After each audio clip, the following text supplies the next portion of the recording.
It being 11:06, the House will now proceed to the consideration of private members' business as listed on today's order paper. Private members' business. Resuming debate on motion M590 on free votes in the name of Mr. Komarnicki. Resuming debate, the honourable member for Medicine Hat.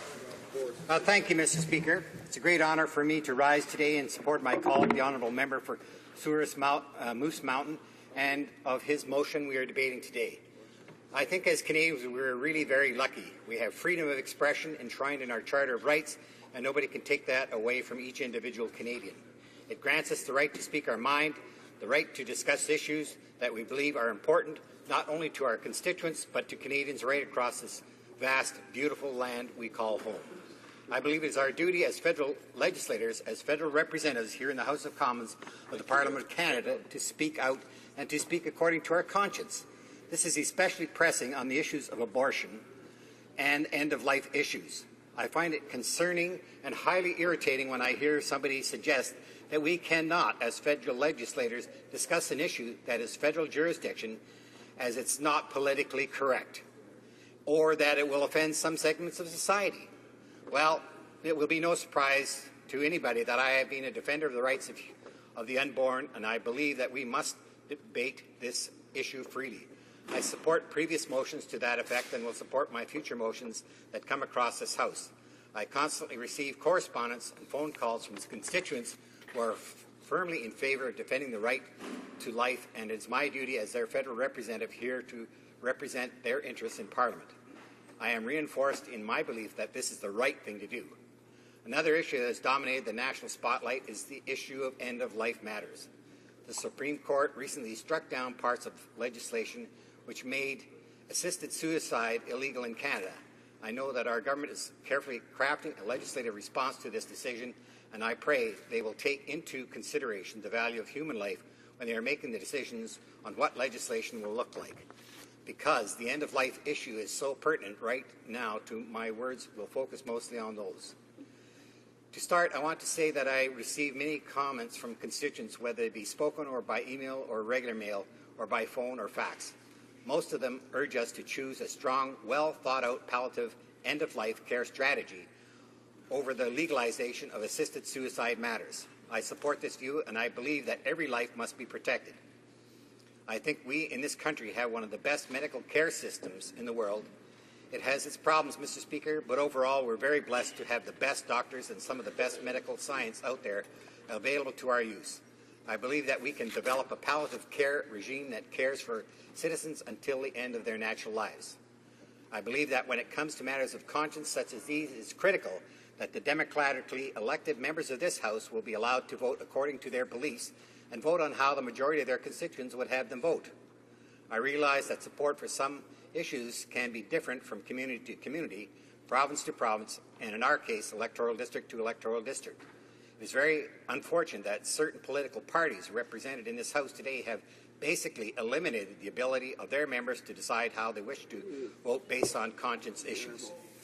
When it comes to matters of conscience in an open, transparent, and democratic society such as ours, it's unthinkable that somebody would tell you on deeply personal moral issues you have to vote the way our party leadership tells you to vote, or else could be suspending said person from their caucus or simply putting them in the penalty box, so to speak. How can we as legislators in modern democracy believe that this is somehow all right, that this is the way of doing business? How can we, in our quest to cater to what we think is prevailing public opinion, to seek silence democratically elected members of this place on the very important moral issues of conscience? I find this to be absurd.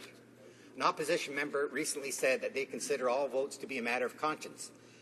As I understand it, this is what the member said. Well, I wish that would be reflected when it came time to vote. These votes would not be whipped, and these people would not be basically ordered how to vote by their party leadership. We would need to take a collective breath and consider exactly what we will do. No doubt we'll have to consider sometime in the near future. End-of-life issues are a very emotional subject matter and an issue that tends to evoke strong emotions. I understand this, Mr. Speaker, and I'm willing to bet there are members from every party here today that have reservations about legalizing physician-assisted suicide. that this motion would encourage is that these parties represented here today allow their members to vote freely according to their personal belief, according to what their conscience is telling them. It's like the old Pinocchio jingle, always let your conscience be your guide. That is the kind of gentle way of urging my colleagues here today to carefully consider the motion that is in front of them. I know that we will have some emotional debates here regarding other major issues of conscience as well. My colleague's motion M312, that was a member of Kitchener Centre's motion that would have supported the establishment of a parliamentary committee to study when life begins. I was incredibly proud to stand up and support that motion, and I am left asking myself, how would my constituents want me to vote? So as much as I do believe the question and some upcoming questions we'll have to deal with this place are questions of conscience. They are also very relevant to what my constituents would have me do as their chosen voice in this place. I think I've always done my best to vote with their best intentions at heart. M312 and others may have come before this House in the last several parliaments are seeking to deal with a very delicate issue. Many people will not recognize there are no laws regulating the right to an abortion in Canada either. The member for Kitchener Centre was essentially through his motion at that time and trying to get us to start discussing what we as federal legislators should have been doing some sort of direction when it comes to this very important issue. It is with matters such as the one as 312 we are trying to deal with that the motion we are discussing today would cover. Let's face reality here. Simply having no law is something that I find unfortunate in a modern democracy. This is something of an issue I have, and I think many of my colleagues standing here today have a problem with this. Regardless of where you stand on end-of-life issues, I'm sure everyone in this House will agree we absolutely must have a law written on paper, on the books, that will regulate it one way or another. Are we to expect that we here today should simply have no laws covering end-of-life issues? I think by going down that path, we would be opening up a major can of worms, so to speak. I do not believe that pretending there is no issue here is the right course of action. We cannot allow ourselves to get into the same situation, and that is why I know the government is working on the next steps. Doing nothing is not an option. It is our responsibility as federal legislators to craft laws that will protect those vulnerable peoples in our society. We lose a certain amount of institutional credibility by simply turning a blind eye to these very important issues of conscience. On the Carter case, which recently struck down this country's law on assisted suicide, I believe we must tread very lightly as federal legislators. My personal view I have already mentioned previously, but I believe that this is one of the great moral issues of conscience that our generation is dealing with. The value of human life must not be put in jeopardy by emotional quick decisions. It is important that we take a thoughtful and careful look at how we as society are going to deal with these important matters. That is why I think it is so critical to look at the facts and to ensure we are not rushing into any decisions. Doing nothing is simply not acceptable.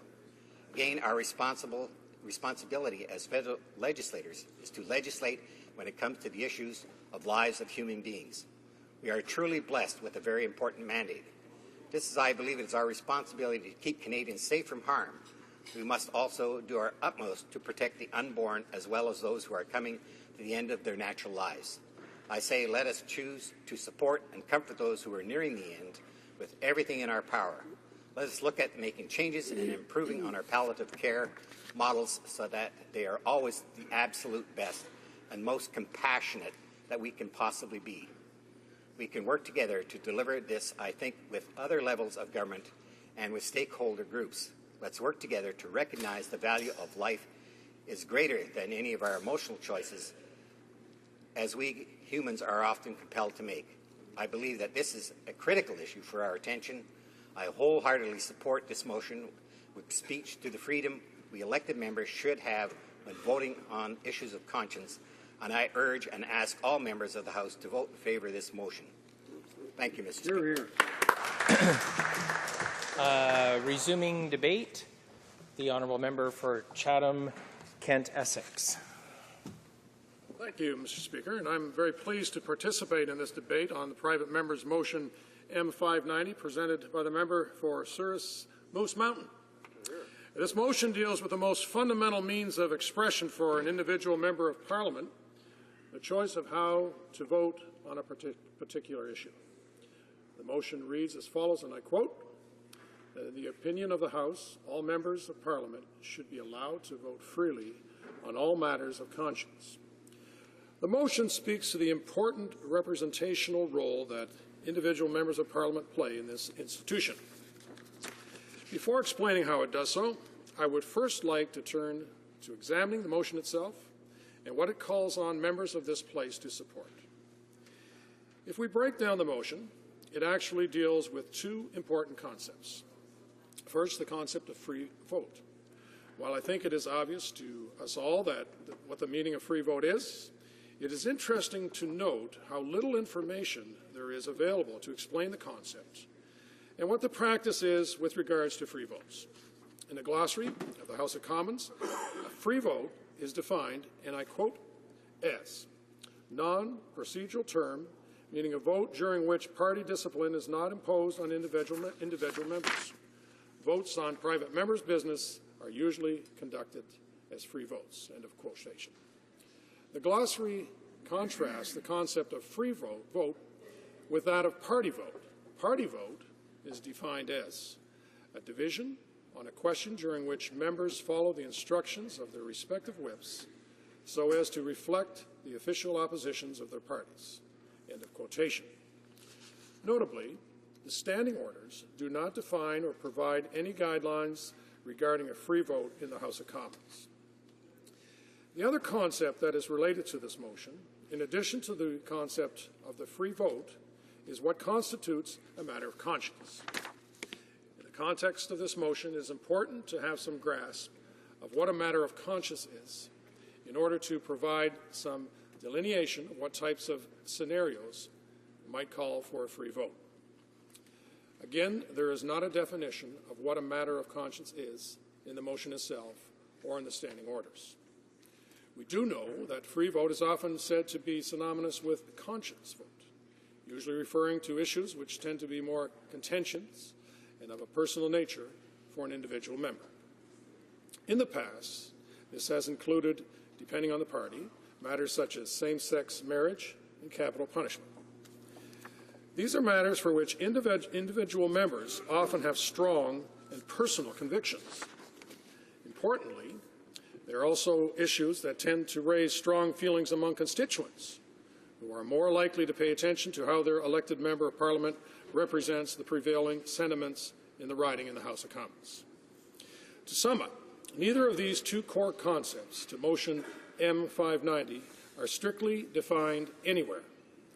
However, clearly these are votes where party discipline is relaxed and members may vote according to their own convictions in their individual roles as elected representatives. In practice, a decision on whether or not to hold a free vote is decided by each party on a case-by-case basis. Party whips provide instructions to individual members regarding the party's position and whether or not party discipline is to be applied to a particular vote.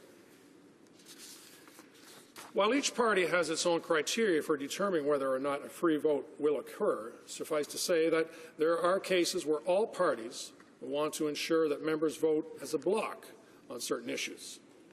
In our system of responsible government, a decision on whether to enforce party discipline on a vote takes on particular importance in relation to the Conscience Convention, where a loss of confidence can lead to the dissolution of government.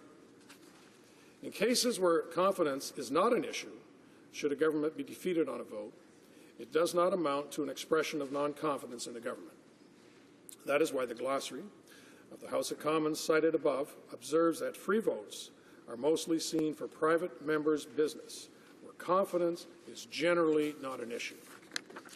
However, even where it is not a matter of confidence per se, matters of fundamental importance to a party may also require party discipline to be applied in a given case. These are matters that relate to fundamental positions that the party has taken on certain issues, where the party's position is seen to be irrevocable and important to achieving the party's policy and legislative objectives. There are, therefore, good reasons why a party should apply party discipline for certain votes in the House of Commons. First, it can assist in maintaining the balance of responsibility and accountability to the House.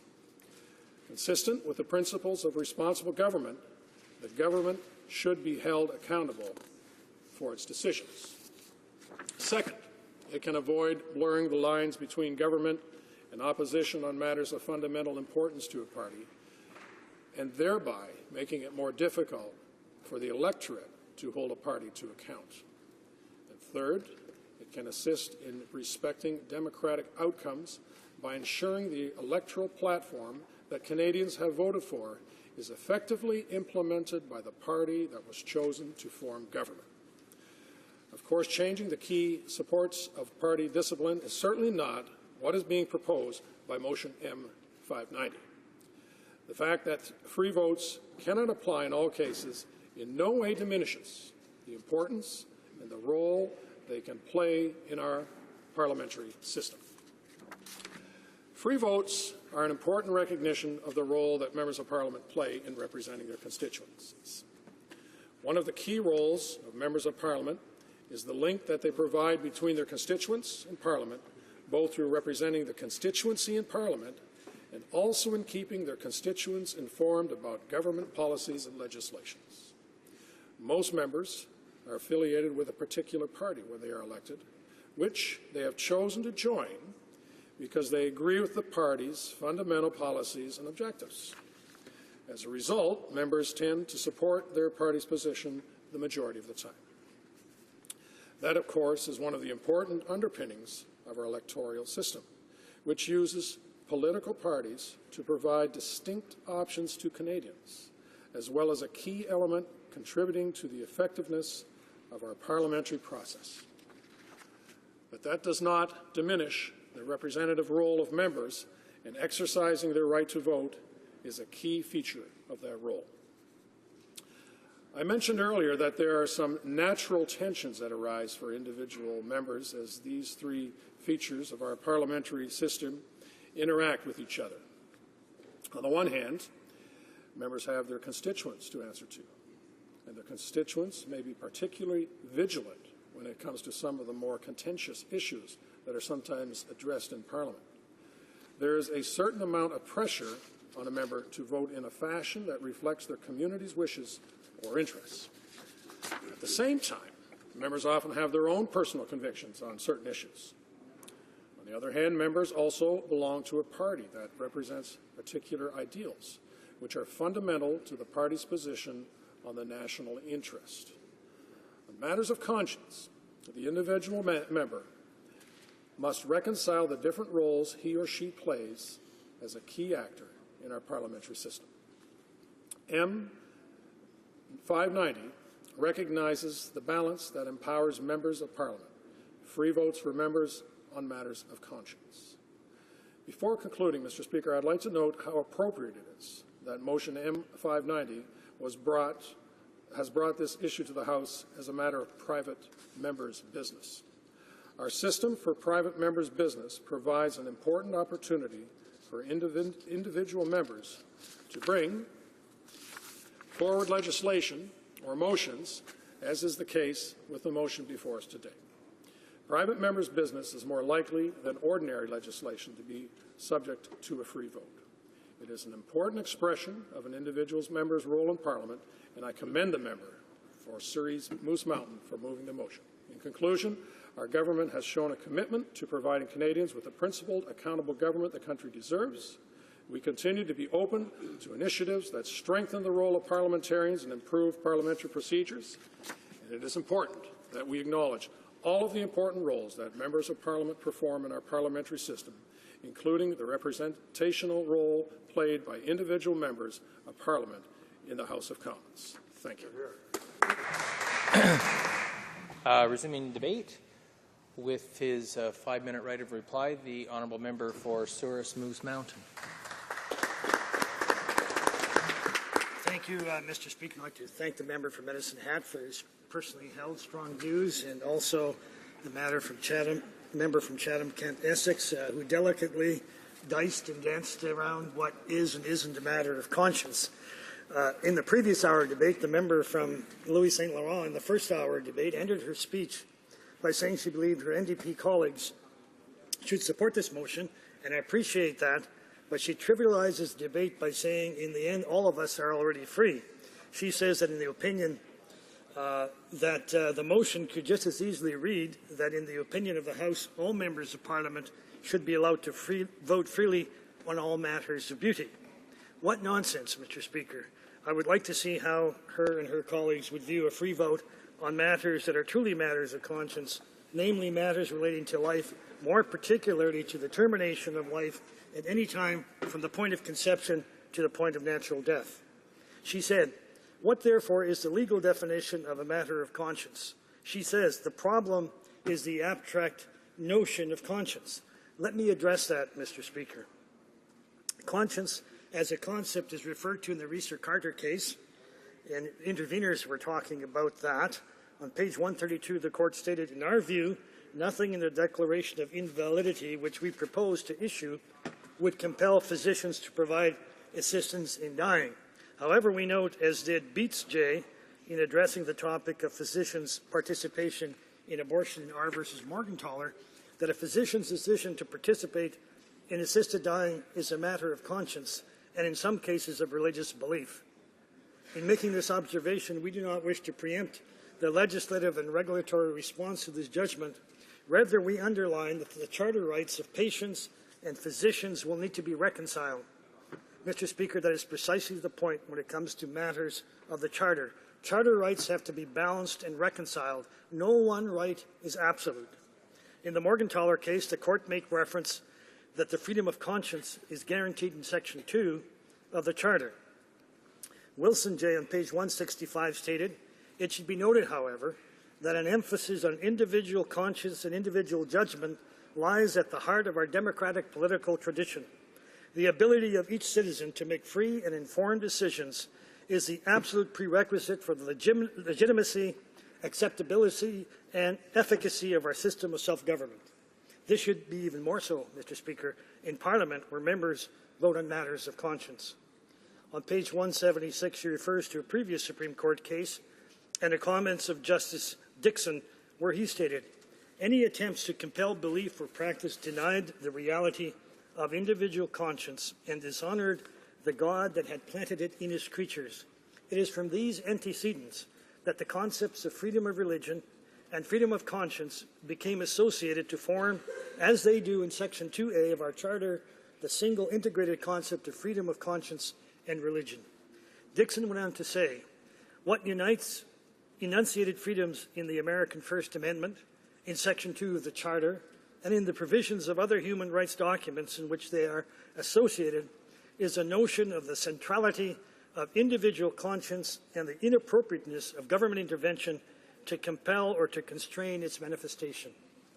On page 177, he says, "The values that underline our political and philosophical traditions demand that every individual be free to hold and to make manifest whatever beliefs and opinions."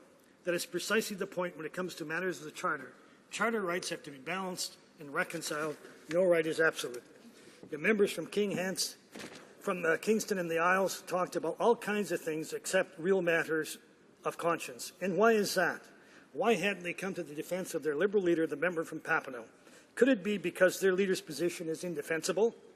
In an open letter from 7 former Liberal members of Parliament, they stated, "We, the undersigned, are concerned about your pronouncement that people who hold a particular view on a given moral issue as a matter of conscience cannot be Liberal candidates for the position of MP unless they agree to park their consciences at the entrance of the House of Commons and vote directly opposite to their fundamental beliefs as directed by you. This is clearly in reference to the Liberal leader's position that what is commonly referred to as pro-choice candidates only could be nominated or, if elected, would have to vote as the leader directed. In my view, the actions of Liberal leader, the member from Papineau, are indefensible. Either you believe in the Charter or you don't. His edict violates the Charter without the use of the notwithstanding clause and strikes at the heart of this motion and indeed at the heart of the Charter. Can you imagine it? The Liberal leader of the party would sacrifice a right or protection of the Charter so as to be able to enforce his personal views on a particular subject matter. How very wrong is that, Mr. Speaker? Thank you.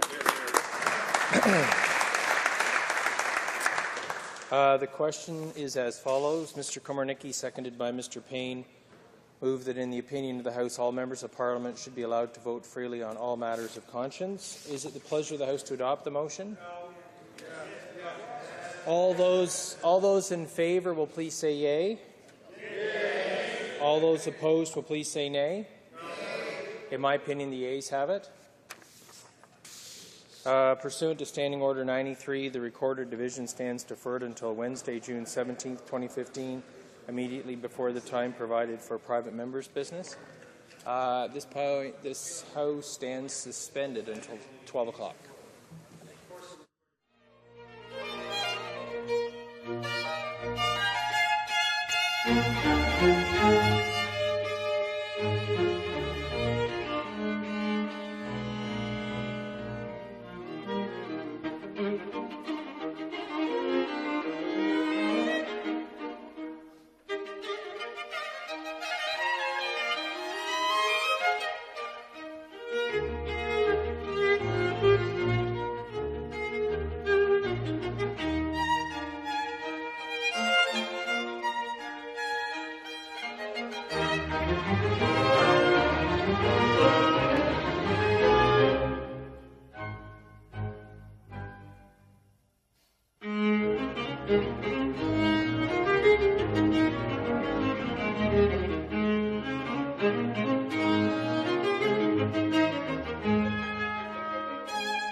Order. The House will now resume. Orders of the day.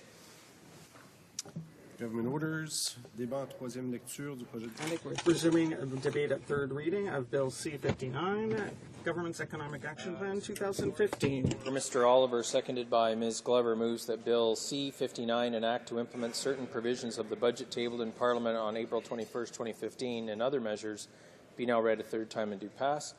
Debate. The Honourable Minister of State for Finance.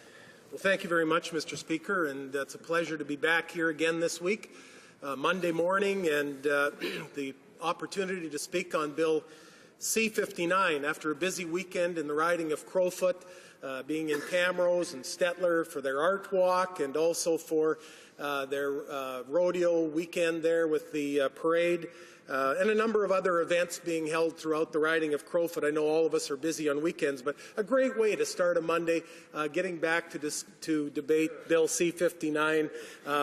And this morning I would like to outline some specific features of this bill that will support families, that will support seniors, and also that would support rural Canada. I represent a rural riding, predominantly a rural riding, and so let me begin by reaffirming that under the bold leadership of our Prime Minister, our government's top priority has been creating jobs, focusing on economic growth, and long-term prosperity for Canadians.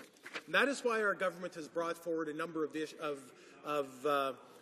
measures to do that. Cut taxes for job-creating businesses, invested in research and development, expanded markets for Canadian businesses abroad, committed unprecedented support for job-creating infrastructure, and established the framework for responsible development of our natural resources.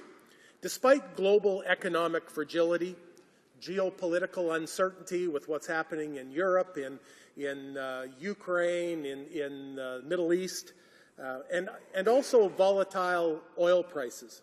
Make no mistake, Mr. Speaker, our economic action plan is working. It is the plan that has steered Canada out of the Great Recession and created over 1.2 million net new jobs, overwhelmingly jobs that are in the private sector, full-time jobs that are well-paying jobs. According to KPMG, total business tax costs in Canada are the lowest in the G7 countries and 46% lower than our closest ally and trading partner, the United States. Bloomberg has ranked Canada as the second best place in the world to do business. Wow. But this success does not just happen. It does not occur overnight.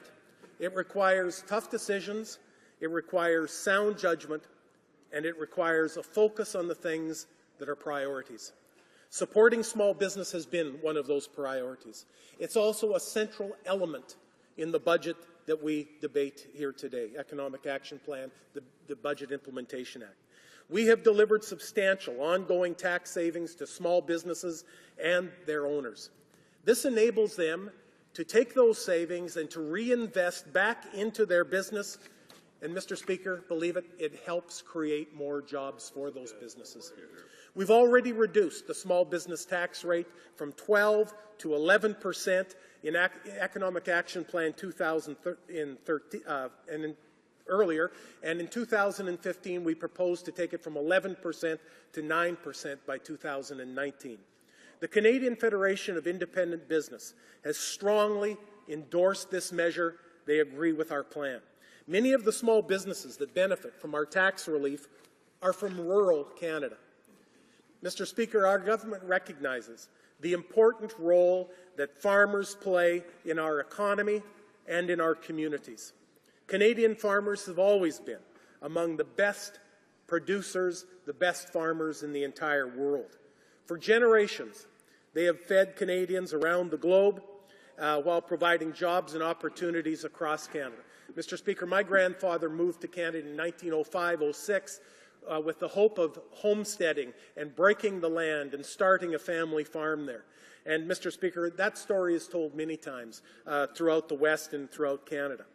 As someone who has owned and operated a farming business, I can tell you firsthand that to ensure these operations succeed, It demands hard work, it demands focus, it demands discipline.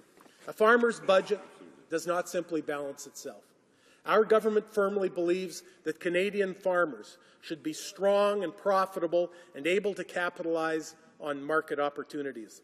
We believe that Canadian farmers deserve support from their elected officials, not the mistreatment and the high taxes that the Liberal Party elitists imposed for 13 long years. Those high tax measures, bloated government policies, burden our agricultural sector, and, Mr. Speaker, it sets our farmers back. By contrast, our Conservative government stands with farmers, and we are working to provide them access to millions of new customers.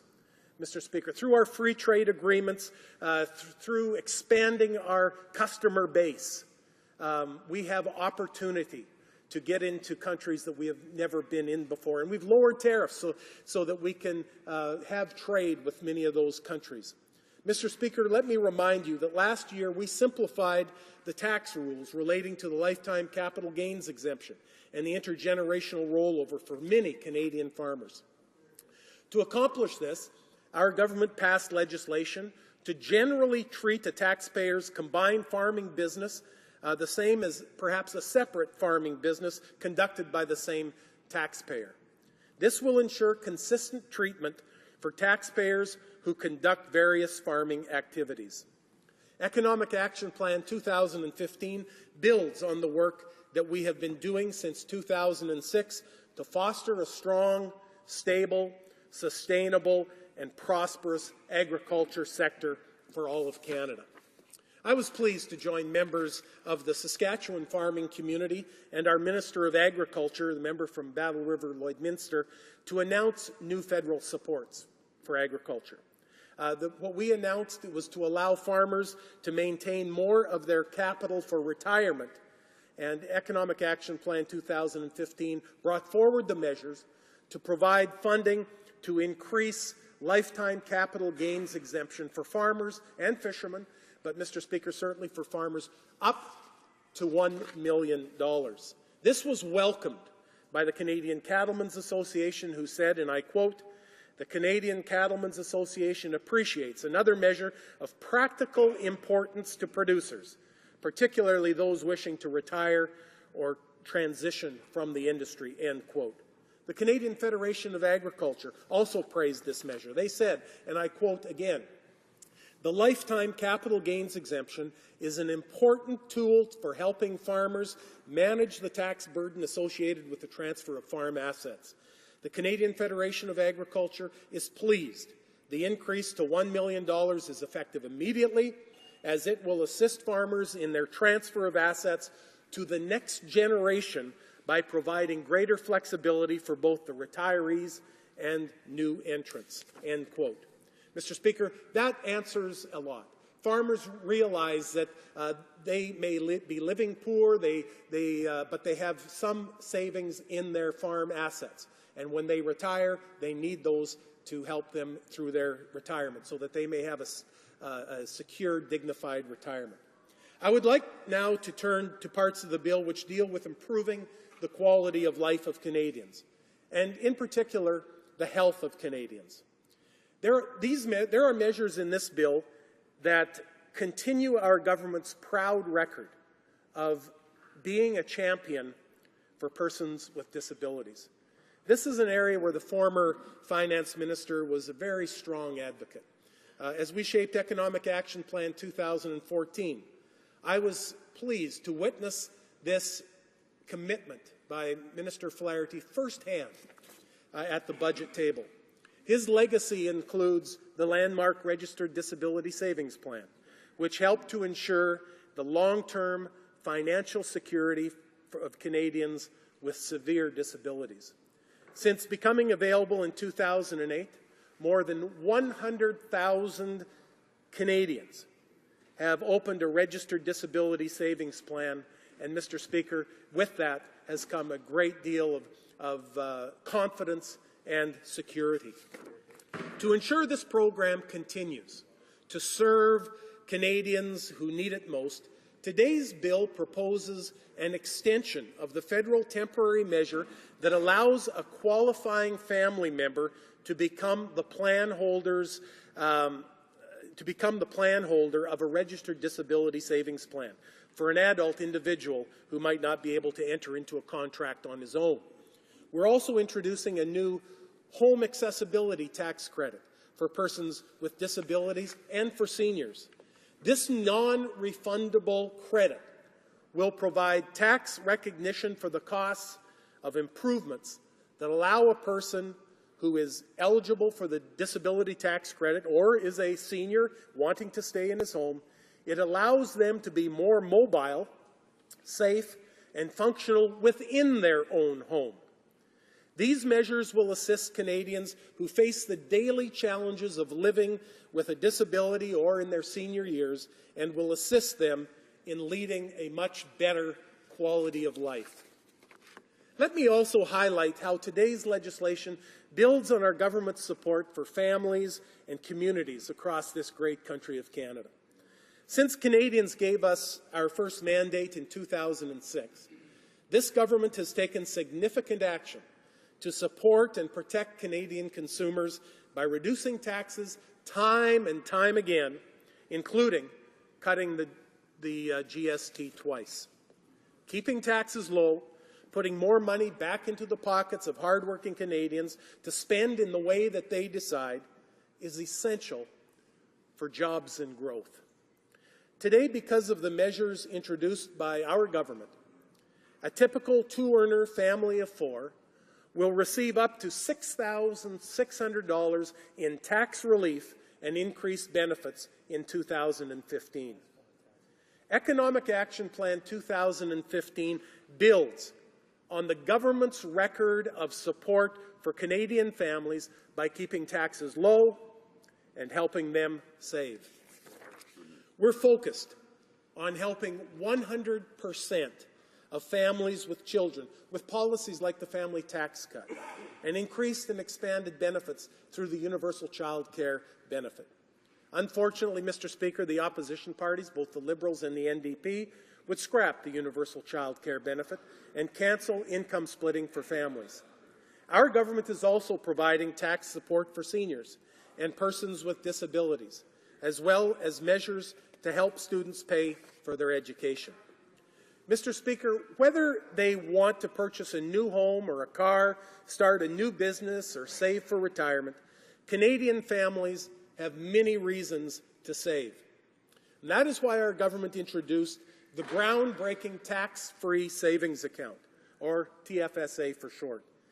This savings measure is a flexible, registered, general-purpose savings vehicle that allows Canadians to earn tax-free investment income. They can watch compounding interest grow in their favor. And, Mr. Speaker, that gives them a much more secure, dignified retirement. Canadians get it. Canadians understand.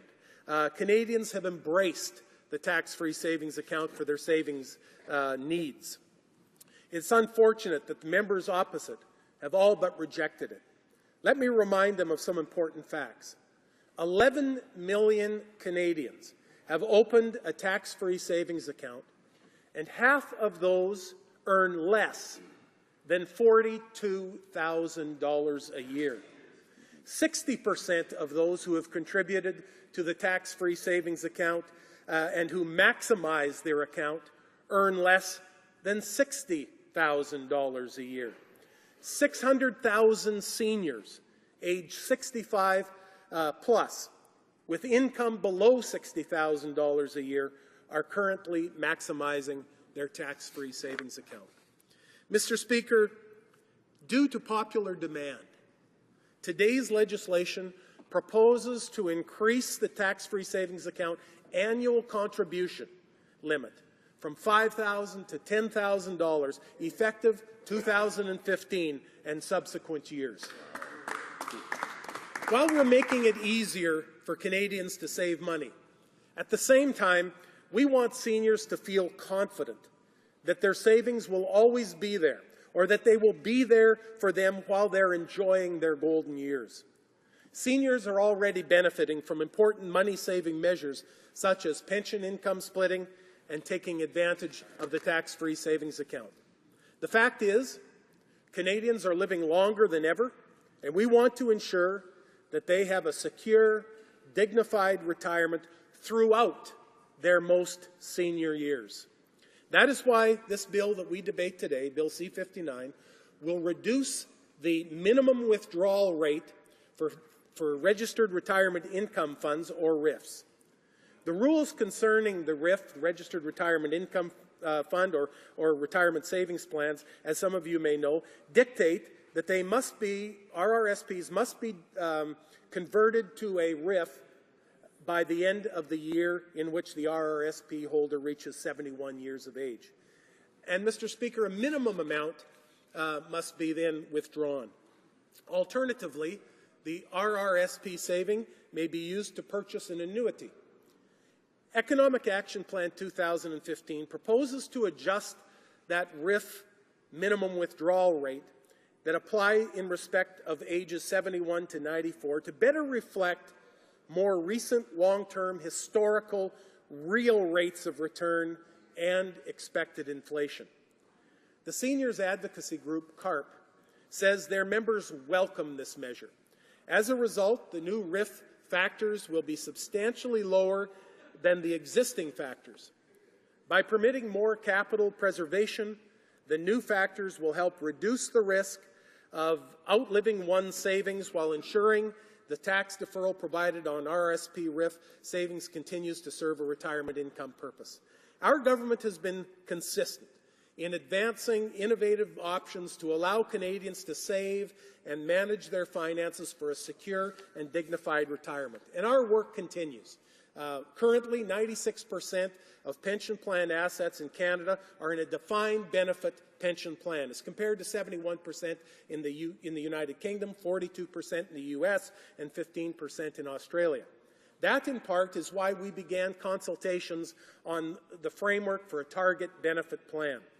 These innovative plans will allow businesses to offer a third option, a middle ground between defined benefits and defined contribution models. At the same time, employees will receive a pension with a high degree of retirement income certainty. But let me be clear. Current pensioners and retirees should be assured it is not our intention to convert any pensions to target benefit plans without the explicit consent of that individual. If you are retired, your plan would not be converted unless you, as an individual, express a desire to convert or agree to it. In the interim, those who are retired or saving for retirement will benefit tremendously from target tax relief and new optional saving methods like the tax-free savings account. But, Mr. Speaker, while we keep Canada's retirement system strong, I must inform Canada's seniors about a possible new threat to CPP benefits. The Liberal leader has announced that if given the chance, he would fund his favourite infrastructure projects with, and I quote, alternative sources of capital such as pension funds. Mr. Speaker, I regret to inform the House that it gets even worse than that. The Liberal leader has confirmed that he would implement the Ontario Liberals' dramatic payroll tax increase on every worker and small business in Canada. That means for a worker who earns $60,000 a year, the Liberal leader's plan, the Liberal policy, is a $1,000 tax hike. It would cost a two-worker family up to $3,200 more per year, whether they like it or not. This mandatory payroll tax increase would kill middle-class jobs and force small businesses to cut hours and wages. According to the Meridian Credit Union, the majority of Ontario small business owners believe this type of payroll tax would be their greatest challenge that they've ever faced. According to a CFIB survey of employers in Ontario, 69% indicated that they would have to freeze or cut salaries. This is even further evidence that now is not the time for untested leadership and Liberal high-tax policies. Mr. Speaker, in closing, while I have touched on only a few of the measures in today's legislation, They are measures that help create jobs, growth, and long-term prosperity for all Canadians. Through this legislation, we will maintain and strengthen our advantages by continuing to pursue those strategies that made us so resilient in the first place: responsibility, discipline, and determination. That's what it's going to take. I appreciate this opportunity to serve with a government that has steered our nation out of the Great Recession and brought back Canada into the black. Our balanced budget, low tax plan for jobs and security will strengthen businesses, families, and communities across the country. I urge all honourable members to give their support to this bill. Thank you very much. Questions and comments? Honourable Member for Skeena-Bulkley Valley. Thank you very much, Mr. Speaker. I thank my friend across the way. I wonder, there's a few omissions in his speech which I'll help put in so that he can comment on them. The fact that there are 11 million Canadians without a workplace pension right now, and the fact that now the finance minister has invented this new scheme around pensions and is going to go out and consult. Why the government never consulted a single Canadian when they decided to raise the retirement age from 65 to 67, costing every single Canadian senior upwards of $24,000 in pension that they would have gotten back, because they're delayed now 2 years because this Prime Minister stood in front of a bunch of billionaires in Europe to decide what Canadian pension policy would be. But more specifically is this, Mr. Speaker. My friend across the way and all our colleagues in this place enjoy a stable pension plan, one that has defined benefits. A defined benefits plan as opposed to a defined contribution plan. And my friend knows the difference. So while he enjoys a pension plan that most Canadians will not have access to and will never have access to, how can, and all of us collectively, how can this member stand in this place and reject the option of allowing Canadians the opportunity to contribute to the most solid and secure pension plan we have, which is the CPP? How can this member stand in this place, having broken their promises to create 125,000 childcare spaces in Canada that this Prime Minister made and has not created a single one? And finally this, Mr. Speaker, how can he in any good conscience want to double the TFSA, which will help the top 20% of earners 180% more than the rest of Canadians combined? Thank you. The Honourable Minister of State for Finance. Again, I thank the honourable member for his questions. I think it was more of a statement than a question.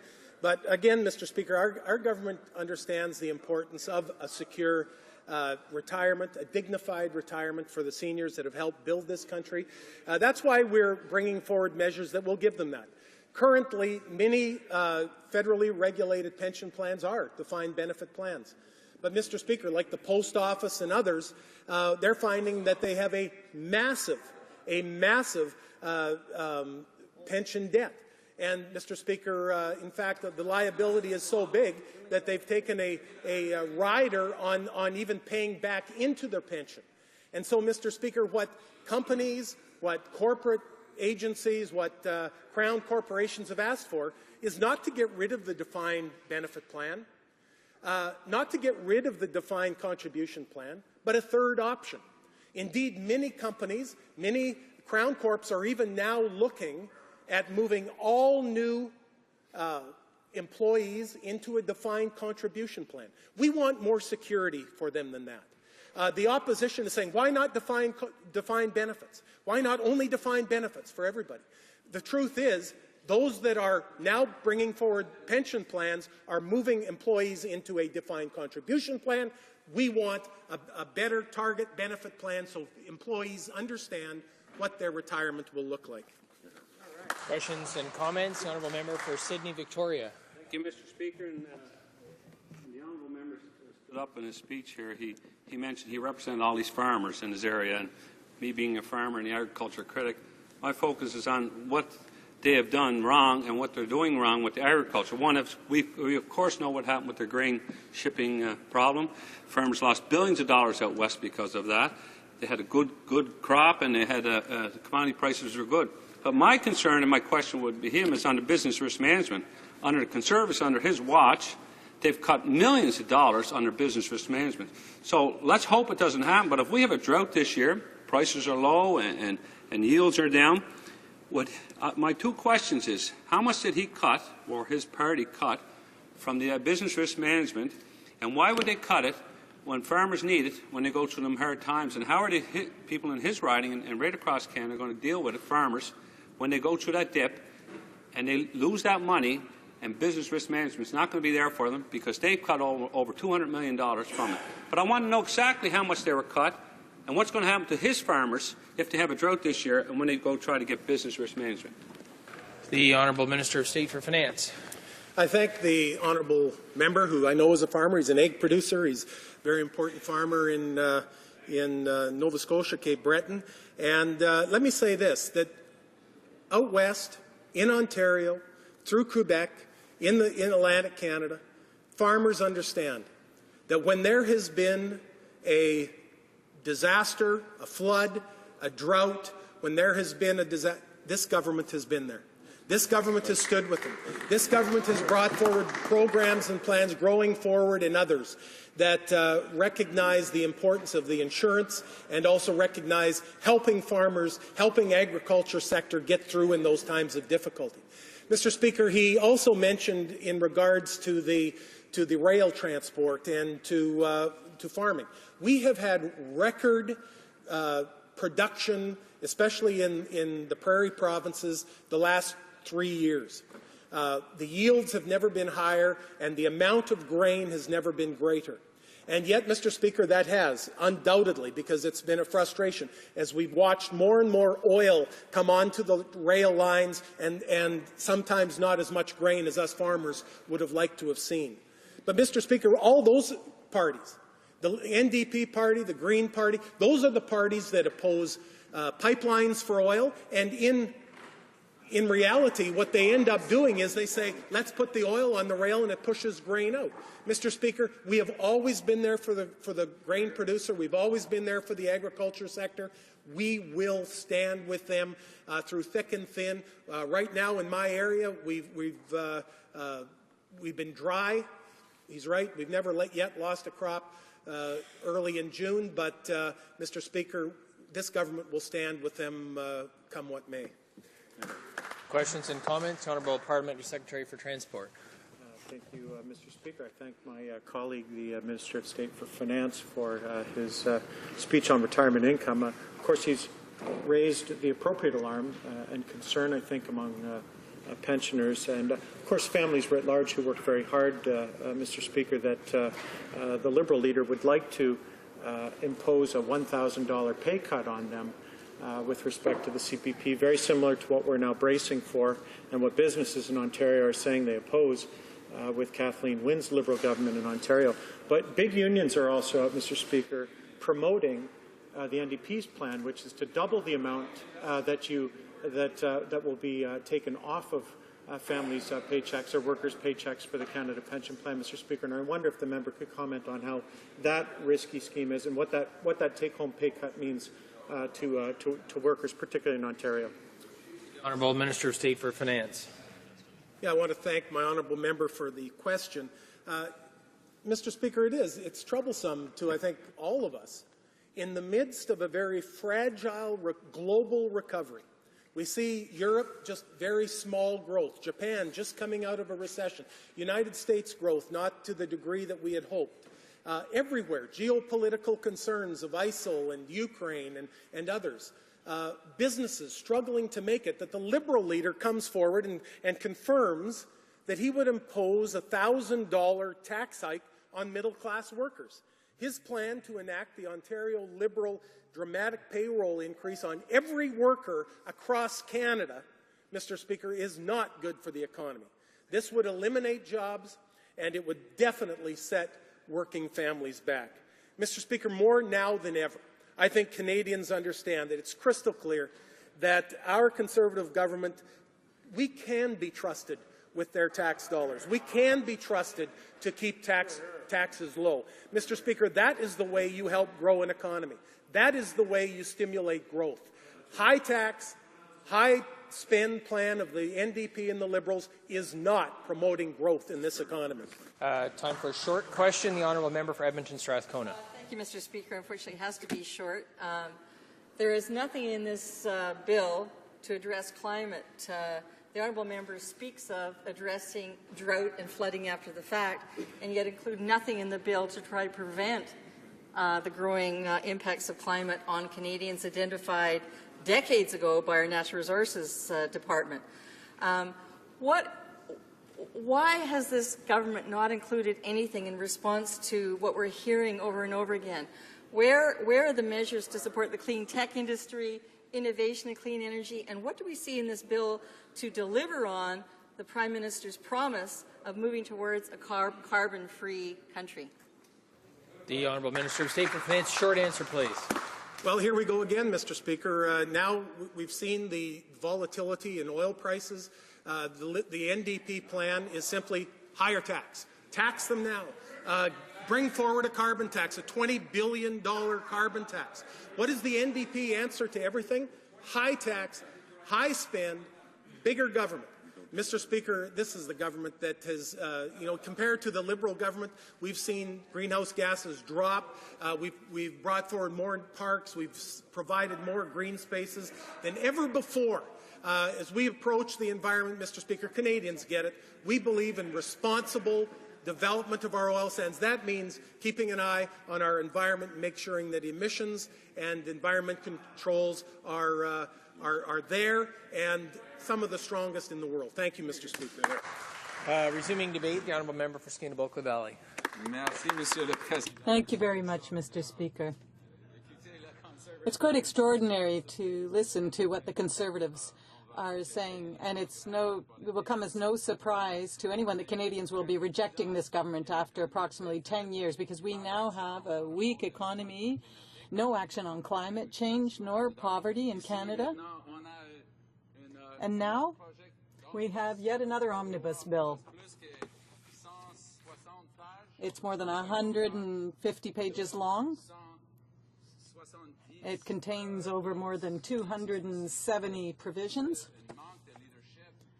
This is a lack of leadership, and it's a problem not only for the Conservatives, and because this has shown up in polls, but it's harmful to our economy. It's harmful to families that need a government that understands the economy and understands their circumstances. Two ironies that exist within this one bill. And in a sense, they are going to be the Conservative legacy when Canadians finally throw them from office. The first part is around shutting down debate. Of course, we saw just last week the Conservatives more than tripled the previous record in any government, in any parliament in Canadian history for shutting down the democratic process in here by shutting down the debate on something like the budget bill, like they've done on so many other bills, C-51 and all the other controversial bills they bring in. That's the first part of this government's legacy, and that's what they'll be remembered for. The second part will be their horrible economic management, with over the 1.3 million Canadians out of work today, with a government that's added more than $150 billion in debt to the national debt. That's more than $4,000 for every man, woman, and child. And you say, well, what did we get for it? Well, according to the Governor of the Bank of Canada, hardly one to use such strong language as bankers normally don't, called this Canadian economy, this circumstance we're in right now, atrocious. So you would have thought that on the eve of an election, that with an economy that's continuing to shed jobs, that the government would have brought forward some sort of, well, I dare say, action plan. Not the action plan that they refer to in the $750 million of self-promoting ads that they shower Canadians with constantly.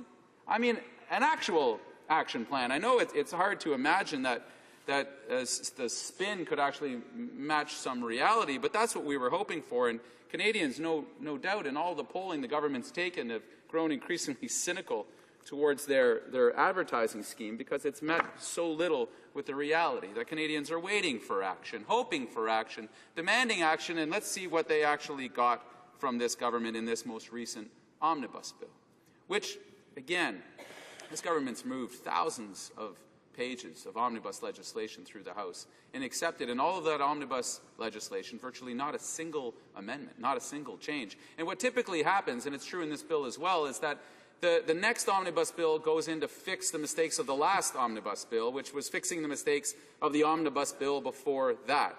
You want to look up incompetence in the dictionary, you would now see a picture of this Prime Minister and subheading all of his legislation. So let's look at the Canadian economy right now.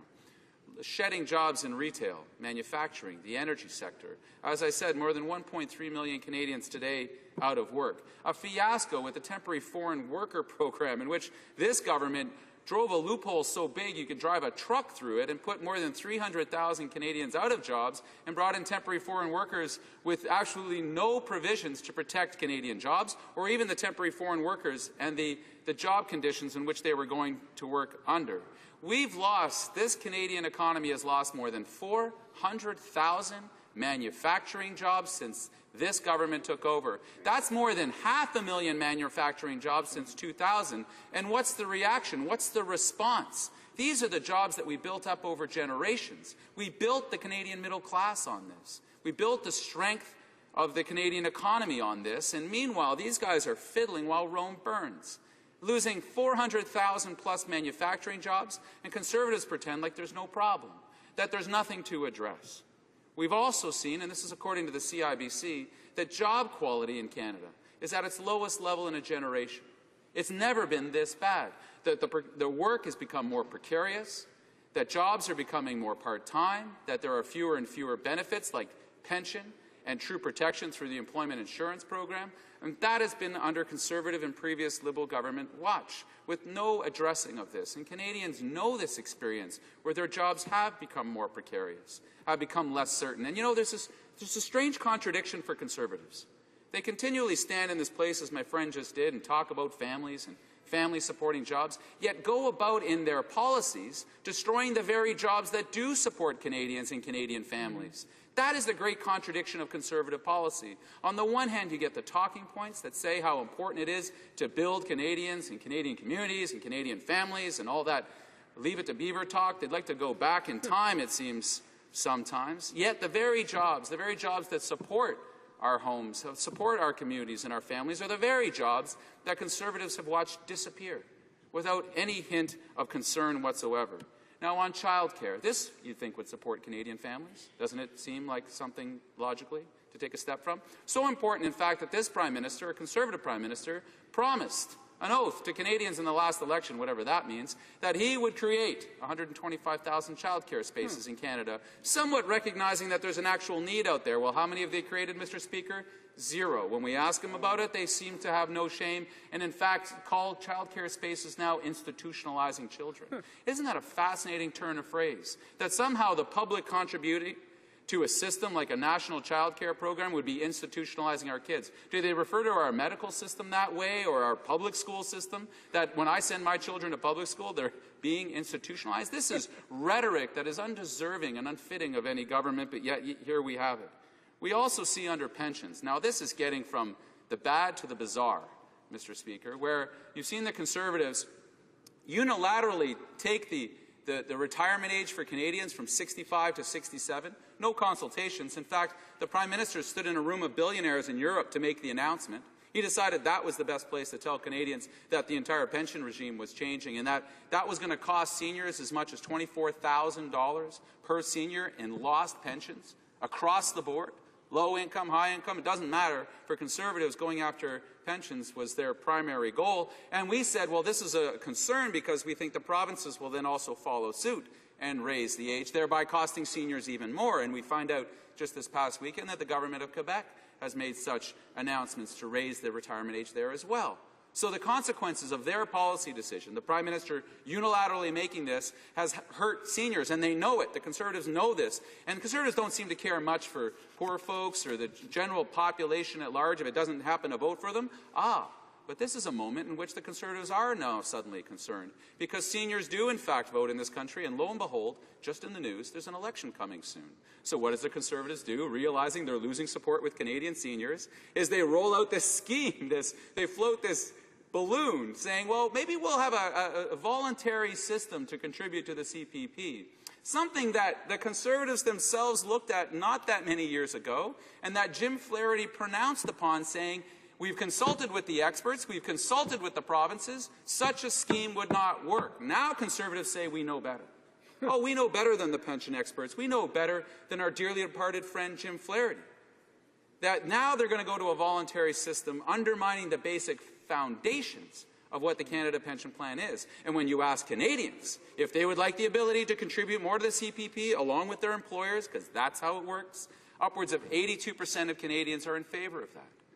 Now, Conservatives aren't in favour of that. They don't like that. They call contributing to your pension, get this, Mr. Speaker, they call that a tax. That when Canadians take some of their salary and then that contribution is matched by an employer, they call that a tax upon Canadians. My goodness, paying into your own pension so that you can live with some dignity when you retire, they've somehow morphed that into a tax too. Well, my goodness, I guess when the only attack you have is to call everything a tax, then I guess everything starts to look like a tax, whether it is or whether it's not. I wonder if the Conservatives are walking around their ridings and asking Canadians if they're contributing to their RSPs, they shouldn't do that because they're self-imposing a tax, and that they should fight to get rid of their CPP contributions at work with their employers because that must be a job-killing tax as well. Such stupidity, such ludicrousness is from a government that's desperate, obviously. They're getting to the point now where they're starting to cling and grasp. They'll bring up any debate they can to stir up a little bit more donations and maybe a couple of more votes, but the plan's not working, obviously. We've also seen a government that in the midst of the global concerns and the lack of job growth in Canada, in fact, we had 16 months, the last 16 months, where job growth was at its lowest level in Canada outside a recession in 4 decades. In 4 decades. So you think if the Conservative plan were working, well, it would be working, but it's not. Their strategy of giving billions away in corporate tax cuts to the largest, most profitable corporations without any strings attached would be actually creating those jobs, and they're not. The lowest job growth outside of a recession in 40 years has been the Conservative legacy. And they're busy pulling muscles, patting themselves on the back, Mr. Speaker. They think this is a job well done, mission accomplished, they say. And look at the new programs that they're now launching. They've taken They actually ran a debt on this, Mr. Speaker. The Canadians don't often know this. The Conservatives ran about a $2 billion debt this year. And the cost of their income-splitting scheme, lo and behold, is about $2 billion. So they're going to borrow money to retroactively apply an income-splitting scheme that benefits only 15% of Canadian families. Nothing for folks that are single-parent families. I know that might not sit in the Conservative worldview or the reality, but I'm here to tell them I was raised by a single mom. Many Canadians are being raised by single parents. Their income splitting plan does nothing for them. Or couples that happen to earn similar amounts of money. Or couples that or individuals that sit in the middle or lower income brackets get nothing. We've seen the $2.2 billion rushed out the door by the Conservatives saying this is going to be the great help for the Canadian family, yet we see for the bottom 20% of income earners. These are families that might actually qualify, but for that bottom 20%, they get nothing, according to the Parliamentary Budget Officer, and reject the NDP proposal for up to $15 a day affordable quality childcare across the country, which we know from the TD Bank and from other economists that have studied this, for every dollar we put in, we get $1.50 to $1.75 back in the economy. That this has worked in Quebec, which is largely where our childcare model is based. That we understand that there's value in helping women who choose to get back into the workforce, which every industrialized country in the world looking to improve their productivity, and we need to do that here in Canada, is to help and enable women in particular to get back in the workforce. That we have the lowest female participation in the Canadian economy since 2002.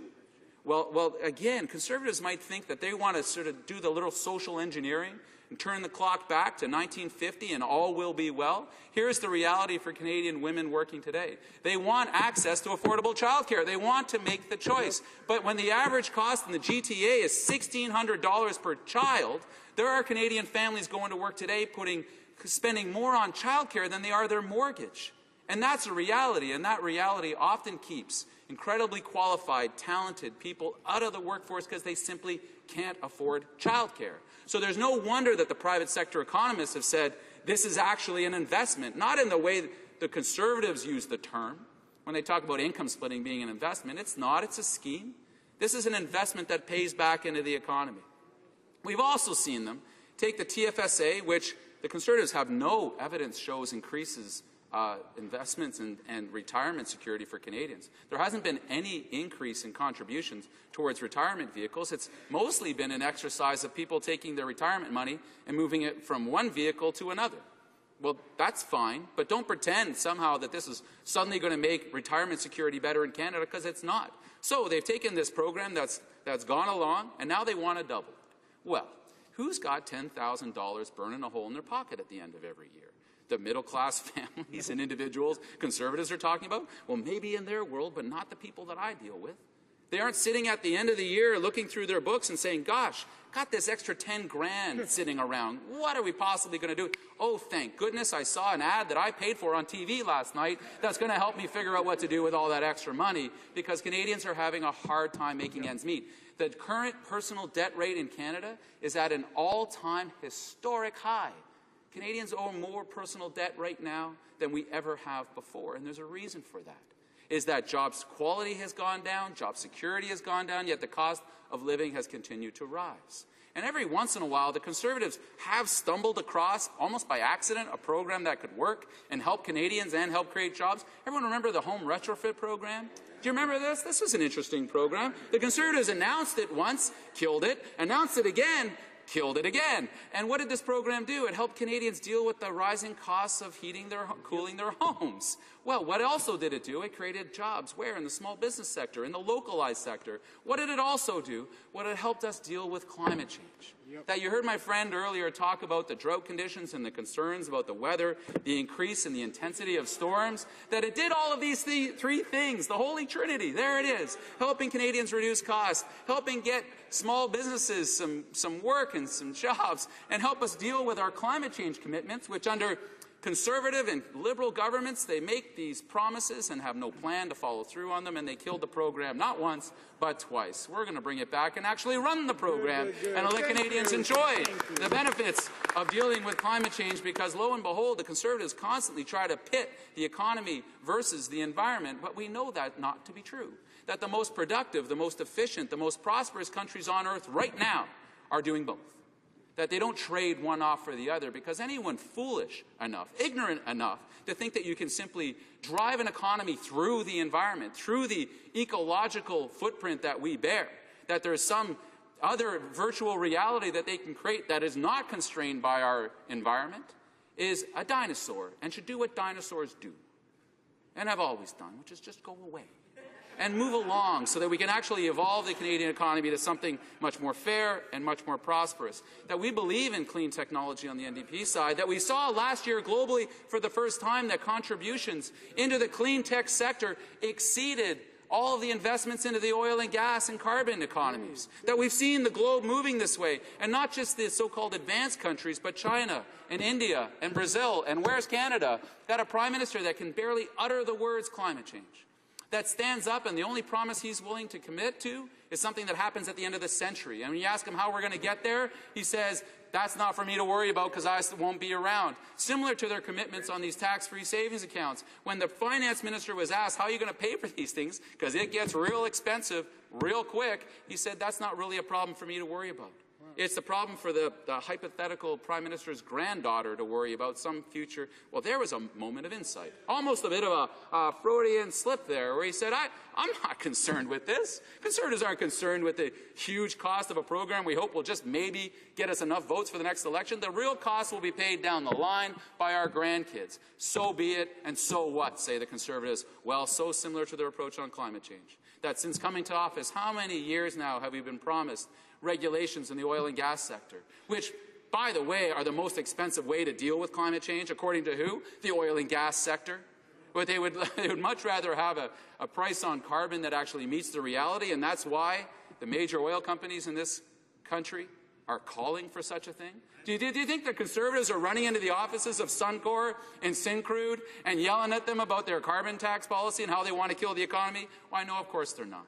Of course that we understand that businesses need certainty.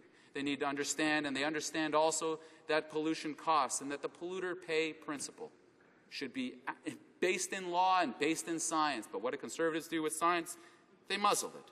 We've also seen $14 billion in costs and cuts to government programs, $14 billion in cuts, austerity programs in the midst of this fragile economy. What's the IMF, the World Bank, and the EU all suggesting right now? Is that we need to move our economies forward, not try to cut them to some prosperity. But we've seen it time and time again that Conservative and before them Liberals try this ideology. It's not new. It's old. It's as old as Reaganomics. That if you just simply cut $650 billion in corporate taxes, which the Conservatives and Liberals did before them, that they will just magically reinvest in hiring more people in manufacturing and all the rest of that. Well, what we call that, Mark Carney did it for years, saying there's $650 billion of dead money sitting in corporate bank accounts in Canada right now, not being invested. So their philosophy has fallen and failed.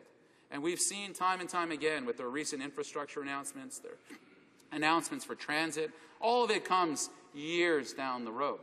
That the things that they most care about, Conservatives meaning, are something that they most care about, which is themselves, which is trying to get themselves somehow reelected despite all the controversy. It seems to me, Mr. Speaker, that time and time again the Canadian people, the Canadian economy has called for real action, not ads, not another scam, a bit more spin, but they want something that will actually help the Canadian economy. Two suggestions that we made, Conservatives voted against: help for the manufacturing sector, help for the small business community. Conservatives voted against it 1 month and then put it in the budget. So let's give them a little bit of credit for at this moment of hypocrisy, where they vote against something and then drive it into the budget the next week and suddenly think it's a good idea because it's painted blue. Mr. Speaker, Canadians need and deserve a lot more than what they're getting. But the good news is this. There's only a few months to go until this tired and worn-out government will be tossed from office. And to that effort, Mr. Speaker, I move, seconded by the member for York South Weston, that the motion now be amended by deleting all the words after the word "that" and substituting the following. This House declined to give third reading to Bill C-59, an act to implement certain provisions of the budget tabled in Parliament on April 21st, 2015, and all other measures, because it A, introduces income splitting and supersized tax-free savings account measures that will primarily benefit the wealthy few while wasting billions of dollars. B, does not introduce a $15-hour minimum wage or create universal, affordable childcare program, both of which would support the working and middle-class families who actually need help. C, leaves Canadians interns without protections against excessive work hours, sexual harassment, and an unending cycle of unpaid work. D, sets a dangerous precedence for Canadians' right to know by making retroactive changes to absolve the government of its role in potential violations of access to information laws. And E, attacks the right of free and fair collective bargaining for hundreds of thousands of Canadian workers. Thank you very much, Mr. Speaker. Thank you.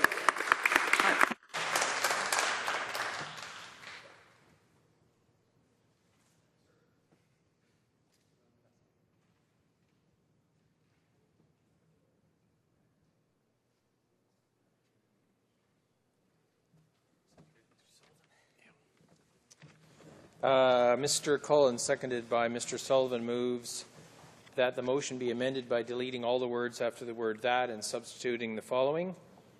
This House declined to give third reading to Bill C-59, an act to implement certain provisions of the budget tabled in Parliament on April 21st, 2015, and other measures because it A, introduces income splitting and supersized tax-free savings account measures that will primarily benefit the wealthy few while wasting billions of dollars.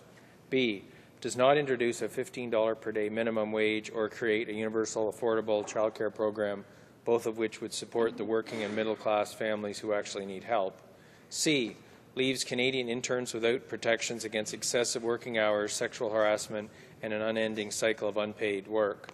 D, sets a dangerous precedent for Canadians' rights to know by making retroactive changes to absolve the government of its role in potential violations of access to information laws. And E, attacks the right to free and collective bargaining for hundreds of thousands of Canadian workers. The amendment is in order. Questions and comments? The Honourable Parliament Secretary. Thank you, Mr. Speaker. I listened attentively to the rant from the member opposite. It was a very demagogic rant, bit of stream of consciousness and laundry list of all of these promises. You know, the one thing about this budget, and the reason I support it, Mr. Speaker, is because it's comprehensive, it's cohesive, it fits together. Now, this long list of things that he talked about, there's no plan in anything the NDP says about how they're actually going to pay for it. You know, after the last election, they had something like $56 billion in increased spending. It sounds like they're going to outdo themselves this time around and have maybe $100 billion in increased spending by the government. Would the member like to comment on where is all this money for all of these things that they want to pay for? Where is that money going to come from? Where are all the taxes they're going to increase? Carbon tax will get them part of the way there. What about all of the other taxes they're going to raise? That's what I'd like to hear, Mr. Speaker. The honourable member from Skeena-Bulkley Valley. You know, being lectured by a Conservative about running debts is being like being lectured by a pyromaniac about fire safety. These guys have added $150 billion to the national debt, and 1.3 million Canadians are still out of work with the highest personal debt rate in our history. And that I would refer him to his own Finance Department's report, which is actually, and every year they did it again this year, looked at all the parties in this place to ask who most often balances the books over time, over history. And lo and behold, it's New Democrats that balance the books more than anybody else. I'll give the Conservatives some credit. They beat Liberals a little bit. They beat them a little bit. But it's so ironic to hear Conservatives now lecturing everybody after having just borrowed about $2.5 billion to pay for income splitting that helps 15% predominantly of the wealthiest Canadians, that they somehow think that they're entitled to lecture anybody on managing the books. Here's the hard reality for the Conservatives, is that we present a fully costed plan to Canadians for infrastructure, for childcare, and when we say invest, we mean actually invest. That when you put the money in, you get some money back. And in fact, in most cases like infrastructure and childcare, you get more back into the Canadian economy, as opposed to shipping it out the door like the Conservatives do, no strings attached, out to businesses that don't end up reinvesting back. And how do we know it? Because the facts support it. 400,000 lost manufacturing jobs in places like Windsor, and these guys have got nothing to say for it and no plan to make things better. Questions and comments? The honourable member of Scarborough-Guildwood. Thank you, Mr. Speaker, and I want to compliment the honourable member on his rant. It was one of the it's one of the finer rants I've heard in a while. The previous question actually went where I wanted to go, which was this self-congratulatory nonsense that the Conservatives can continuously put forward. They run up the national debt between $150 and $160 billion. That means over the last 10 years, their average expenses exceed their revenues by somewhere in the order of $15 billion on an annual basis, which is hardly a way to run the economy. But since I've already answered that question, I wanted to ask the second question, which is on the so-called carbon pricing. Clearly, every government in Canada gets it now. BC prices carbon, Alberta prices carbon, certainly with the new government will be much more sensitive to pricing carbon. Ontario prices carbon, Quebec prices carbon, but 80–85% of the economy already prices carbon. The only place that pricing of carbon is bad is across the aisle here, where they simply want to keep their head stuck literally in the sand, so I won't describe which kinds of sands. So I'd be interested in the honourable member's views that going forward that we have, as a nation, actually moved a great deal forward on the pricing of carbon, where the government has actually been a drag on the pricing of carbon. The honourable member for Skeena-Bulkley Valley. Thank you, Mr. Speaker. And I think the debate, while important around the pricing of carbon and the mechanism that one chooses and to base that on experiences, of course the Conservatives have been a laggard on this. They continually, anytime they show up at any international meeting, any business forum on clean tech and clean energy, Conservatives are shown to be what they are, which are laggards and trying to pull the train back. But the train has got its own momentum and force. That we see the Americans signing a deal with the Chinese, that we see again and again countries coming forward, developed, less developed countries all committing to this. But I think the point is this: what little credit the Conservatives can take at any point when they flash a number forward about Canada's performance on climate change is directly and entirely the result of the work of the provinces and our municipalities, which have been leading this conversation from the beginning. Because, like the Toronto Board of Trade points out, the #1 lag and drag on the Toronto economy, largest city in Canada, is congestion. That we actually need to invest in infrastructure like transit, like more affordable ways to get around, simply because it's costing the economy billions of dollars every single year of people stuck in traffic. So at the most practical levels, and I think this is where we need to take the debate, Mr. Speaker, when we're solving the questions that Canadians have about how to produce energy, how to use it, and how to get to and from home and work, those are questions that are encapsulated in the climate change debate. But clearly the days are gone, long gone, in which a government like the Conservatives have for years now said you got to choose. It's either the economy or the environment. They've made their choice. It doesn't make any sense. It doesn't make any practical sense. We need practical solutions. One of them is pricing pollution. We believe in it as New Democrats, and lo and behold, the global consensus has moved that way as well. We look forward to working with our provincial partners in Alberta, Ontario, Quebec, all right across the country, because we know the opportunities are great, not just to battle climate change, but also fix the manufacturing crisis and get Canadians back to work. Thank you. Questions and comments? The Honourable Member Scarborough Southwest. Thank you very much, Mr. Speaker, and I also want to thank my colleague for his fantastic rant. Now, this weekend, I was at an event at Warden Woods Community Centre called Peace for Scarborough, because in Scarborough we have many impoverished neighbourhoods with few economic opportunities, Mr. Speaker. I was there and, of course, talking to a group of young people. I asked them about employment, and two of them shot up their hands saying they had part-time jobs, and then when asked who wants to have a job, then all their hands shot up, Mr. Speaker. There's clearly a lack of opportunity for young people. And today a report came out showing that in Ontario, the low-wage workforce has skyrocketed by 94% over the past 2 decades, Mr. Speaker, and that Ontario's workforce has gone from having 3% of the workers making minimum wage to over 12%, Mr. Speaker. And this really demonstrates that over the last 2 decades, successive Liberal and Conservative governments have done a terrible job on improving the living conditions of people in Ontario living in poverty, Mr. Speaker, particularly young people who need opportunities. I'd like to ask the member if he has some ideas of perhaps what should be in this budget implementation bill to actually help young Canadians. The Honourable Member for Skinner-Bulkley Valley. Thank you, Mr. Speaker. Well, here are the facts. The Conservatives have to talk about, we heard it just this morning, about how they've weathered through, the Canadian economy has weathered through the last recession. Well, that's not true for the economy writ large, but it's particularly not true for young Canadians and young workers. There are 250,000 fewer jobs for young Canadians right now than there were before the recession. That's according to Finance Canada. There's an important provision in this, and we've also seen job quality, as my friend talks about, dropping dramatically across the entire economy, but particularly for young people. Fewer and fewer of those entrance jobs, and we know, Mr. Speaker, through all the evidence that young people, when they go and get the training at colleges and polytechnic and universities, that if they don't get into their field of employment soon after that training, it's called employment scarring, that the effects and the impacts on their earning over their entire working lives is dramatically lessened. They've got to get into the work that they need. We've seen this in this bill. This is an important piece I didn't mention before. Unpaid internships. Right now, under the Canadian Labour Code, those unpaid interns, those young people looking to get the experience they need, are not protected under the Labour Code against sexual harassment or unfair work conditions.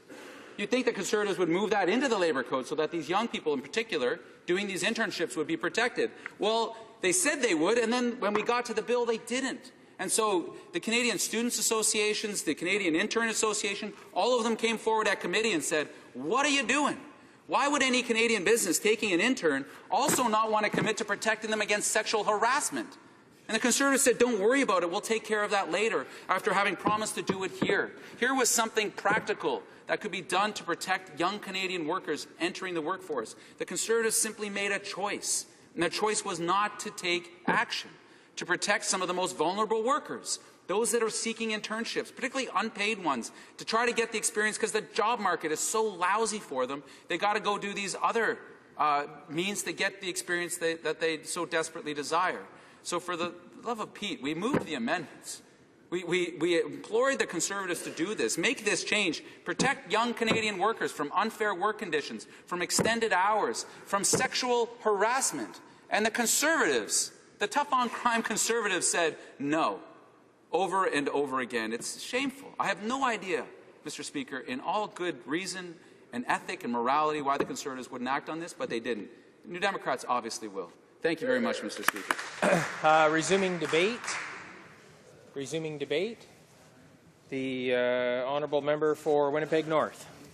Thank you, Mr. Speaker. And I rise with the pleasure of being able to address an important piece of legislation that we have before us, which I believe really distinguishes the difference between all political parties inside the chamber.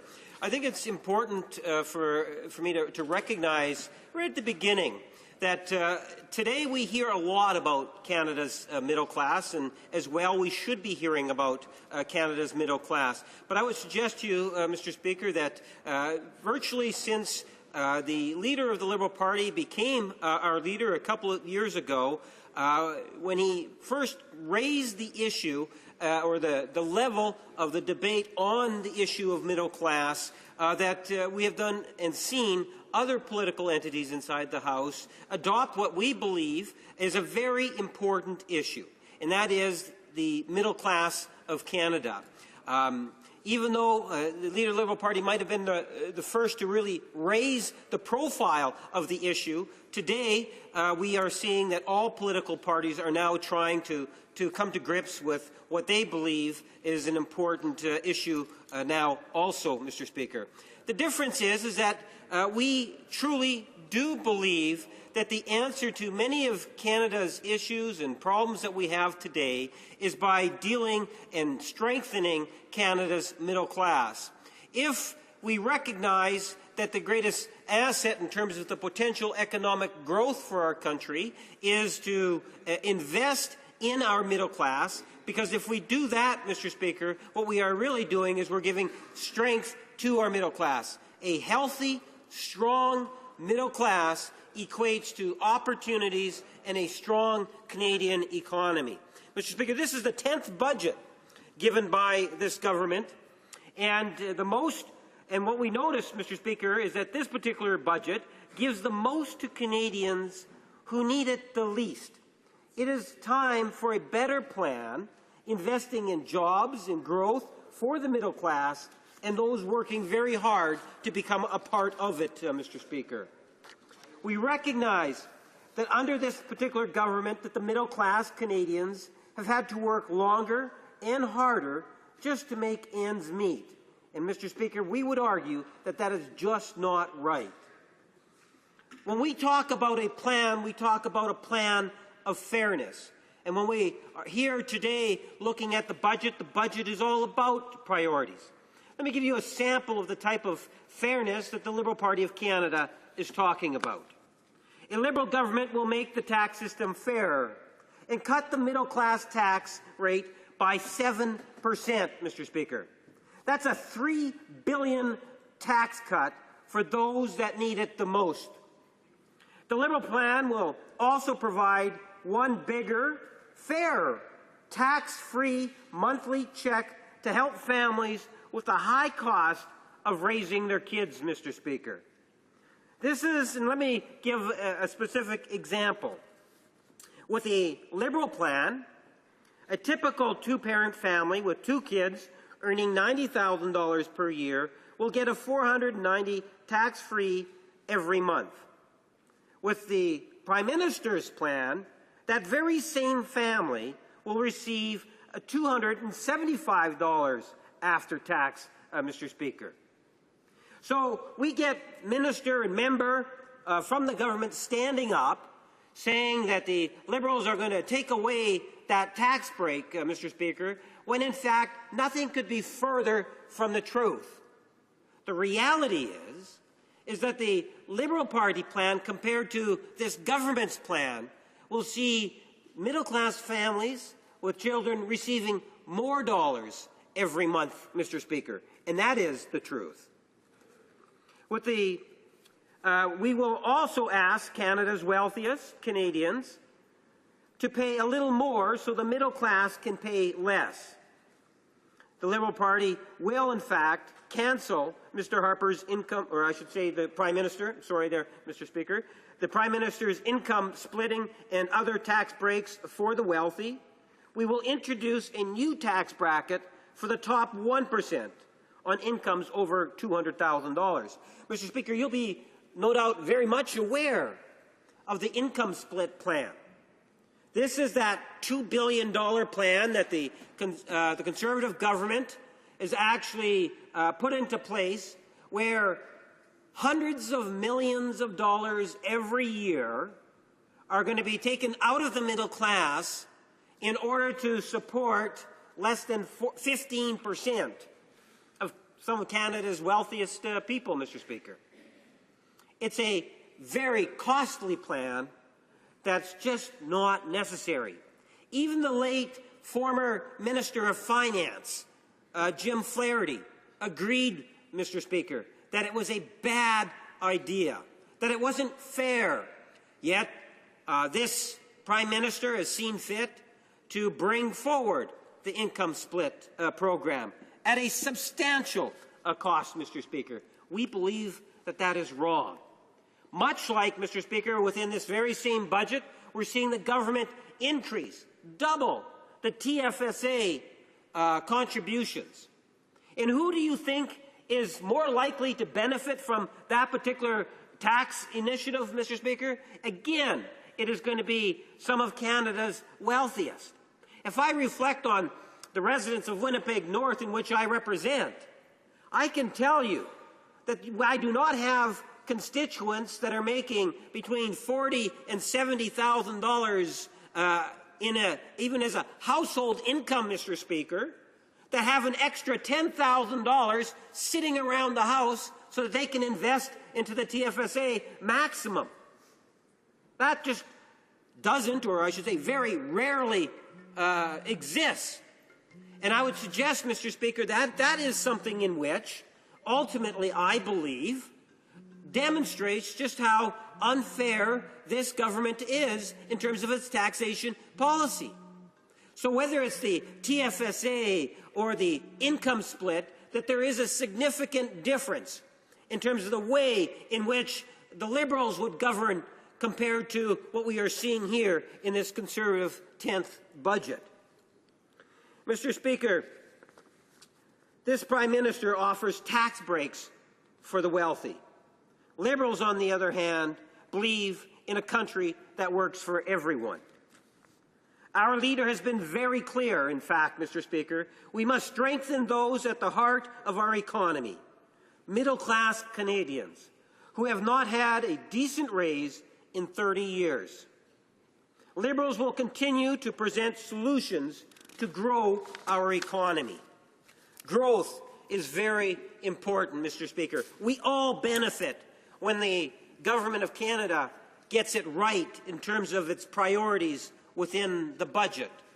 We see that in terms of certain industries in the last number of years.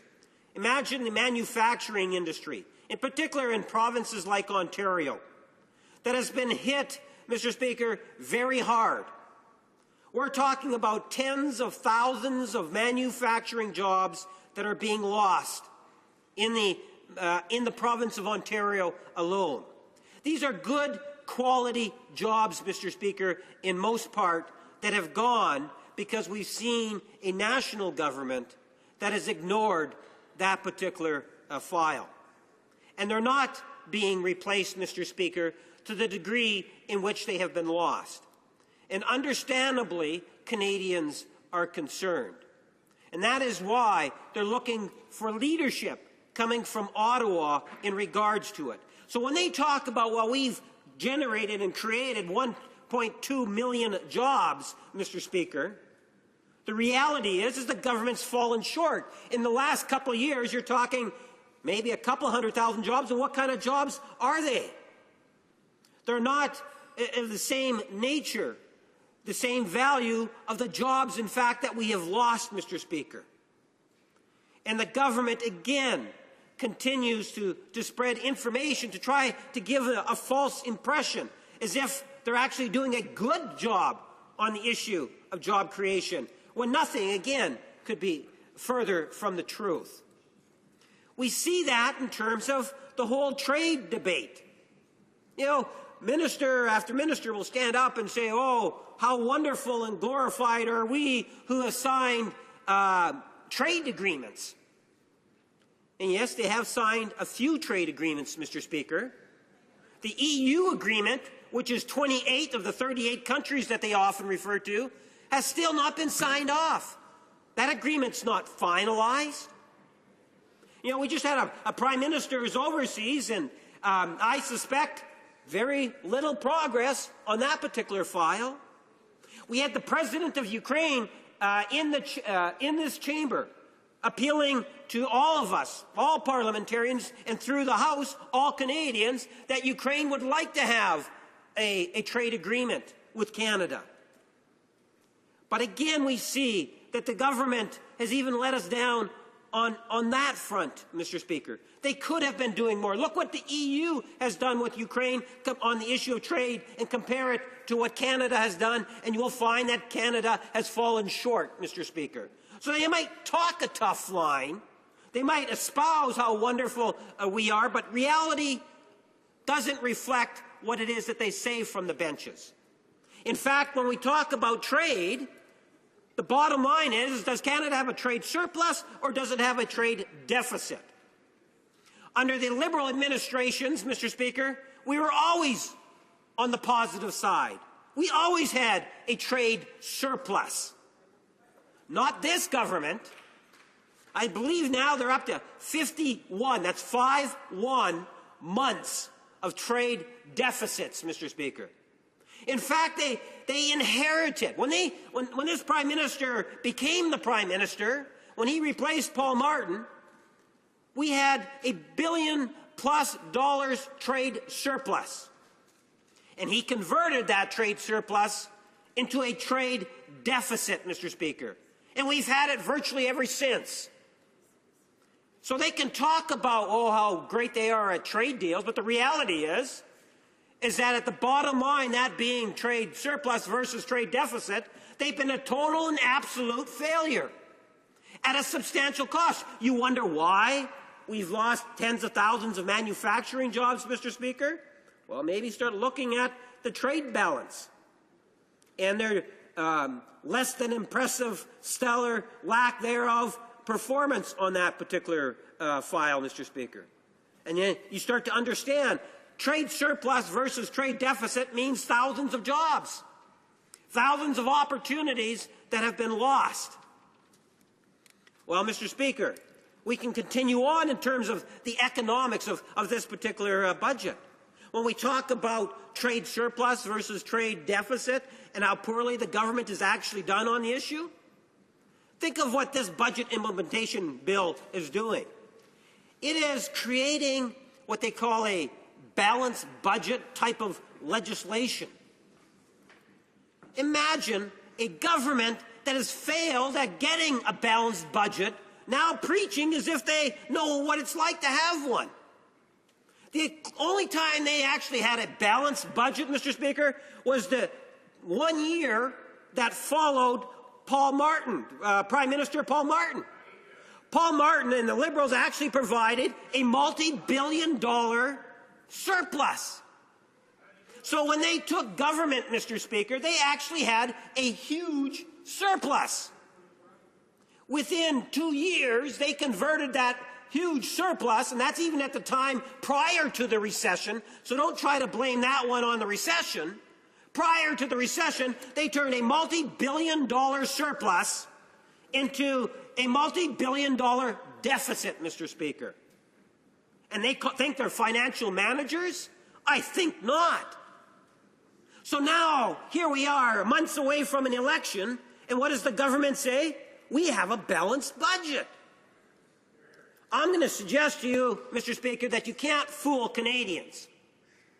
That the government, and take a look at the way in which they've achieved this so-called balanced budget. Not, I would argue. They wholesaled, what, $2 billion worth of GM shares? And then they went into a contingency fund, Mr. Speaker, something in which some of the ministers of this government said that they would never do, in order to generate a false balanced budget. So they tap into for a few $billion contingency and GM sales, and then so that they can create a $1 billion surplus. Well, Mr. Speaker, I don't believe it. I don't believe that this budget is in fact going to be balanced. I believe that this budget, Mr. Speaker, and we will find out after the next election, when all the numbers start coming in, that this conservative/reform pretend party or government failed at being able to deliver a balanced budget in 2015-16 fiscal year. What's amazing is how they will look at the Liberal Party and say, well, you know, the Liberals don't know how to balance budgets. When in fact the only person inside this chamber that has actually balanced a budget is the member that sits virtually right in front of me, the member from Wascana, the deputy leader of the Liberal Party. He's the only one inside this chamber that has actually achieved a balanced budget as a Minister of Finance, Mr. Speaker. If you take a look at the governance, the period of governance between Jean Chrétien and Paul Martin, you'll find that there are numerous balanced budgets, Mr. Speaker. What we know for fact is that it's the Conservatives that have been unable to balance a budget, Mr. Speaker. They're the ones off in the fairyland pretending or trying to give a false impression that they know and they believe that they are good at balancing the books, Mr. Speaker, when reality says it's the absolute opposite. That if there's any party that has any credibility whatsoever on this issue of balanced budgets, it is definitely not the Conservatives. But the record clearly shows that the Liberal Party can and does balance its books, Mr. Speaker. At the same time, the Liberal Party knows what is important to Canadians.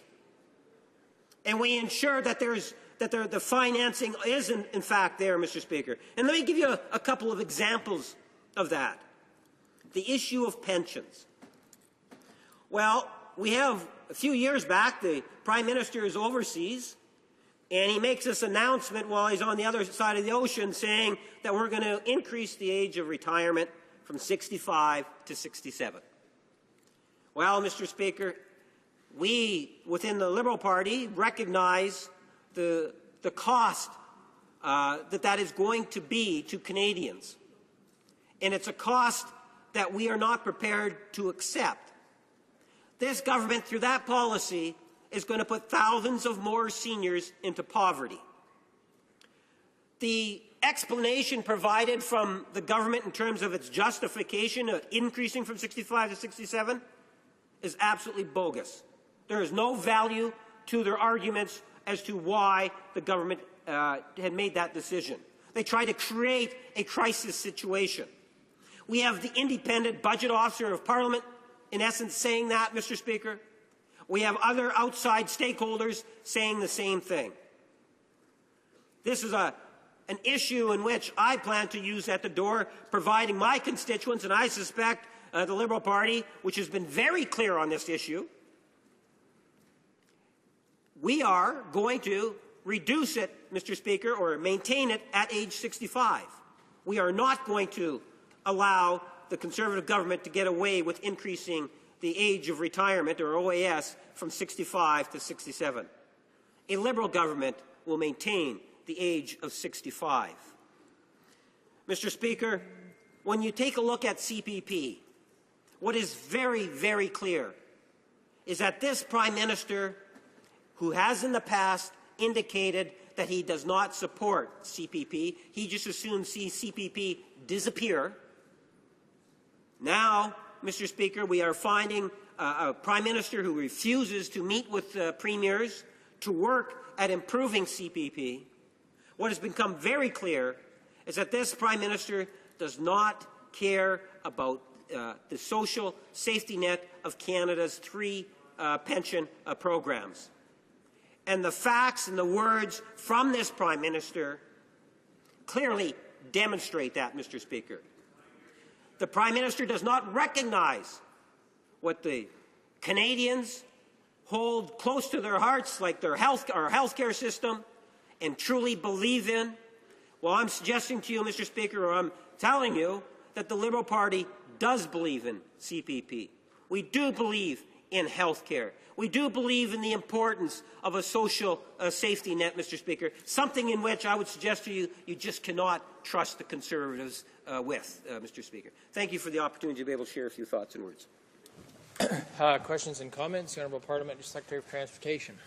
Thank you, Mr. Speaker. The members spend an awful lot of time on two elements, well, one less at the end there in terms of protecting social programs, which in fact were the largest part of, or significant part of the budget deficits we ran during the period of the stimulus and beyond, where we were bringing the budget back to balance. We didn't cut the transfers to the provinces. But Mr. Speaker, more to the point, and I have a question on this one for the member. I know he's a rookie in the House, and he wasn't here during the Great Recession, but I want to ask this question. Bloomberg, March 25th, 2009, the headline says, Canada needs second round of stimulus, Ignatieff says. It goes on to suggest that not only did the Liberals demand larger and bigger deficits of the minority Conservative government at the time, but they threatened to topple the government if, in fact, they didn't produce bigger deficits. Mr. Speaker, I wonder how the member feels about the member for Wascana and his colleagues voting in that fashion, Mr. Speaker, for much bigger deficits during the stimulus period. Honourable Member for Winnipeg North.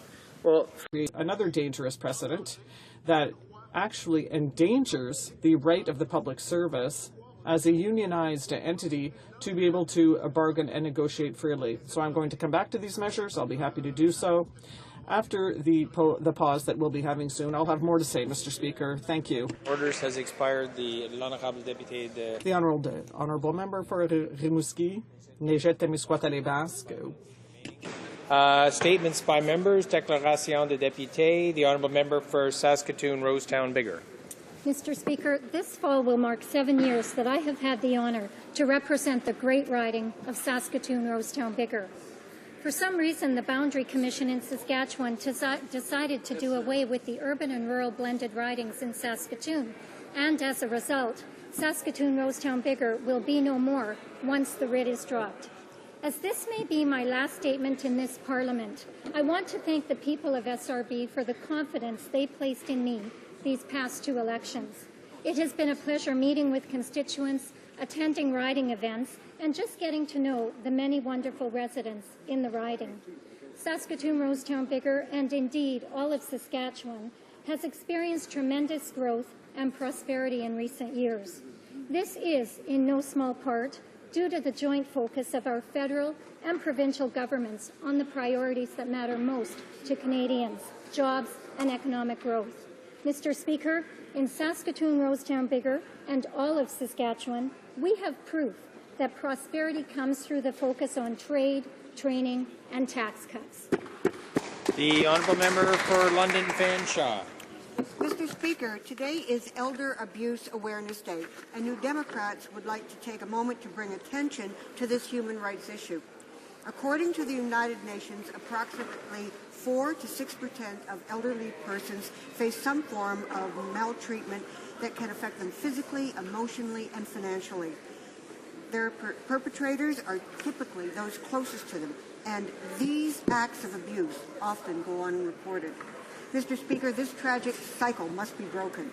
Just as they rely on their caregivers, our seniors look to their government for protection and support. We need to fully address the underlying problems of elder abuse that continue to plague this growing segment of our population. The NDP plan for a national strategy on aging will protect vulnerable seniors by giving them the resources and financial stability to maintain control over their lives. We will ensure that every senior citizen is afforded a life of comfort and dignity. The honourable member for Quebec-Mactaquac. Mr. Speaker, last week the Chartered Professional Accountants of Canada and their South Korean counterparts, the Korean Institute of the Certified Public Accountants, announced a memorandum of cooperation that strengthens relations between the Canadian and South Korean accounting professions. It identifies areas of joint interest for future collaboration, such as professional education and best practices in member regulation. Cet entente a été proposé lors de la... This agreement was proposed during the recent trade mission of the Minister of International Trade in South Korea. It is due partly to the implementation earlier this year of the Canada-Korea Free Trade Agreement. These two accounting organizations both believe that the profession can play a positive role in business relations between the two countries. Mr. Speaker, as a CPA myself, I am proud that my profession is capitalizing on our government's aggressive pro-trade agenda to seek global opportunities, and I want to say congratulations on their efforts. I encourage other organizations and businesses to carefully consider the tremendous opportunities available to them under Canada's free trade agreements and our Global Markets Action Plan. Great. The honourable member for Guelph. Mr. Speaker, today is World Elder Abuse Awareness Day, the one day in the year when the whole world voices its opposition to the abuse and suffering inflicted on some of our older generation. Elder abuse often occurs in private settings and affects the health and human rights of millions of older people around the world. It leads to serious physical injuries and long-term mental health impacts. Tragically, the incidence of elder abuse is predicted to increase as many countries are experiencing rapidly aging populations. Let us remember that it is our seniors who built Canada and that they continue to play a vital role in our future.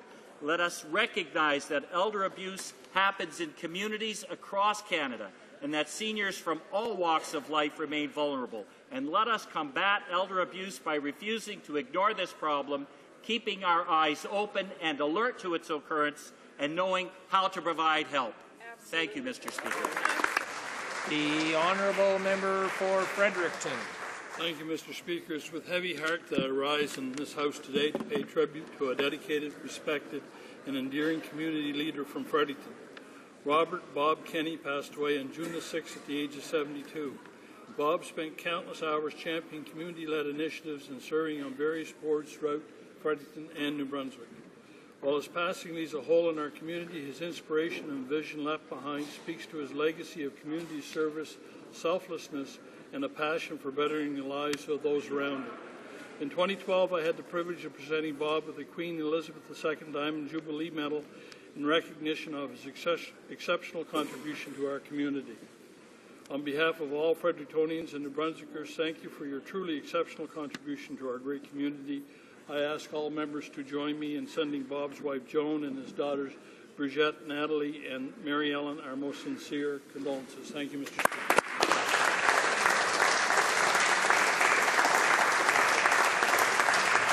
L'honorable député de Notre-Dame. Member for Notre-Dame de Grâce-Lachine. Thank you, Mr. Speaker. I rise today to underscore the International Day of Elder Abuse Awareness. This is unfortunately a reality that is alive and well and affects a considerable segment of our population. We must remain vigilant and attentive and use all the resources available to fight this injustice. This day is the ideal opportunity to express their solidarity with everyone who has been a victim of abuse in the past and to proclaim our determination to ensure our seniors the conditions required for a better quality of life and dignity, one of their most fundamental rights. Tragic that elder abuse, be it physical, psychological, sexual, or financial, remains mostly underestimated and ignored by societies across the world. At the same time, there is an increasing evidence indicating that elder abuse is an important public health and societal problem. Canada is not an exception. Canadian seniors are vulnerable to elder abuse, and it is happening in communities across the country. Let us pay close attention to these serious issues and take the responsibility to better protect our seniors and ensure that they age with dignity and in security. Thank you. The honourable member for Edmonton East.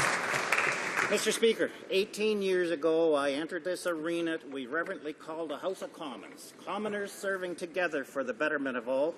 As I reflect upon our party's promises in 1997, I find it to be significant to compare the outcomes of today.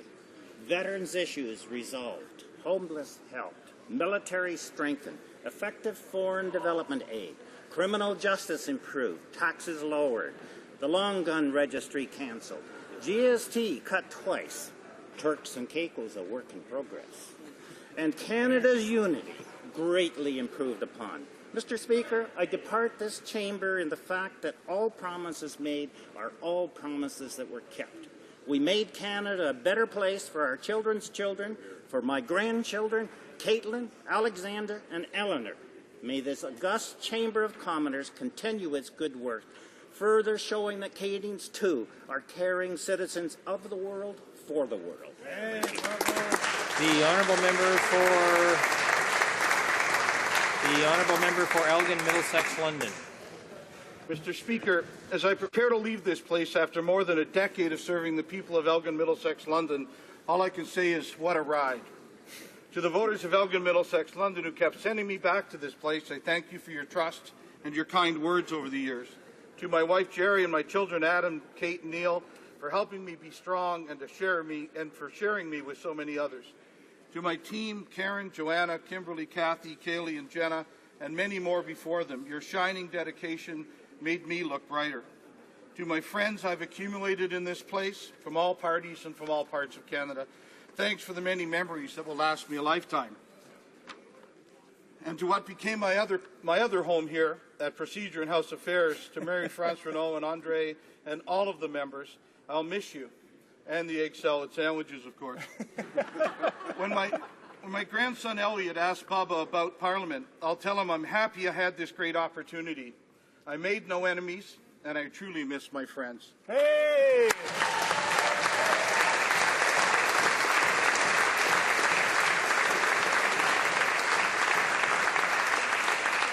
The honourable member for Newton North Delta. Mr. Speaker, I stand with pride today to congratulate the graduating classes of Princess Margaret Secondary, Tamanawit Secondary, Panorama Ridge Secondary, Frank Hurt Secondary, Delview Secondary, North Delta Secondary, Seaquam Secondary and Burnsview Secondary in Surrey, Newton and North Delta. As a teacher, I am delighted to know that these young people have worked diligently to achieve their goals. I wish them a lifetime of continued success. I would encourage all levels of government to invest generously in quality public education. It is a cornerstone of our democracy, and our kids are worth it. They are our future.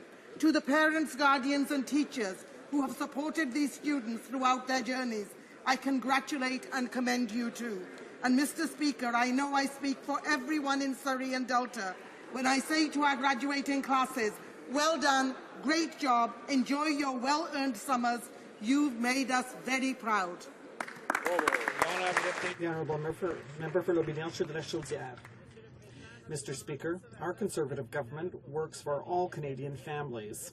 Most recently, we introduced the family tax cut and universal childcare benefit, which will benefit 100% of families with children by helping them keep more money in their pockets so that they can spend it on their priorities. Mr. Speaker, the leader of the Liberal Party has a different plan for Canadian families. He wants to take away our government's family tax cut and replace it with a family tax hike. Mr. Speaker, this is unacceptable. Canadians do not want this, and they will reject these high tax schemes. And so will we. Thank you, Mr. Speaker. The honourable member for Scarborough Southwest. Mr. Speaker, I'd like to begin by saying thanks once again to the great people of Scarborough Southwest for their support in 2011. It's been an honour and a privilege to represent them here in this House for the past 4 years.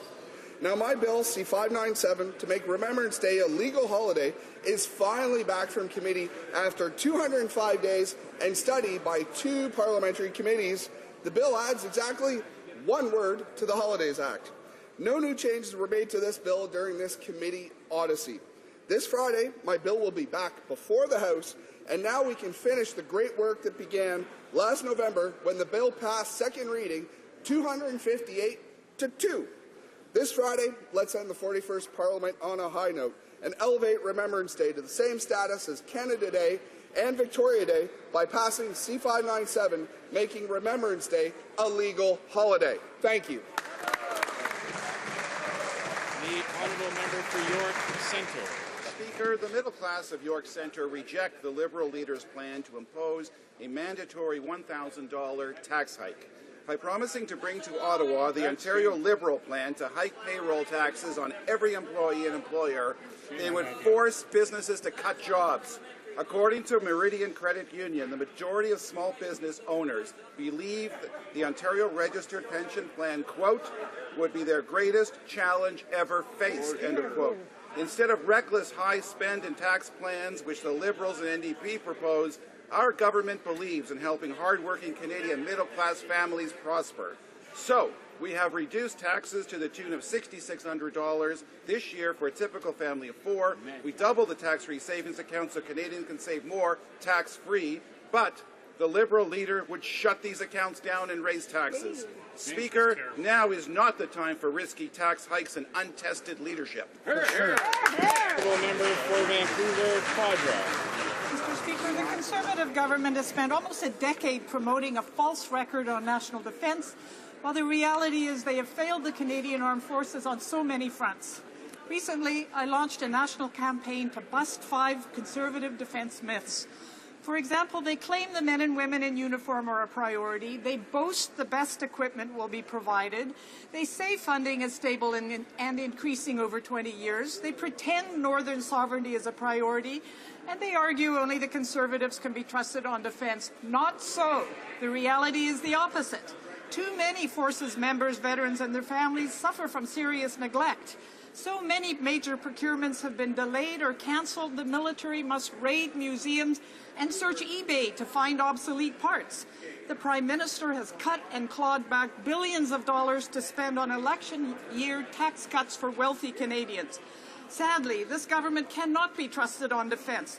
On their watch, the Canadian Armed Forces' well-being and capability are in serious jeopardy, and Canadians look forward to an end. The honourable member for Okanagan, Coquihalla. Mr. Speaker, Alan Shelburne, who admitted to killing his 3 children in Merritt, British Columbia, will be allowed day passes out of the psychiatric hospital where he's currently confined. Our thoughts continue to be with Darcy Clark and her family at this time. We are disappointed with the decision by the BC Review Board. Our Conservative government has taken concrete steps to protect Canadians and putting victims first. We have strengthened our country's not criminally responsible laws, and by ensuring that public safety is the paramount consideration and creating a high-risk offender status for violently not criminally responsible individuals. Mr. Speaker, we will continue to stand up for Canadians. Honourable member for Longueuil-Pierre-Boucher. Mr. Speaker, in 2005, a member here in the House said that he had had enough of this culture of entitlement where taxpayers' money is used for partisan purposes. Now, who is that member? None other than the Prime Minister himself, who was promising more ethics. But once in power, he did the opposite. And now that we're on the eve of elections, he's getting worse. He's going to multiply announcements for his infrastructure plan, which is now 2 years old. Coincidence? I don't think so. The Prime Minister is doing just like the Liberals. He's taking taxpayers' money to campaign by carrying out a number of polls to validate his dubious policies. If he actually met with people, he would know what they think of them. But in the end, Conservatives and Liberals, they're all the same. They're experts in partisan electioneering. But in October, the public will be able to get rid of these tired old parties and finally elect the first NDP government in Ottawa, the only party that cares about their interests. Mr. Speaker, recently I traveled with the Prime Minister to Ukraine, meeting with President Poroshenko and discussing Canada's strong support for Ukraine in combating Putin's aggression. The Prime Minister is clear that Canada recognizes the sovereignty and territorial integrity of Ukraine, and Canada will never recognize Putin's illegal occupation of any Ukrainian territory. Putin must withdraw his troops and weapons from Ukraine and cease his material support to his proxies. Canada will always stand with the people of Ukraine. This House has an opportunity to demonstrate that support today by joining the International Council in Support of Ukraine, the Ukrainian Echo weekly newspaper, the League of Ukrainian Canadians, the League of Ukrainian Canadian Women, and the Ukrainka Research Institute at a reception at 238 South after question period for the release of a unique publication entitled Holodomor, the Ukrainian Genocide 1932-1933. The book raises public awareness of the Holodomor, a famine genocide perpetrated by Stalin. I hope that all members will make an effort to participate this afternoon. Thank you, Mr. Speaker. Oral questions. Questions orales. The Honourable Leader of the Opposition.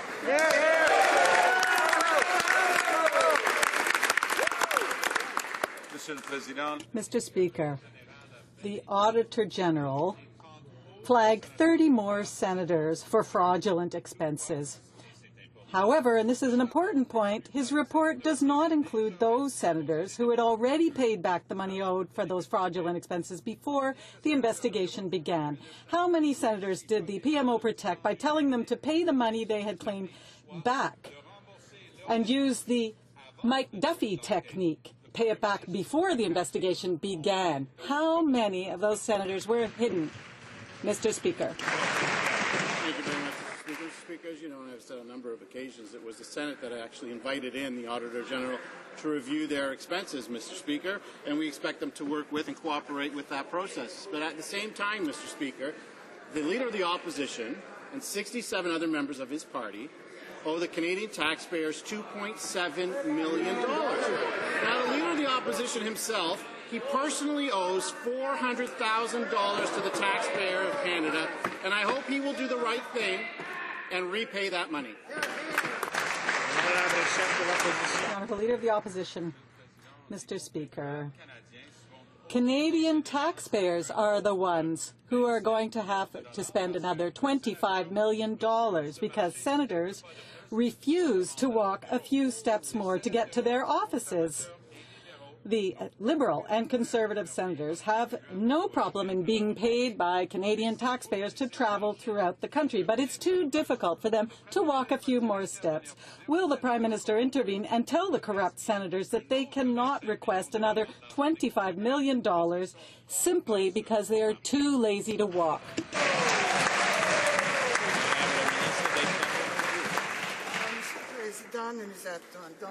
Mr. Speaker, we expect the Senate to take temporary offices that will be the best for taxpayers. The Honourable Leader of the Opposition.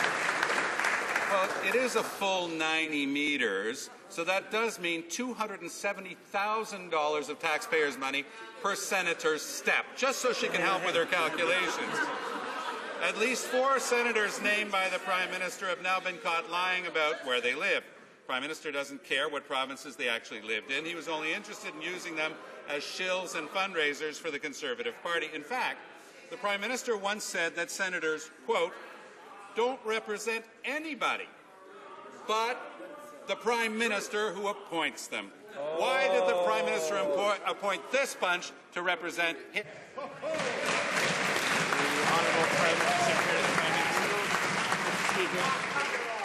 The Leader of the Opposition is completely delusional if he thinks that Canadians will ever give him the opportunity to serve on this side of the House while he refuses to respect the fact that he owes them $2.7 million. If Canadians can't trust him to ethically manage his own office budget, there's no way they will ever trust him to ethically manage the budget of the entire country. I certainly hope that it won't take 17 years for him to do the right thing. The Honourable Leader of the Opposition. Order. Order. The Honourable Leader of the Opposition. Today, the Prime Minister and I are each meeting with Bono and representatives of the One campaign to talk about Millennium Development Goals and how we can work together to fight the kind of gut-wrenching poverty that, thankfully, most Canadians will never see. But while the Prime Minister is talking about fighting poverty, leaked government documents show that he's abandoned the next round of UN development goals before they've even been adopted. Will the Prime Minister confirm that he hid the truth from our G7 partners last week, that his promises to fight extreme poverty around the world are only for show?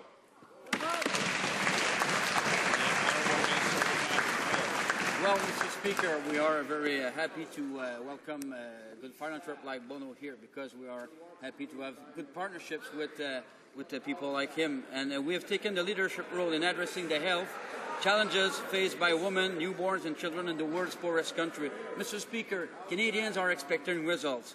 And under our Prime Minister's initiative on the maternal, newborn and child health, we will save the life. It will help to save the life of 1.3 million children and newborns, as well as more than 60,000 women.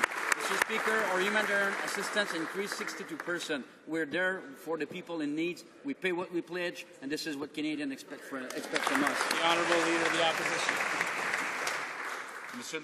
Mr. Speaker, the problem is that they're saying one thing in public and one thing in private. Meanwhile, the living conditions in Aboriginal communities are deplorable. And in the north, people have to dig through rubbish bins in order to find food to eat.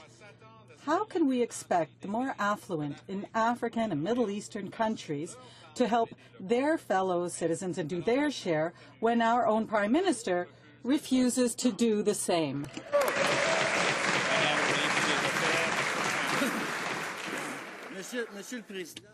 Mr. Speaker, the facts will show, for anyone who is interested in the reality, that there is no government that has done as much for people in the north here in Canada as the Conservative government has done. Mr. Speaker, the fact is this.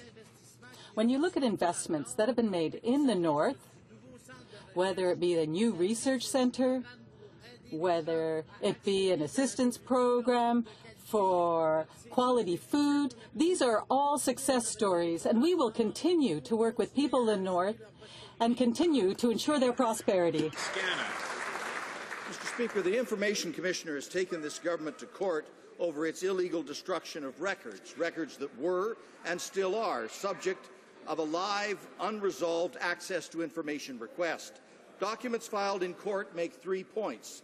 1, the destruction of these documents was indeed illegal. 2, both the RCMP and the Public Safety Minister were fully aware of that illegality. And 3, the Minister's office pressured the RCMP to break the law and cover it up. Who in the Minister's office counseled that illegal behavior? The Honourable Minister of Public Safety. Mr. Speaker, let's be clear. It's this government that has ended the wasteful and ineffective long gun registry, Mr. Speaker. And we reject any claim that the RCMP did anything wrong by following the press will of Parliament to destroy the data from the long gun registry, Mr. Speaker. It was still possible to access outdated data of the long gun registry. We are fixing that loophole, Mr. Speaker. We will stand up for law-abiding citizens and stop treating them as second-class citizens in this country, Mr. Speaker. Honourable member for Wascana. Mr. Speaker, the government can't slough this off. It's being investigated now by the OPP. If the government thinks they can whitewash this illegality by some retroactive exemption buried in the budget bill, they need to think again. A new government in October could just as easily withdraw that phony absolution, especially for those who pressured the RCMP into illegal conduct and then lied about it. Who concocted the plan to destroy the data illegally while deceitfully telling the Information Commissioner that it was preserved? The Honourable Minister of Public Safety. Mr. Speaker, I'm going to be very clear. Our government is the one that ended the costly and inefficient gun registry after a vote and after having listened to the will of Parliament. But what is shameful, Mr. Speaker, is to have this party and this member who are doing this untruthful advertising, and we are going to put in place an effective system, and we are not going to be disrespectful towards the arms community and those law-abiding Canadians who do not deserve to be treated like second-class citizens. The honourable member. Mr. Speaker, the Minister is doing all he can to avoid the question. In 2012, we learned that the Office of the Public Safety Minister, supported by the Office of the Prime Minister, put considerable pressure on the RCMP, counter to the Access to Information Act, that it destroy as quickly as possible data from the gun registry. Will the Conservatives admit that they circumvented the law and that it now wants to retroactively amend the law to cover its actions, and that this kind of retroactive change is unconstitutional and certainly immoral, Mr. Speaker? The Honourable Minister of Public Safety. Mr. Speaker, I'm going to be clear again. Our government is very proud to respect the will of Parliament in destroying the costly and ineffectively long gun registry, and we are not going to apologize for respecting the will of Parliament. On the other hand, Mr. Speaker, we are going to understand that the untruthful words of the Liberals that are a threat to public safety is what I'm saying it is. It's a dog's breakfast, Mr. Speaker, and we are going to make sure that those law-abiding Canadians are respected and are not treated as second-class citizens. Mr. Speaker, Canada is lagging behind in international assistance contributions. Even the Minister has admitted that Canada's financial contributions to development is sliding. Canada is at the bottom of the list of donor countries. We are very far from the 0.7% of gross national income that was set by the international community. How, Mr. Speaker, did it get to this point? Why does the Conservative government refuse to do its fair share? The Honourable Minister. Mr. Speaker, on the contrary, the Prime Minister has taken a leadership role in addressing the Millennium Development Goals and the contributions that are required for maternal and child health. And let's just take a look at the results. In 2011, there were, over the past 5 years, the mortality level has gone down. The mortality level has gone down of mothers and children. In 2013, many diseases were avoided, and 5 million children were treated with vitamin A. Mr. Speaker, we do what we say, and we are getting results. The Honourable Member for Laurier-Sainte-Marie. Education and a future to those children. Mr. Speaker, 94% of Canadians believe it's important to improve the lives of the world's poor. But Canada's record is embarrassing. Our international assistance is at the lowest level in a decade. And only under the Liberal government of Paul Martin was it ever lower. Even the Conservative government in the UK reached the 0.7 goal. Why isn't Canada pulling its weight?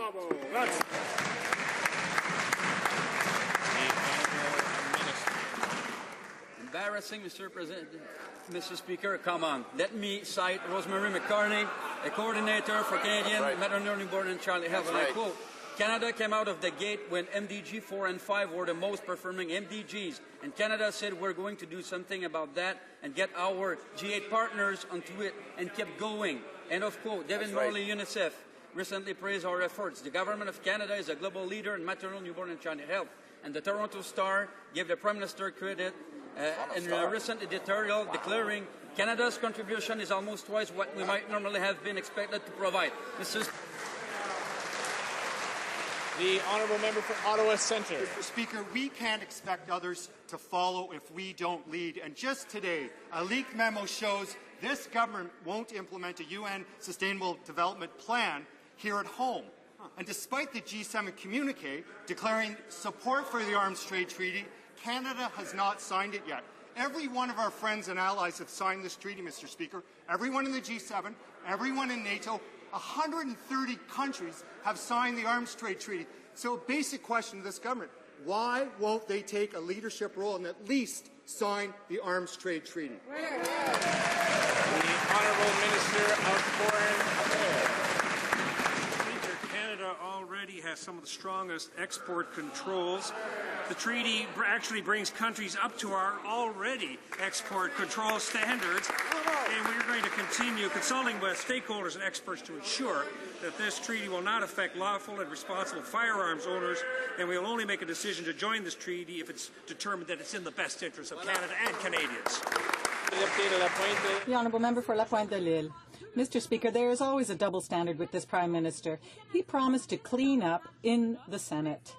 But since taking power, he has had no plan to reform the Senate. And now there is nothing. Status quo, despite the Supreme Court ruling. We learned that the 30 Liberal and Conservative senators named in the Auditor General's report could possibly all be investigated by the RCMP. This is a real pattern of abuse in the Senate. And the Prime Minister is sitting back with his arm crossed. What are they going to do? Are they going to clean up once and forever in the Senate? Thank you very much, Mr. Speaker. Mr. Speaker, as I already said in this question period, it was the Senate that invited in the Auditor General to review their expenses. He, of course, came forward with a report that showed some 30 senators in dispute, Mr. Speaker, but at the same time, Parliament, this side of the House, has come forward with a report that shows some 68 members of Parliament with 3 times the amount, Mr. Speaker. In fact, all 68 of those happen to be NDP members of Parliament.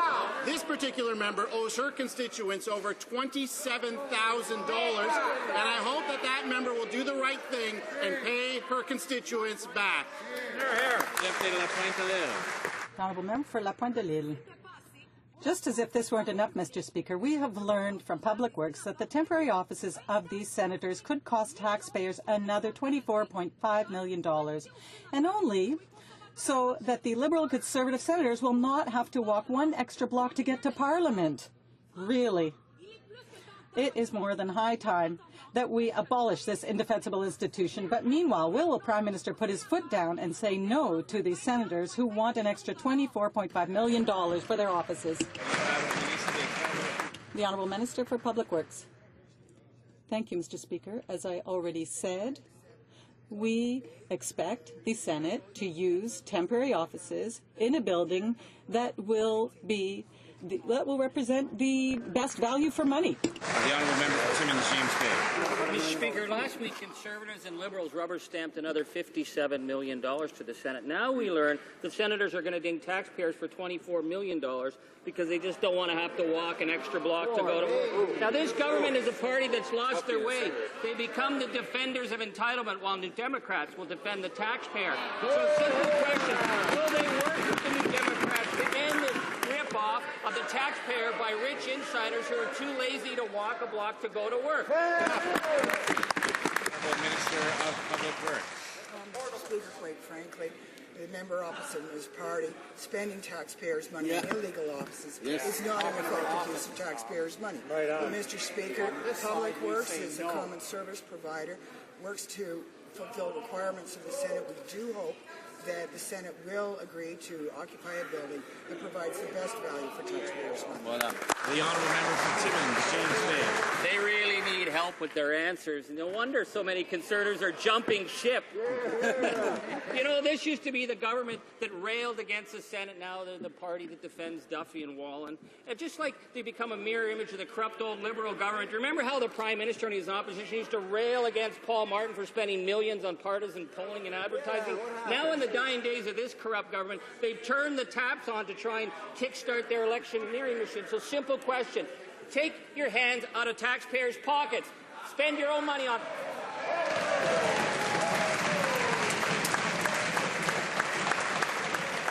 Just remind colleagues to address their comments to the chair, not directly at one another. The Honourable Minister of Employment. Thank you, Mr. Speaker. I gather the question was about advertising. The reason that we are communicating with Canadians is to tell them about the expanded universal child care benefit.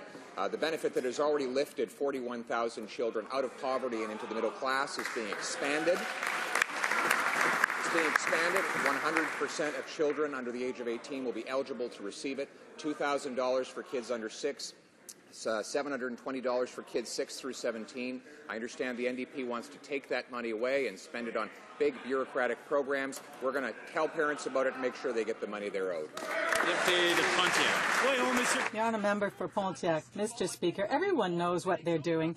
A few months away from the elections, the Conservative Party of Canada is increasing its polling in order to find out Canadian voter concerns at the expense of taxpayers. The Privy Council office is supposed to provide non-partisan support to the Prime Minister. And yet the PCO spent almost $500,000, yes, $500,000 on finding out what Canadians' opinions are on, for example, the Islamic State, taxes, and Senate reform. When will the Conservatives stop using taxpayers' money as their own campaign war chest?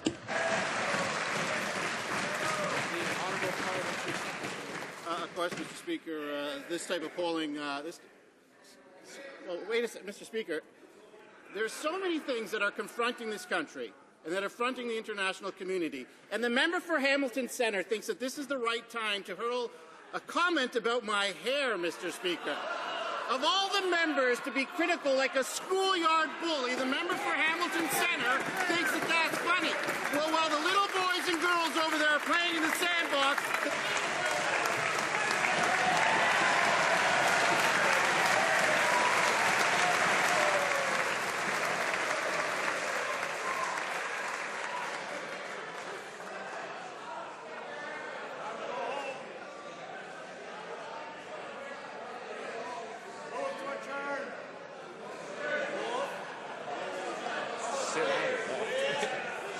The honourable member for Burnaby, New Westminster.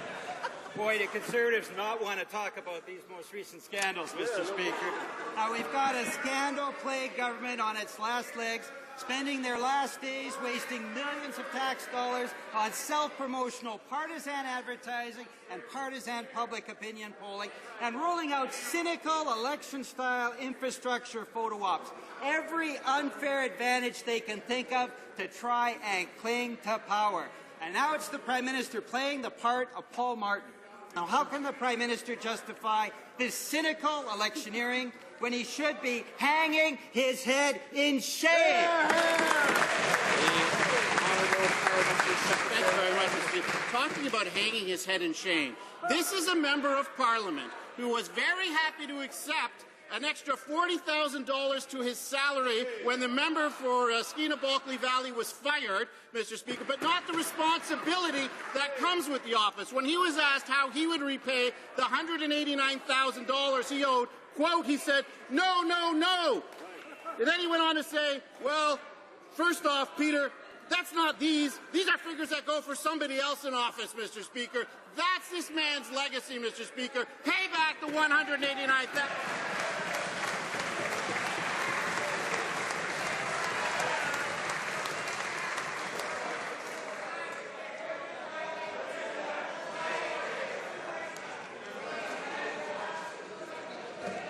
Order.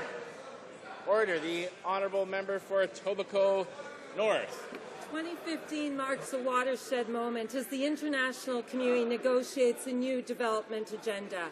A central tenet is the principle of universality, which would require all countries to address inequality within their borders. Despite their tough talk abroad, a memo prepared for the Minister of International Cooperation concedes that Canada has, quote, no plans to apply the post-2015 agenda domestically beyond the status quo. Why does the government settle for the status quo when it comes to poverty and income inequality in Canada? And the Honourable Minister of State. Well, Mr. Speaker, our government has done more than any other government to lift Canadians out of poverty. In fact, more than 1.4 million less Canadians are out of poverty. You know why, Mr. Speaker? It's because of our benefits, like the universal child care benefit, the family tax cut. These are benefits that give money directly to parents, those parents who are living in low-income or in poverty situations. We're going to expand it. We're going to increase it. The Liberals would end it. Mr. Speaker, Canadians know they can count on this government to give them more money.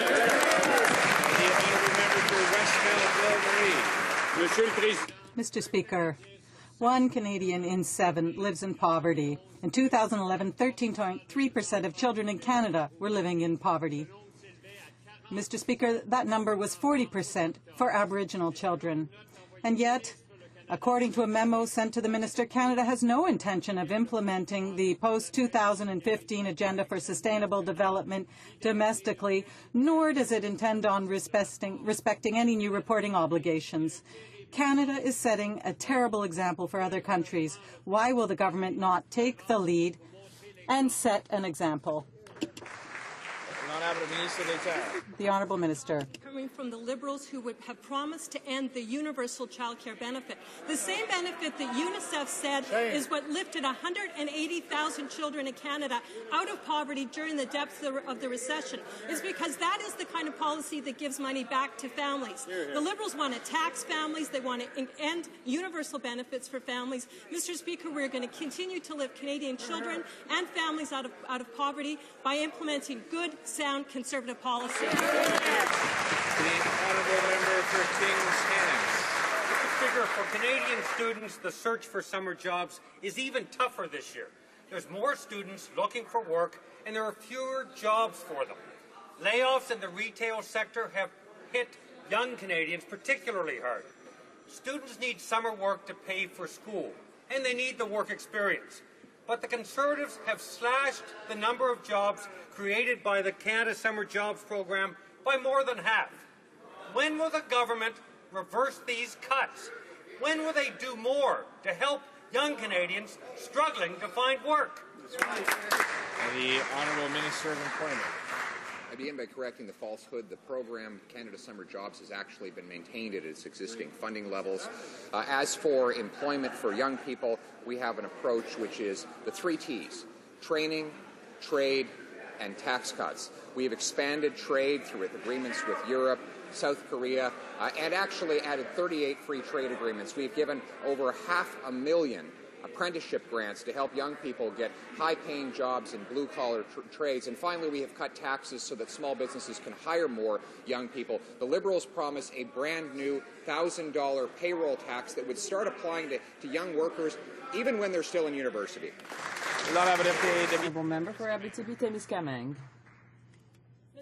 Mr. Speaker, a new survey shows that Canadians are very worried in light of the deterioration of the healthcare system, lack of access, not enough long-term care, not enough money to pay for drugs. The list of concerns is very long, but the solution of the Conservatives is to cut $36 billion from transfers to the provinces.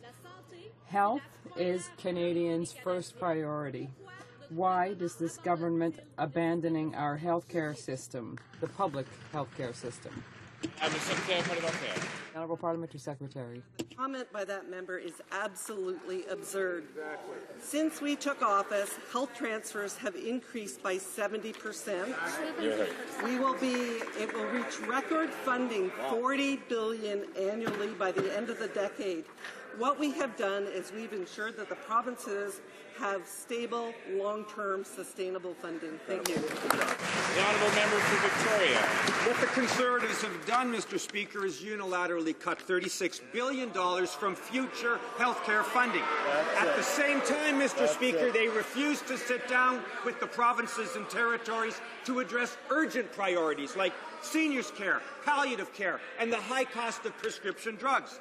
The results are clear. A majority of Canadians now believe our healthcare system is deteriorating and increasingly unsafe. So why have the Conservatives failed to work collaboratively with the provinces and territories to address these concerns and to strengthen our public healthcare system? Thank you, Mr. Speaker, and I hate to make another comment about NDP and their math, but I have to say 6% increase every year is not a cut. 3% is not a cut. And the other important fact is dollars are not the only thing that's going to make a difference. Today our minister was talking about innovation, investments in innovation that are going to make a huge difference. So, Mr. Speaker, we're proud of record levels of transfers to the provinces. We're proud of the work that we do. The honourable member for Davenport. Well, the Conservatives have landed in a familiar place once again, Mr. Speaker. They're back in court. And this time they're throwing away taxpayer money, and they love to do this, fighting a federal court ruling that told them their cuts to the interim federal health program was, quote, cruel and unusual. You know, their pathological single-mindedness to attack children and pregnant women, deny them health care, it's an obsession, Mr. Speaker, that goes right against the main frame of Canadian values. These are some of our most vulnerable people. So will they do the right thing and reinstate the health care for refugees? The Honourable Minister of Immigration. Mr. Speaker, once again, the member opposite is completely misleading the Canadian public and a broader public. Refugees in this country, Mr. Speaker, receive health care. We are proud that they continue to receive that health care from their federal government. And yes, Mr. Speaker, we will continue our appeal because we don't think it's fair that those whose asylum claims have failed or those whose asylum claims were fraudulent should be receiving better health care than Canadians themselves, Mr. Speaker. This is a government that is looking after refugees. This is a government that has done more than any other party in this place for refugees over the last several decades, Mr. Speaker. The honourable member for Pierrefonds-Dollard. That's really unfortunate. The minister's denying there's even a problem. The Conservatives have to stop playing petty politics when it's an issue of people's health. The federal court was clear. Reducing coverage of health care for refugees is a violation of our Charter of Rights and Freedoms. And rather than complying with that, the Conservatives have decided to appeal it. That's shameful. Will the Conservatives finally listen to the doctors and experts and the federal court and stop carrying out a smear campaign against health care for refugees? The Honourable Minister of Immigration. Mr. Speaker, the Honourable Member, once again, is wrong. Refugees and protected people receive excellent health care in Canada. Yes, we are going to appeal it in court because the people whose claims have failed and fraudulent claimants should not result in fees or costs to Canadian taxpayers. We'll protect refugees and the interests of Canadian taxpayers, unlike the NDP. Member for Red Deer. Mr. Speaker, my constituents believe in justice. They want to know that when a criminal or a terrorist harms a Canadian, that their government will work to ensure that justice is delivered and those responsible have to answer to the law. Too often, crimes go unpunished and people lose trust in our justice system. Can the Minister of Public Safety provide an update on the case of the 2008 kidnapping of my former constituent, Amanda Lindhout? The Honourable Minister of Public Safety. Mr. Speaker, I thank the member for Red Deer for the support that he's brought to Amanda Lindhout and her family. I also want to emphasize the integrated security team that helped the authorities in Malaysia, and I want to confirm that an arrest has been made in regard with this crime that was committed. And Mr. Speaker, it was a complex operation that was successfully completed. Terrorist who harms a Canadian anywhere in the world can be assured that Canada will hunt them down and make sure that they fail to face the full force of the law. Honourable member for Brossard Prairie. Mr. Speaker, in Trudeau and Pearson airports, hundreds of airport workers are fearing for their jobs. They accuse Air Canada and other airlines of changing fuel suppliers in order to rehire the same employees by paying them less and reducing their benefits. The threatened workers have filed complaints of unfair practices before the Canada Industrial Relations Board.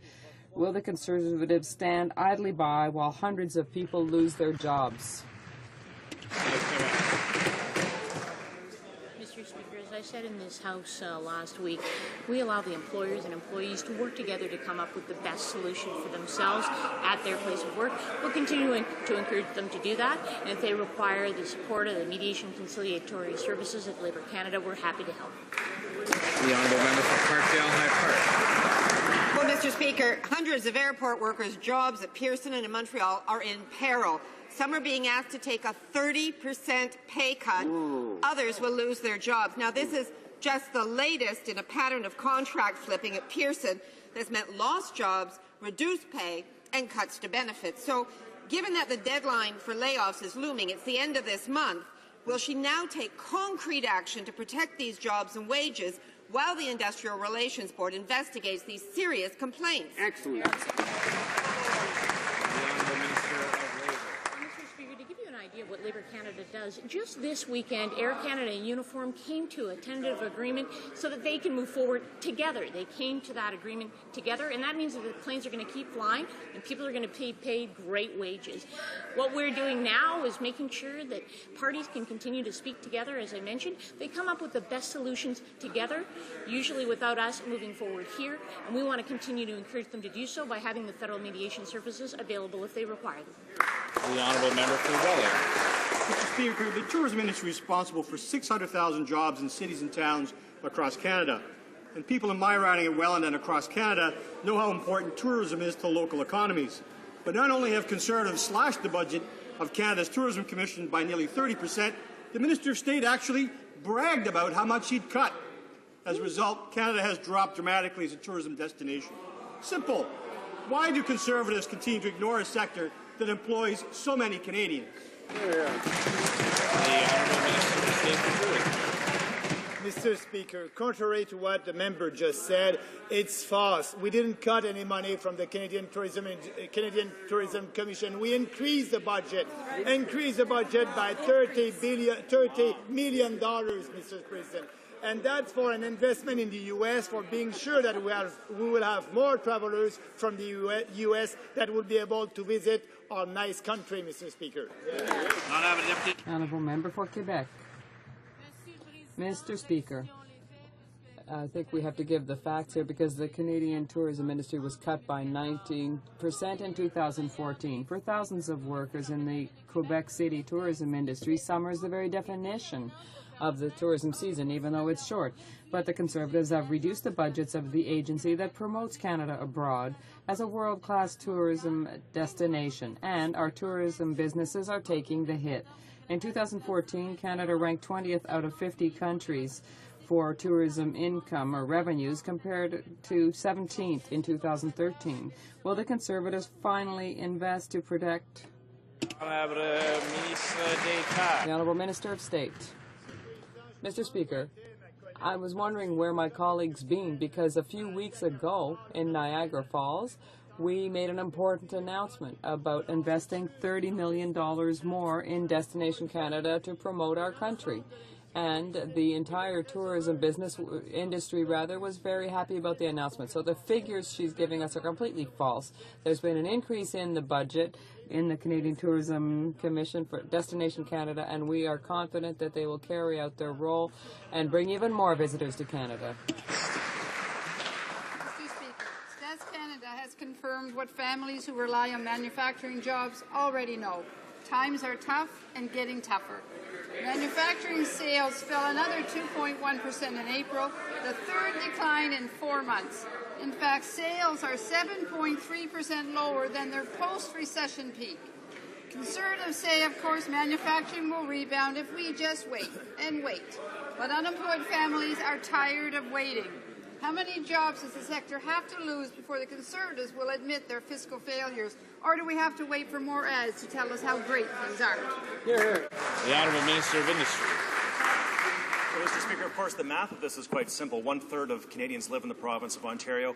Ontario is over 40% of the Canadian economy, and the backbone of the Ontario economy is manufacturing. That's why, when we came forward with Budget 2015, we worked with the province of Ontario, we worked with the private sector, we worked with the auto sector and aerospace sectors to come forward with a package of policies that would make sense. And that's why the Canadian Manufacturers and Exporters, that's why the Canadian Auto Parts Manufacturing Association, and others who actually work in this sector, with whom we work, have said that our budget is the right way forward to ensure that we're creating jobs, creating growth, and creating a long-term prosperity for Canada's manufacturing sector. The Honourable Member for Toronto Centre. The numbers don't lie, Mr. Speaker. The manufacturing performance is dismal, particularly with the dollar at 81 cents. And it is part of a wider trend. The trade deficit has soared to historic highs. In January, $1.8 billion. In February, $2 billion. In March, an all-time slump, $3.9 billion. In April, another $3 billion. That is a total deficit so far this year of more than $10 billion. Without reciting talking points, can this government explain how it will turn those terrible numbers around? The Honourable Minister of Trade. Well, Mr. Speaker, I do not accept the premise of that question. No government has done more to advance Canada's trade interests than this Conservative government. That's why we've concluded free trade agreements with 38 different countries around the world, and we've also concluded 29 investment protection agreements. Mr. Speaker, had the member actually reviewed the statistics, she would have found that non-energy exports actually went up 6.2% over the previous year. It's the first time that Canadian exports last year were over $1 trillion. We're very proud of that accomplishment. The Honourable Member for Newton North Delta. While the Prime Minister was off at the G7 signing feel-good statements about taking action on poverty at home and abroad, the Minister of Internal Development is quietly admitting the government has no intention to address poverty here at home. Despite rising inequality, hundreds of thousands of Canadians turning to food banks every month, growing numbers of working poor, and First Nations who don't have access to clean drinking water or safe housing, the Conservatives see no reason to act. Why are the Conservatives refusing to address poverty right here in Canada? The Honourable Minister of State. About the numbers in terms of poverty that we've seen since we've come into government. In fact, Mr. Speaker, we've seen the level of poverty decrease substantially because of the benefits that we provided, like the universal child care benefit, and now we've introduced the family tax cut.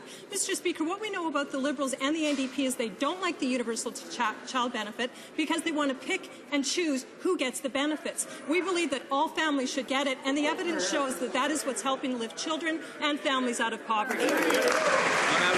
Honourable Member for St. Albert. There is always a double standard with this government, Mr. Speaker. On the one hand, the Prime Minister publicly claims that he is supporting this ambitious plan of the United Nations to fight poverty. But once back home, his minister does absolutely nothing to achieve the goals. Almost 15% of Canadians are living under the poverty line, included in that figure is over 1 million children. So what is the Prime Minister tangibly proposing to respect promises to reduce poverty in this country? Honourable Minister of State. Let me tell you what somebody from outside of Canada said about what we're doing to lift children out of poverty. He said, that's really impressive. It's better than the majority of other countries did during the recession, Mr. Speaker. That was because we helped lift 180,000 children out of poverty.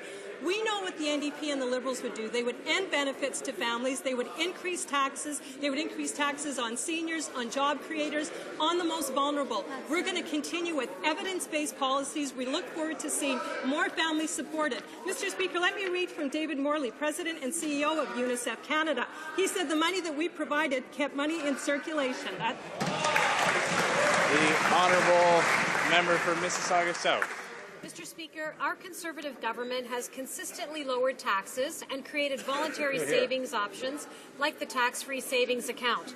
Our low-tax plan saved $66 this year for a typical family, but the $6,600, thank you.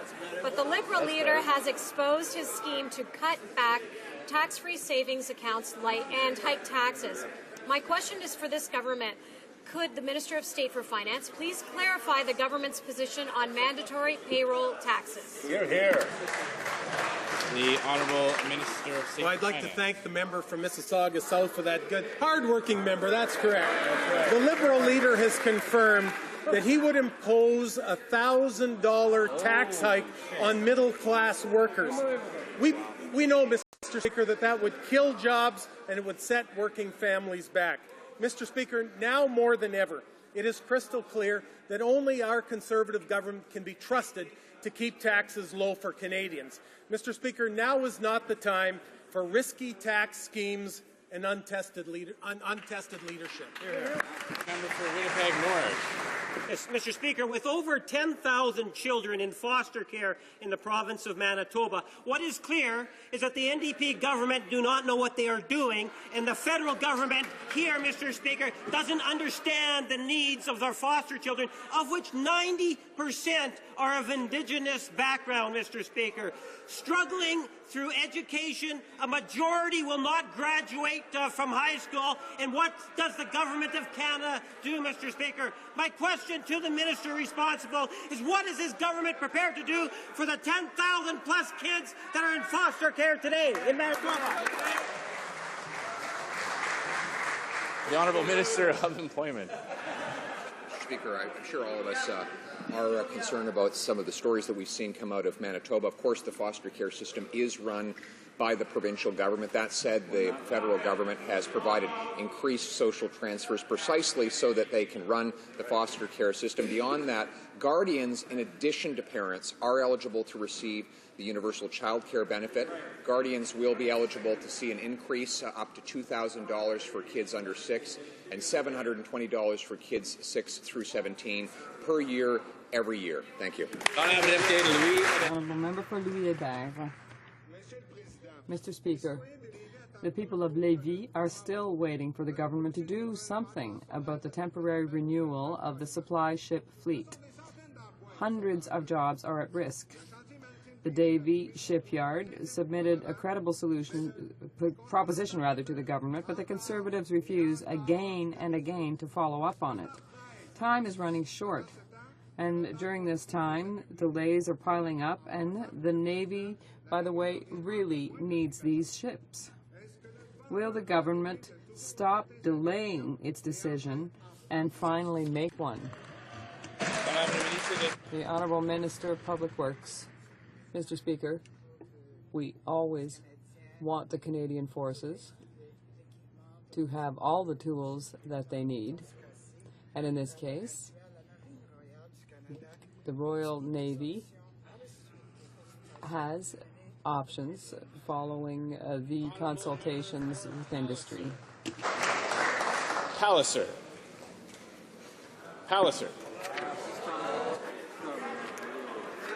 Thank you, Mr. Speaker. Mr. Speaker, seniors across our country have expressed concerns about elder abuse and financial abuse and fraud. Our government has a record to be proud of when it comes to protecting seniors and supporting elder abuse awareness. Can the Minister of State for Seniors please update this House on her work to combat elder abuse?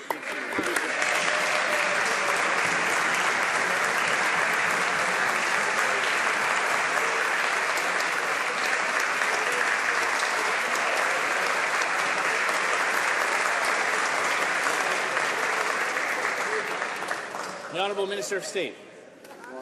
The mic is not. Mr. Speaker, I'm pleased to mark in the House today the 10th anniversary of World Elder Abuse Awareness Day. This government has a strong record of standing up for seniors. It was our government that introduced the Victims' Bill of Rights Act and the Protecting Canada Seniors Act to protect victims of elder abuse. Earlier, I was at an announcement that will help raise awareness on ageism here in Ottawa, one of the many New Horizons for Seniors program projects. And Mr. Speaker, I'm proud of our government's work in fighting against elder abuse. The Honourable Member for Barry-Jolieu-Nicolet-Bécancour. Mr. Speaker, it is inconceivable that it be the National Energy Board that will make the final decision to move oil over Quebec's territory without consulting the province and without obtaining its consent. Whether it's a pipeline, a train, a boat, whether it's painted blue, red, or orange, it's still the same risk for our rivers, for our environment, and it's still the same risk for our cities, and it's always the main risk for Quebecers. Does the Minister of the Environment realize that all of these risks are imposed on Quebec citizens without Quebec benefiting? The Honourable Parliamentary Secretary, rather. The member knows that we do not take positions on specific applications for energy infrastructure until an independent review is complete. Our government relies on the Independent National Energy Board for decisions related to proposals of energy infrastructure, including TransCanada's Energy East proposal. Our government has been clear, Mr. Speaker, proposals will only be approved if they are safe for Canadians and safe for the environment. For Thunder Bay, Superior North. Mr. Speaker, the Prime Minister is introducing last-minute bills deliberately set to fail to pass, like the Lake Superior Marine Conservation Area Act in Thunder Bay, Superior North. The NMCA and $20 million was a pre-election promise by our Prime Minister in Nipigon 8 long years ago. Is C-61 just another pre-election false promise? Or will the Prime Minister seek unanimous consent for C-61 to actually pass before this House rises? Thank you, Mr. Speaker. The Honourable Minister of the Environment. Thank you, Mr. Speaker, and I'd like to thank my colleague for that question. Our government is playing a leadership role when it comes to protecting our environment, and this is why we have invested significantly to clean up, improve water quality, and protect fish in the Great Lakes. A new Canada-Ontario agreement on the Great Lakes water quality and ecosystem health entered into force just last December. We also work with our American partners to update the Canada-U.S. Great Lakes Quality Agreement that will help to prevent and address issues impacting water quality and ecosystem health. Thank you. The Honourable Member for Ahuntsic. Mr. Speaker, the City of Montreal and Ahuntsic are crossed east to west by CN Rail and north-south by CP Rail. But we know that currently there's a significant increase in oil shipped by rail. The Department of Transport of Canada and the rail companies have risk assessments in hand. In this spirit of transparency, will the Minister of Transport make public these risk studies? The Honourable Minister of Transport. Mr. Speaker, our government has done an awful lot when it comes to ensuring safe transport of our natural resources here in Canada. One of the things that we have done is we're working with the Federation of Canadian Municipalities on sharing information that is needed for first responders, and Federation has, of course, been very grateful for the information that we do provide. With respect to these risk assessments, Mr. Speaker, they are considered proprietary information. They will be utilized in good faith by the Transport Canada officials to ensure that we are doing everything we can to make sure that the regulation of this oil by rail is done as properly and as safely as possible. Well said. The Honourable Member for Avalon. Mr. Speaker, for a number of years, this government has promised the residents of Newfoundland and Labrador parity when it comes to the rest of Atlantic Canada when it comes to the food fishery. Still, we have one set of rules for the Maritimes and a different set of rules for Newfoundland and Labrador. The Minister promised to look at all the options last July, but still there's been no change. When will this government stop treating the residents of my riding and my province like second-class citizens and extend them the same rights to catch food for fish as fishers in her own province? The Honourable Minister of Fisheries and Oceans. Thank you, Mr. Speaker. We certainly understand how important the food fishery is to Newfoundland and Labradorians, and that's why we're looking into the matter to see if there's any way we can extend the food fishery so that people will be able to go and get their food for the winter. That concludes question period for today. I know, I feel terrible too. I would like to draw to the attention of honourable members the presence in the gallery of Bono, lead singer of U2 and co-founder of the One campaign, present today with representatives of the Canadian International Development Sector community.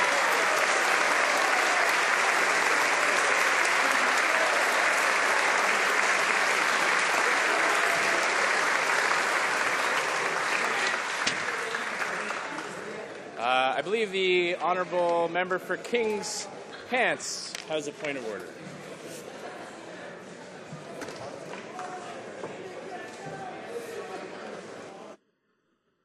Right down here. Mike, we're on. Mike, okay. Mr. Speaker, I'd like to see consent for the following motion: that the House A express its deep concern over the contents of the Information Commissioner's affidavit filed June 3rd, 2015, which demonstrates that the government exerted pressure on civil servants to break the law by destroying records which were subject to the right of access guaranteed by subsection 4.1 of the Access to Information Act. B, share the concern of... I don't know that the House needs to hear B or C or D because they started saying no after they heard A. So in the interest of saving time and moving along, I'm going to assume that there's no unanimous consent for that. But we do have some good news. The Honourable Parliamentary Secretary of the Government House Leader is going to table something. Thank you, Mr. Speaker. Pursuant to Standing Order 36.8, I have the honour to table in both official languages the government's responses to 88 petitions.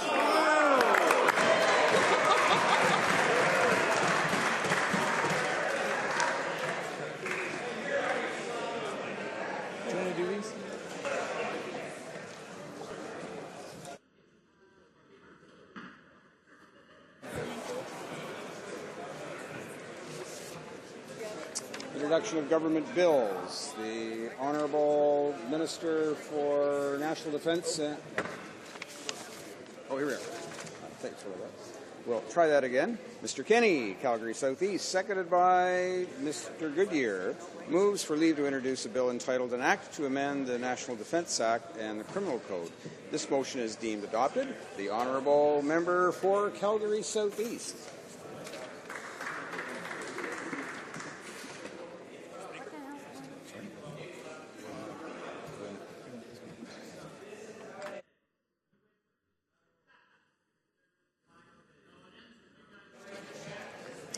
This motion is deemed adopted. This bill, première lecture de ce projet de loi. And when shall the bill be read a second time? At the next sitting of the House. Mrs. Agluka, seconded by Mr. Goodyear, moves for leave to introduce a bill entitled An Act to Amend the Canada National Parks Act. This motion is deemed adopted. Mrs. Agluka, seconded by Mr. Goodyear, moves that this bill be now read a first time and be printed. This motion is deemed adopted. First reading of this bill, première lecture de ce projet de loi. And when shall the bill be read a second time? At the next sitting of the House.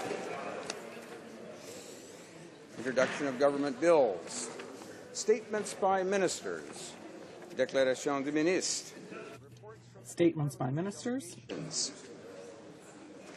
Presenting reports from committees. The Honourable Member for Thornhill. I have the honour to present in both official languages the 13th report of the Standing Committee on National Defence entitled Canada and the Defence of North America. Pursuant to Standing Order 109, the committee requests that the government table a comprehensive response to this report. And Mr. Speaker, as we approach the end of this parliamentary session, I would like to thank on behalf of the committee our clerk, the analysts and the staff. Presenting reports from committees, the Honourable Member for Niagara West Glanbrook. Thank you, Mr. Speaker. I have the honour to present in both official languages the 6th report of the Liaison Committee regarding committee activities and expenditures. And I've also got the honour to present in both official languages the 11th report on the Standing Committee of Foreign Affairs and International Development titled Hong Kong's Democratic Future. Pursuant to Standing Order 109, the committee requests that the government table a comprehensive response to this report. Presenting reports from committees. Introduction of private members' bills. First reading of public Senate bills. Motions. Motion.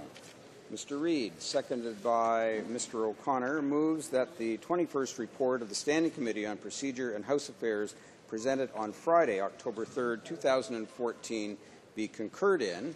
Debate, the Honourable Member for Lanark, Frontenac, Lennox and Addington. Thank you, Mr. Speaker. Mr. Speaker, I will be dividing my time with the Honourable Member for Regina, Lumsden Lake Centre. Mr. Speaker, the subject matter of the 21st report of the Standing Committee on Procedure and House Affairs is motion M489, a private member's motion that I introduced in the House in early 2014. This motion would amend Standing Order 4, which governs the election of Speakers of the House. If the 21st report is concurred in, motion M489 will be deemed to have been approved by the House, and the next Speaker will be elected as the new text proposed by, lays out by preferential ballot, rather than the current system of what is known as exhaustive ballot, that is to say, of one first-past-the-post vote followed by another until one candidate has achieved 50% of the total votes. I'll get back to this in a second, Mr. Speaker. But first, let me deal with the legislative history of motion M489. M489 proposes that a standing committee, and I'm quoting from the motion itself, the Standing Committee on Procedure and House Affairs be instructed to consider the advisability of instituting a single preferential ballot for the election of the Speaker by replacing Standing Order 4 with the following. That then follows the proposed electoral process, which I will not read. It's available to the House.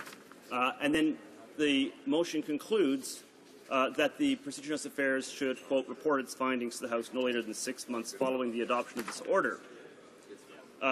Now, if I had known in early 2014 what I know now, I would have added a few words to that. I would have said, and that the report come back in the time designated for private members' business.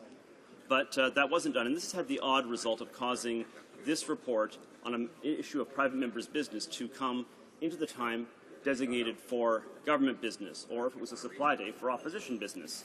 Well, Mr. Speaker, this is unfortunate, but it is the way this has worked out.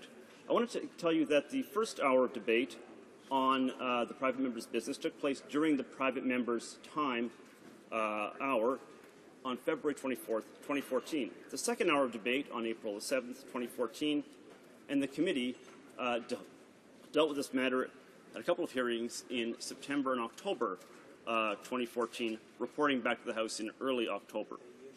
Since April of this year, I have been seeking unanimous consent to get this debate moved from the time set for government business, that is to say this time right now, to the time set aside for private members' business, or alternatively, the hour after private business has been concluded.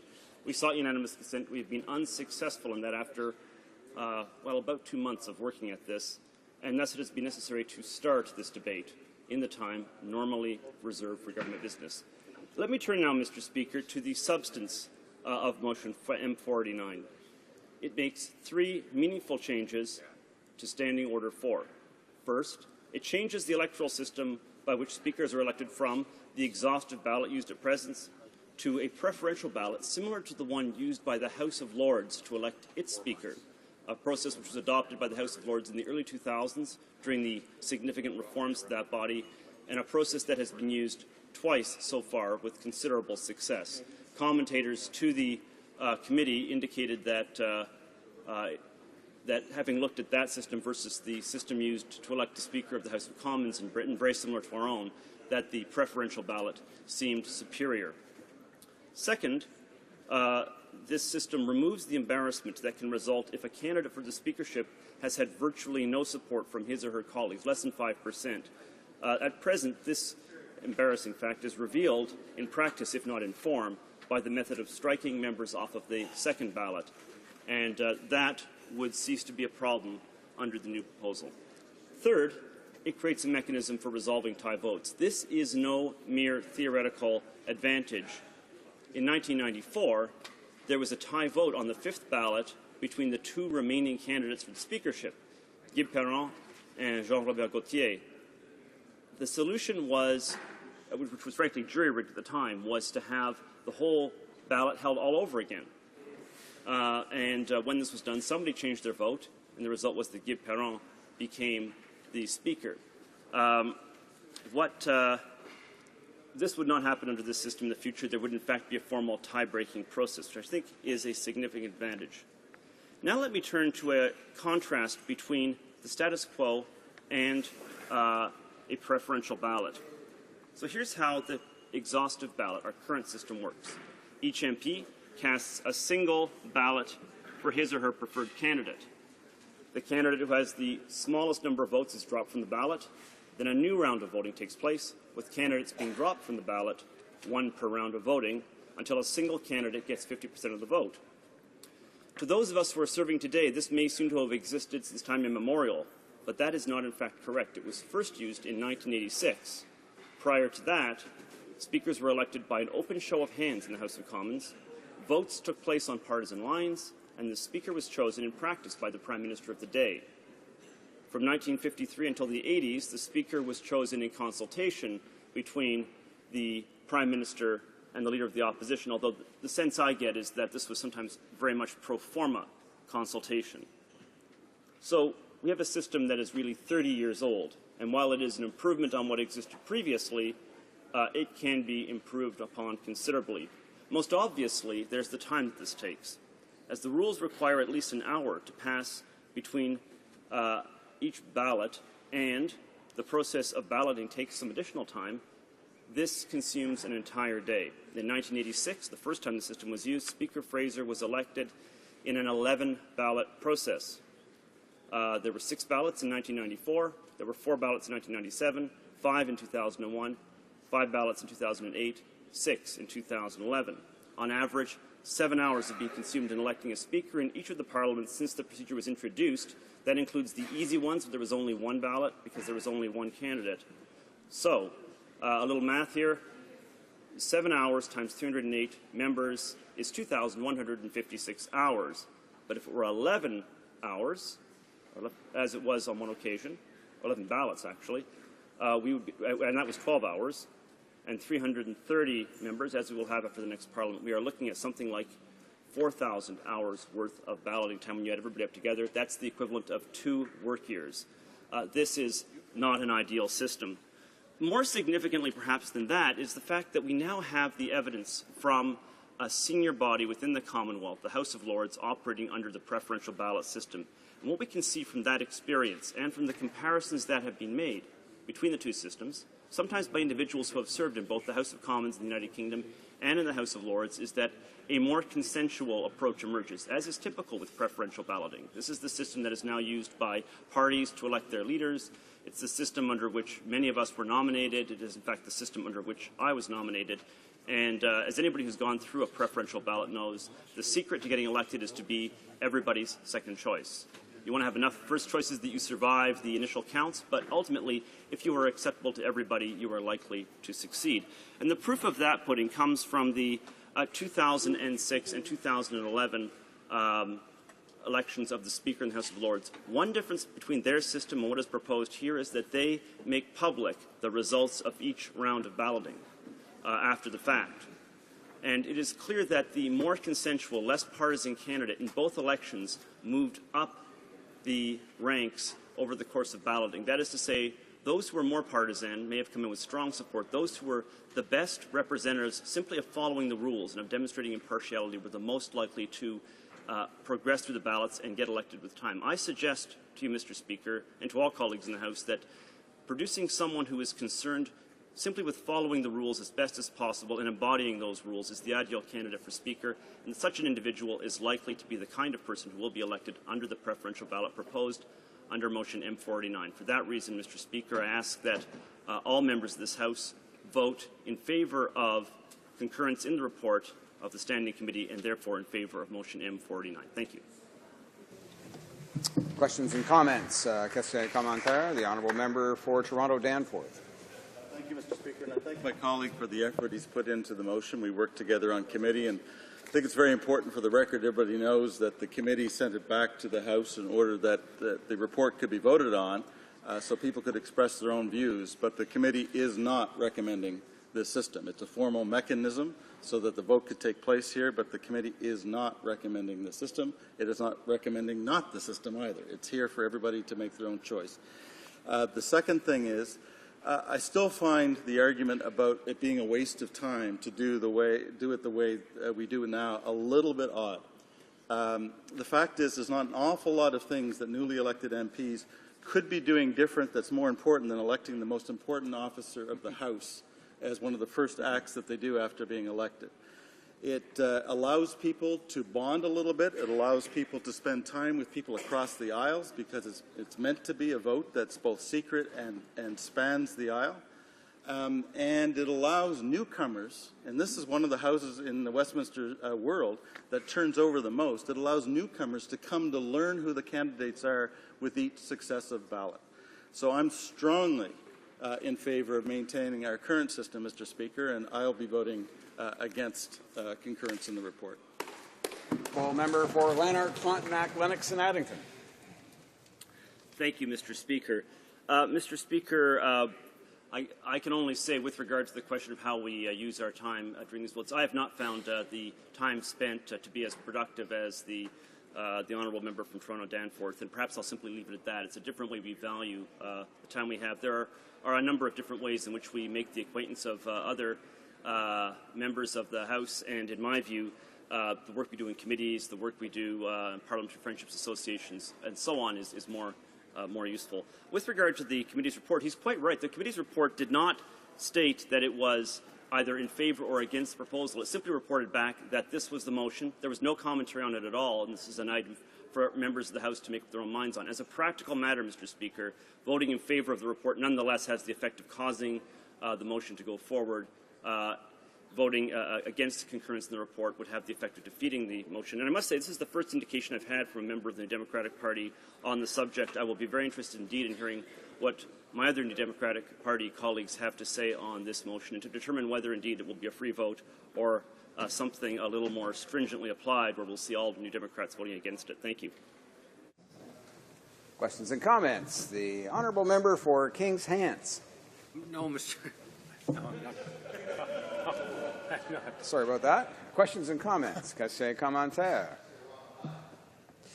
Resuming debate. The honourable member for Regina, Lumsden Lake Centre. Thank you, Mr. Speaker. Mr. Speaker, I move, seconded by the honourable member from Lambton, Kent, Middlesex, that the debate be now adjourned.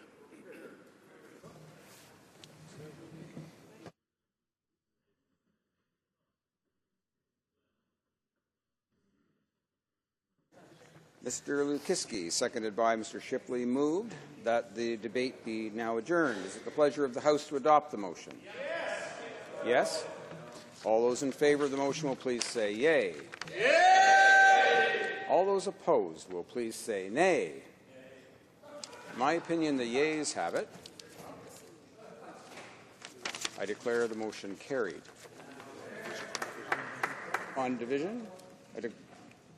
I declare the motion carried on division. The House will now resume with the remaining business under routine proceedings. We're under the rubric motions. Motions, motion.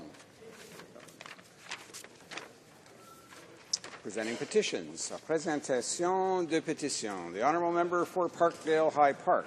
Thank you, Mr. Speaker. I'm pleased to stand here today to present 3 petitions on behalf of the constituents I represent in Parkdale High Park. The first is calling on the Government of Canada to stop the cuts to Canada Post. People want to maintain their postal service, and I have a great many constituents who signed that petition. Secondly, an issue that's very, very important in my community and many across Canada is rail safety. So I have petitions signed by many, many Canadians calling for volatile substances to be processed to reduce their volatility at source. They're calling for stronger tank car production so that the cars themselves are safer. They're calling for more government oversight to the safety management system with greater funding from the government and full liability on behalf of shippers for any accident that occurs. Lastly, I want to submit on behalf of many petitioners the call for a national strategy on aging. These petitioners are seeking to ensure that the healthcare system is fully funded, that their out-of-pocket expenses are reduced, and that there is affordable and appropriate housing for seniors. Lastly, they want to make sure that they have adequate income security in their senior years. Thank you, Mr. Speaker. Presenting petitions, the honourable member for Red Deer. Well, thank you very much, Mr. Speaker, and it's an honour for me to be able to present five identical petitions exactly today. But one of them is it has to do with drinking and driving and impaired driving and so many senseless deaths of young people, and I'm thinking perhaps there specifically of Crystal Otcher and the Otcher and Brilsey families, how they've been devastated. Tyler Isbister, Jeremy LeBlanc, William Harris, Gwen Martin, all young lives that were taken from us because of this senseless act. And I know the Families for Justice is a group of Canadians who've had a loved one that has been killed by an impaired driver, and they believe that Canada's impaired driving laws are much too lenient, and they want the crime to be called what it is, which is vehicular homicide. It's the #1 cause of criminal death in Canada. Over 1,200 Canadians are killed every year by a drunk driver, and Families for Justice are calling for mandatory sentencing for vehicular homicide and for this Parliament to support C-652, which is Cassandra's Law. Thank you very much, Mr. Speaker. Presentation de petitions. Presenting petitions, the Honourable Member for Gaspésie in de la Madeleine. Thank you very much, Mr. Speaker. It's my honour to table a petition signed by hundreds of citizens in my riding who are calling on the government to reinstore rail in our area. Via Rail was abandoned 2 years ago. Now that the province has an owner of rail service, so there is great hope for a partnership between the province and the federal government. I hope the federal government is listening. Any petitions? The honourable member for Chatham, Kent, Essex. Well, thank you, Mr. Speaker, and I too have the honour of presenting a petition. A number of constituents in my riding would like that the Government of Canada and the House of Commons commit to adopt international aid policies that support small family farmers, especially women, and recognize their vital role in the struggle against hunger and poverty. To ensure that Canadian policies and programs are developed in consultation with small family farmers and that they protect the rights of small family farmers in the Global South to preserve, use, and freely exchange seeds. Thank you, Mr. Speaker. Presenting petitions, the Honourable Member for de la Salle-et-Mar. Thank you very much, Mr. Speaker. The riding of de la Salle-et-Mar is along the shores of St. Lawrence. This is part of our natural and historical legacy, and the Lachine Rapids are also there. The petitioners in this case support the creation of a national park in the urban area of Montreal in order to celebrate the 300th anniversary of the establishment of Montreal and the 150th anniversary of Confederation, as well as the 80th anniversary of the Migratory Birds Sanctuary, as well as the Lachine Rapids area. The petitioners support the creation, as I was saying, of this urban national park in Montreal. Presenting petitions, the honourable member for Winnipeg North. Yes, thank you, Mr. Speaker. Every year, thousands of people are denied the opportunity to be able to visit Canada. These petitioners are calling for the government to recognize the importance of family when someone from another country who is of good character and a relative good health wants to visit Canada. They're thinking in terms of weddings, graduations, birthdays, funerals, other family gatherings and family needs. That must be given more, or the family members should be given more consideration in granting the visiting a visa. They're asking for the House of Commons to recognize the importance of families and to take action needed to ensure that those who want to visit Canada, who have family in Canada, be given extra consideration when applying for a visiting visa. Thank you, Mr. Speaker. Presenting petitions, the Honourable Member for Thunder Bay, Superior North. Thank you, Mr. Speaker.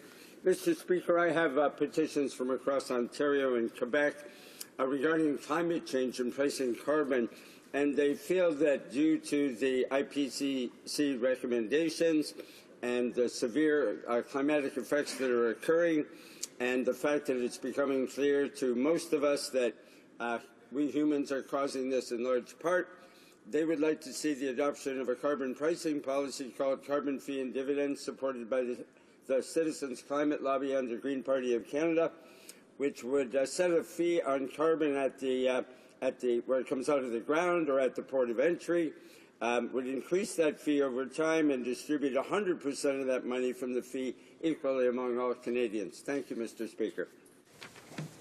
Presentation de petitions. Presenting petitions, the Honourable Member for Notre-Dame-la-Grace-la-Chine. Thank you very much, Mr. Speaker. It gives me great pleasure to rise today to table a petition signed by many people in my riding, including the sisters who are very active in social and humanitarian issues.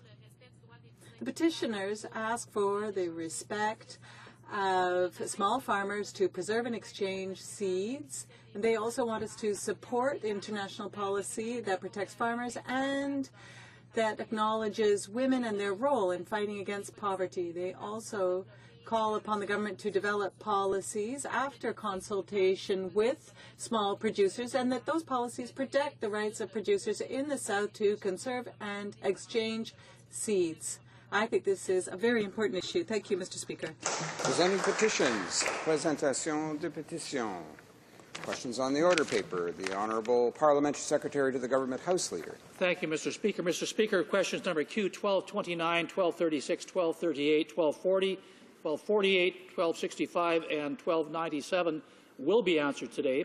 Furthermore, Mr. Speaker, if questions number Q 1215, 1218, 1219, 1221, 1222, 1224, 1226, 1228, 1230, 1231, 1232, 1237, 1244, 1246, 1247, 1250, 1251, 1252, 1254, 1255, and Q 1257 could be made orders for returns. These returns would be tabled immediately. Is it the pleasure of the House that the aforementioned questions be made orders for return and that they be tabled immediately? Yes? Agreed? Agreed and so ordered. The Honourable Parliamentary Secretary to the Government House Leader. Thank you, Mr. Speaker. Lastly, I ask that the remaining questions be allowed to stand. And is that also agreed? Yes? Agreed. Agreed and so ordered. Orders of the day. Order du jour. Government orders, government bills, comments, resuming debate at the third reading stage of Bill C-59, Economic Action Plan 2015 Act. La dernière fois, la Chambre. The last time we were debating this, there were 5 minutes left for the Honourable Member for Nejet-Témiscouata-les-Basques. So we're resuming debate. The Honourable Member. Thank you very much, Mr. Speaker.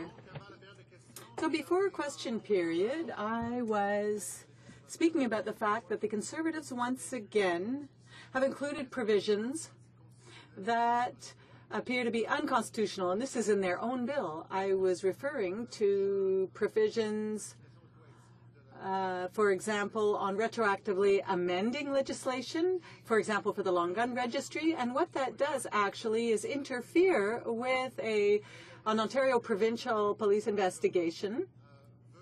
And it also shows that the government wants to force a resolution to this by including a preemptive provision. and including a preemptive provision as well on sick leave in the public service. So what this does is interfere with collective bargaining. So these measures are unconstitutional, and I would expect them to be defeated in the Supreme Court. This has happened in the past with other measures, for example, retroactively changing rules for Quebec seats. This was an attempt to avoid, for example, the fiasco of the appointment of Judge Nadon. Now, I could speak for many more minutes, but I'd like to give my other colleagues an opportunity to debate Bill C-59. However, I would like to come back to something that was raised by my colleague from Skeena-Bulkley Valley, and that is that we have a government before us that is obviously used up and tired. Its economic measures are not helping economic growth. It's not helping job creation, despite all the nice-sounding numbers that they've been giving us about the economy since the recession. It's very clear, according to numbers on economic growth, that the economy is stagnating, and the Conservatives are not providing us with a solution. So since the budget was tabled, they've been talking about income splitting, for example. But this is an issue that will only benefit 5% of the wealthiest in Canada. And they've decided to call it a family tax break. But this is income splitting that will be unfair to families in Canada. And what it's doing, actually, and what it did do, was leave us with a deficit last year.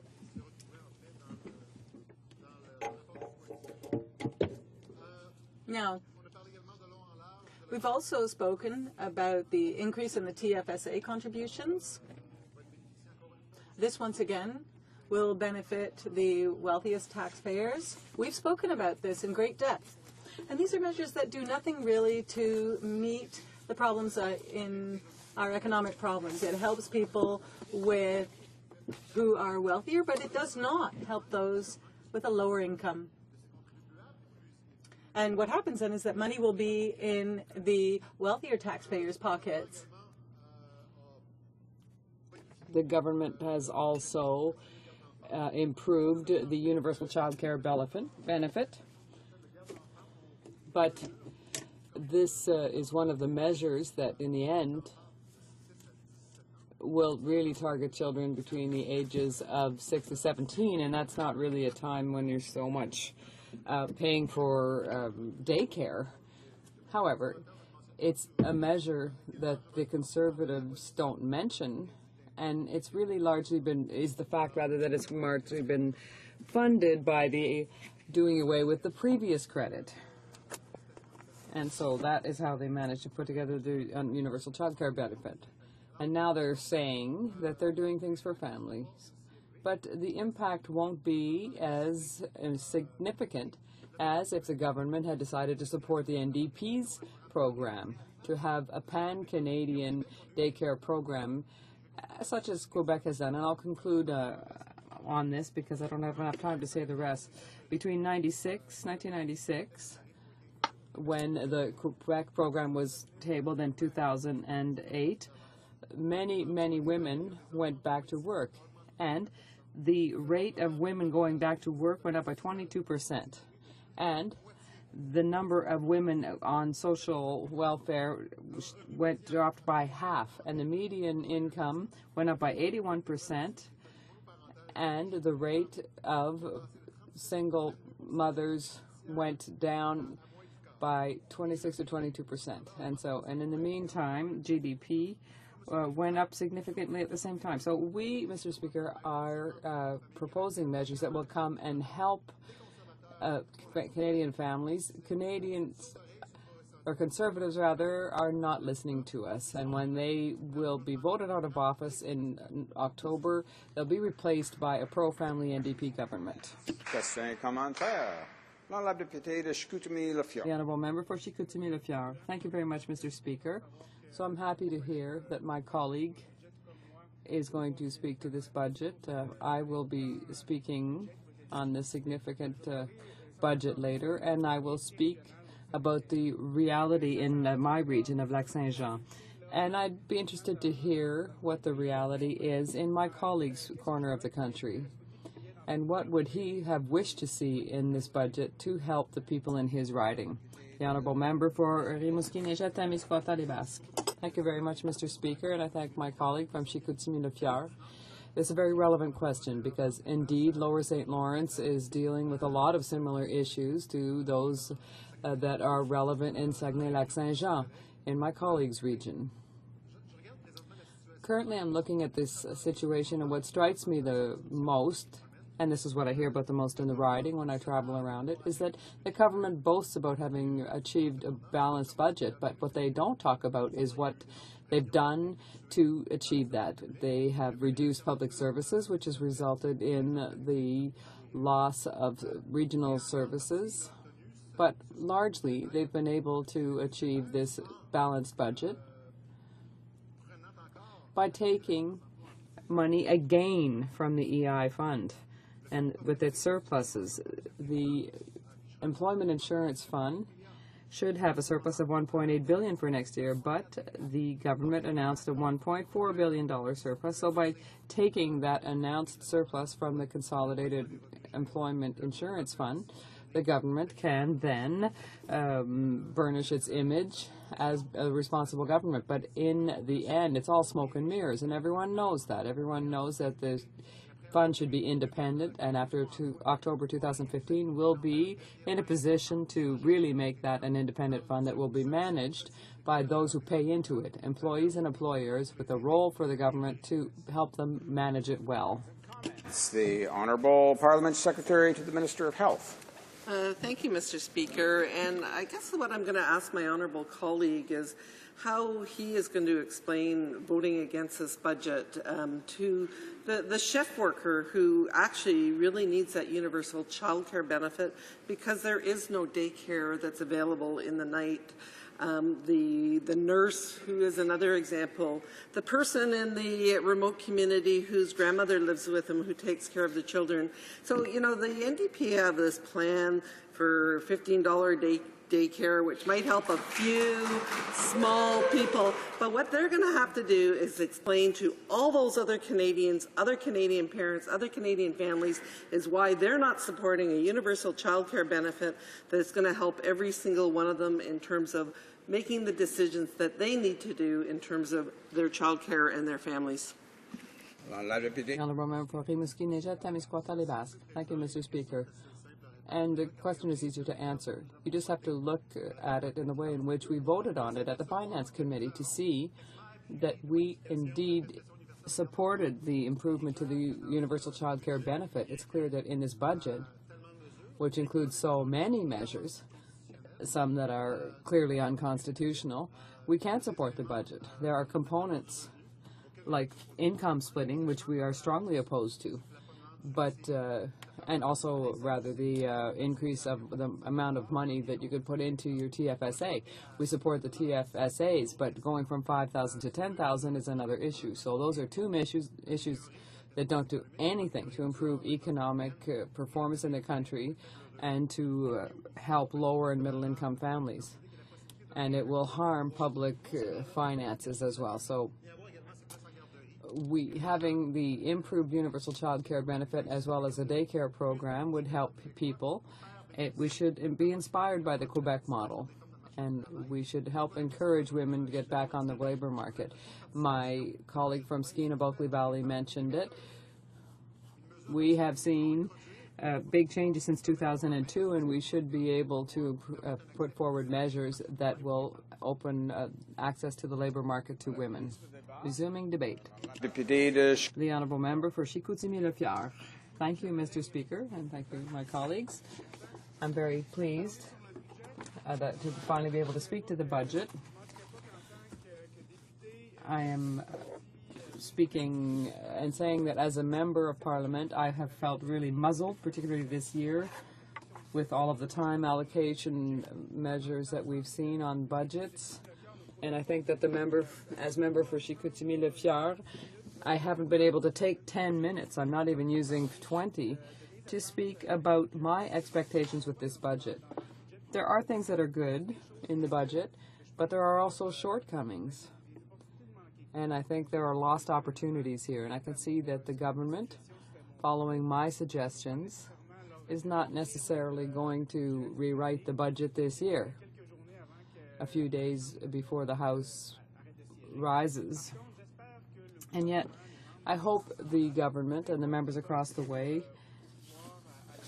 whether or not they're here in the fall, will take into consideration the needs of my riding and the realities of the Saguenay-Lac-Saint-Jean region. It's a region that I represent with a great deal of pride. And yes,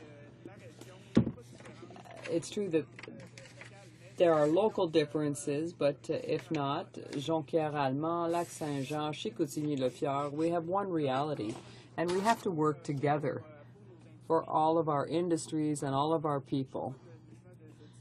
So I don't really see any differences in the needs between the people in those three ridings.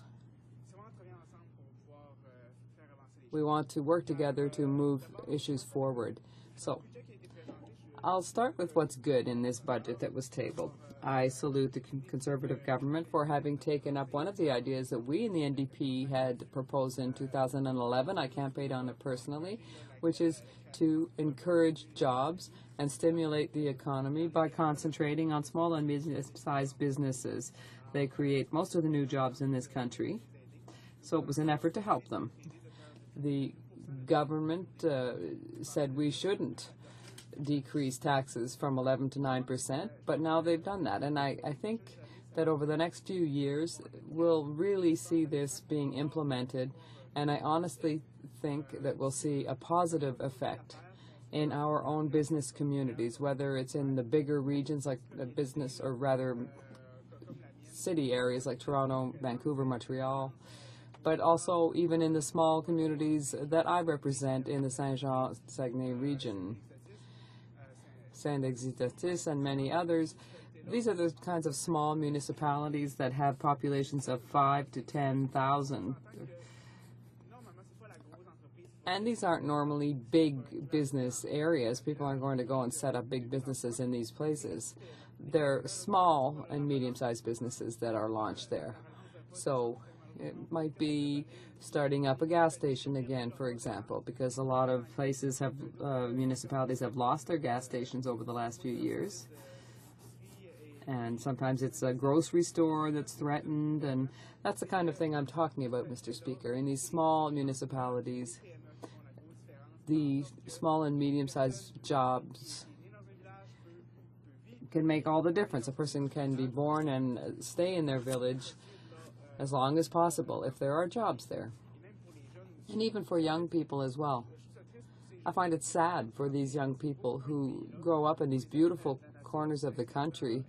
The nature in my area of Lac-Saint-Jean is just a gem. The tourism industry is important, but I find it really sad when these young people have no jobs, except perhaps outside the summer. They know that when they become adults, it's very likely that whether it's Saguenay or Quebec City or Montreal, that they'll have to move. And so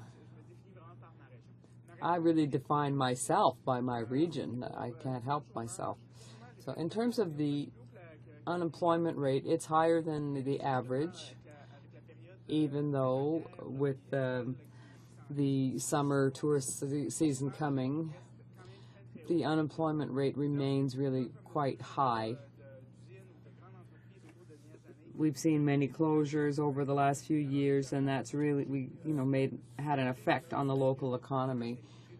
And I'm upset that the government has gone into the EI fund to balance its budget. I think that money would have been better to have been redistributed to people who are unemployed, who are going through hard times and need federal assistance in order to be able to ensure that their families, when they need it, have some funds, and also businesses that could create new jobs. But the things that I really am sad to not have seen in the budget, I made a bit of a shopping list in March when I first wanted to put some pressure on the government. I had three major issues. that would have made a major difference to a riding such as mine in Lac-Saint-Jean. Lac-Saint-Jean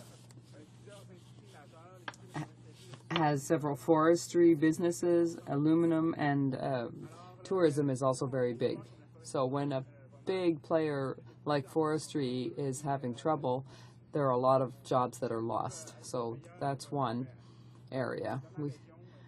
I saw job losses in my region, or at least jobs that are very precarious, and the federal government should have, and I hope they will in a future budget, invest in research and development. So this will be good for second and third level processing of forestry products and to develop new markets and new processes and export those products as well. I think that would be really a good thing. But unfortunately, even though I saw in this year's budget that there was a 2-year renewal for the funding, I'm sorry, the name is slipping my mind. The National Research Center for Engineering and for Forestry Products got very little. So more research would be good. So why let one of our primary industries stagnate like this? This plays a crucial role in the regional economy. And I think that investment in a government program would have been a good idea and would have been investments in the processing industry, $90,000. And these kinds of programs really beautifully meet the needs of people in the forestry industry in my part of Canada and elsewhere. But even if it was $90 million over 4 years, it's not enough. They need more help from the federal government to renovate their facilities and update. And we know that the Forestry Products Association of Canada said they had needs at the level of $500 million over 5 years, and this is much less that was offered. And also, a conservative promise that was made 7 years ago, but that hasn't been kept yet, is funding the 2nd Squadron at Bagotville. This is a $300 million project, and this is for infrastructure, whether it's to house the 500 Canadian Forces personnel that would be there, who don't have any building dedicated of their own at the moment. They share with the 3rd Squadron. But the money that was allocated for that will also serve to renovate buildings that are for storage. It's a crucial area for our defense in Bagotville, and we need to defend this. And I'll conclude, I have very little time left, with one thing. To help the tourism industry, it would be easy to help. We have a 30-passenger capacity at the Bagotville Airport for passengers. So for people who want to come and visit our area in terms of tourism, the government's really going to have to help us with this. We have to increase that so that we can welcome larger planes. Because that, together with the base in Bagotville, I thank you very much. Questions and comments? Questions et commentaires? The honourable member for Winnipeg North. Yes, thank you, Mr. Speaker. And the last New Democratic speaker responded to a question when asked about the family plan, where tax benefit or a monthly check is provided to families that have children, and he had responded that the NDP would in fact support that aspect of the budget. The question that I have for the member is related to that. We know that there is a significant tax-free monthly check that the Liberal Party is prepared to give families, middle class with young children, and it's even a little more generous than what the Conservatives are proposing. I did not know the position of the NDP, and if the member could maybe just emphasize what their position is on that tax-free monthly check that would be provided to middle-class Canadians to support them and the children. And that is in addition to, from what I understand, and that's why I look for clarification, the NDP are looking at saying yes to the Conservatives. Would they consider saying yes to the Liberals' plan, which is more generous? And if so, do they still plan to give the $15 a day charge? The honourable member for Chicoutimi-Le-Fjord. I thank my colleague for his question. It's a complex question. He's asking me to assess the Liberal Party's proposal for families, and honestly, I haven't analyzed the economic platform of the Liberal Party, but what I do know is that we need a budget, because election promises are one thing. People are often disappointed, but budgets also have to be balanced. I know with the announcements we've made, we decided to promote the $15 a day daycares announcement, and I know that the NDP has the money to fund that. So I can't comment on the Liberal platform, but I hope at the same time they will present one that's balanced and that Canadians won't have to decide whether or not that's a sensible plan. The honourable member for York South-Weston. Thank you, Mr. Speaker, and I appreciated my colleagues' comments. I have a question about this budget, though. The biggest problem in my riding is unemployment, and the biggest problem is youth unemployment. And this budget does virtually nothing to provide jobs or to provide any avenue for jobs. The finance minister 2 years ago suggested something that I thought that we had pushed for, and that I thought was quite progressive, and that was to suggest that when the federal government spends money in infrastructure, that a condition of the spend be the creation of apprenticeships for youth. And every time I've asked the government, where is that, the answer I get back is that they provided some kind of tax credit for apprentices. And while that's good, it doesn't actually create the jobs. So we would love to see the creation of real jobs for youth in this budget, but it isn't there. Would the member like to comment? The honourable member for Chicoutimi-Le-Fjord. I'd like to thank my NDP colleague, and he's absolutely right. For several months now, the different political parties have been making announcements about different initiatives, and an excellent solution that has been tabled by our leader, and that it's going to help drive down the unemployment rate for our young people, is the hiring tax credit.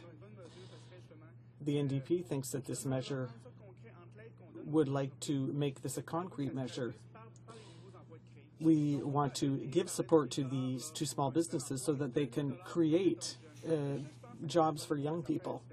I think this would make a difference because our young people need training. They need to be encouraged because they're the next generation of workers. So I think that is the kind of measure that could make a big difference in the lives of these young people and in the Canadian economy as a whole. Resuming debate, the Honourable Parliamentary Secretary to the Minister of Health.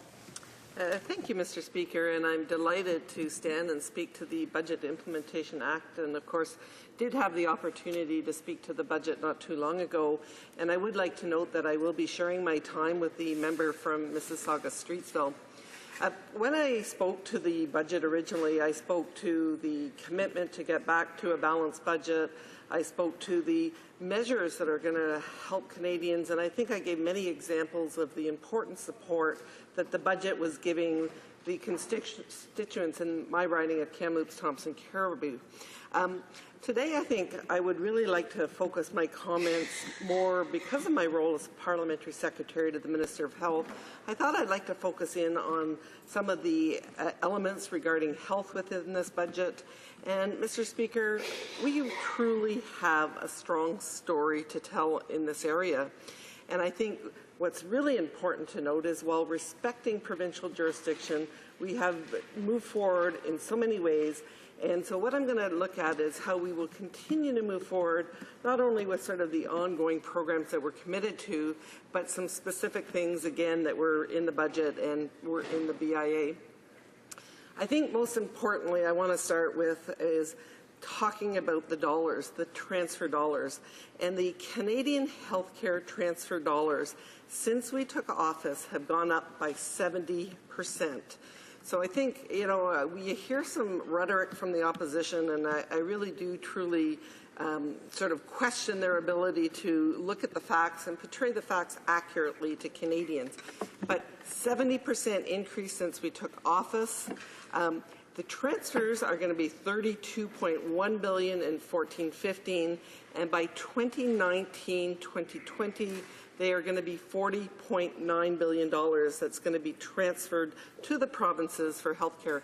Mr. Speaker, that's an additional $27 billion over the next 5 years. So again, I would really appreciate the opposition to be more factual when they look at the actually very incredibly strong record that we have.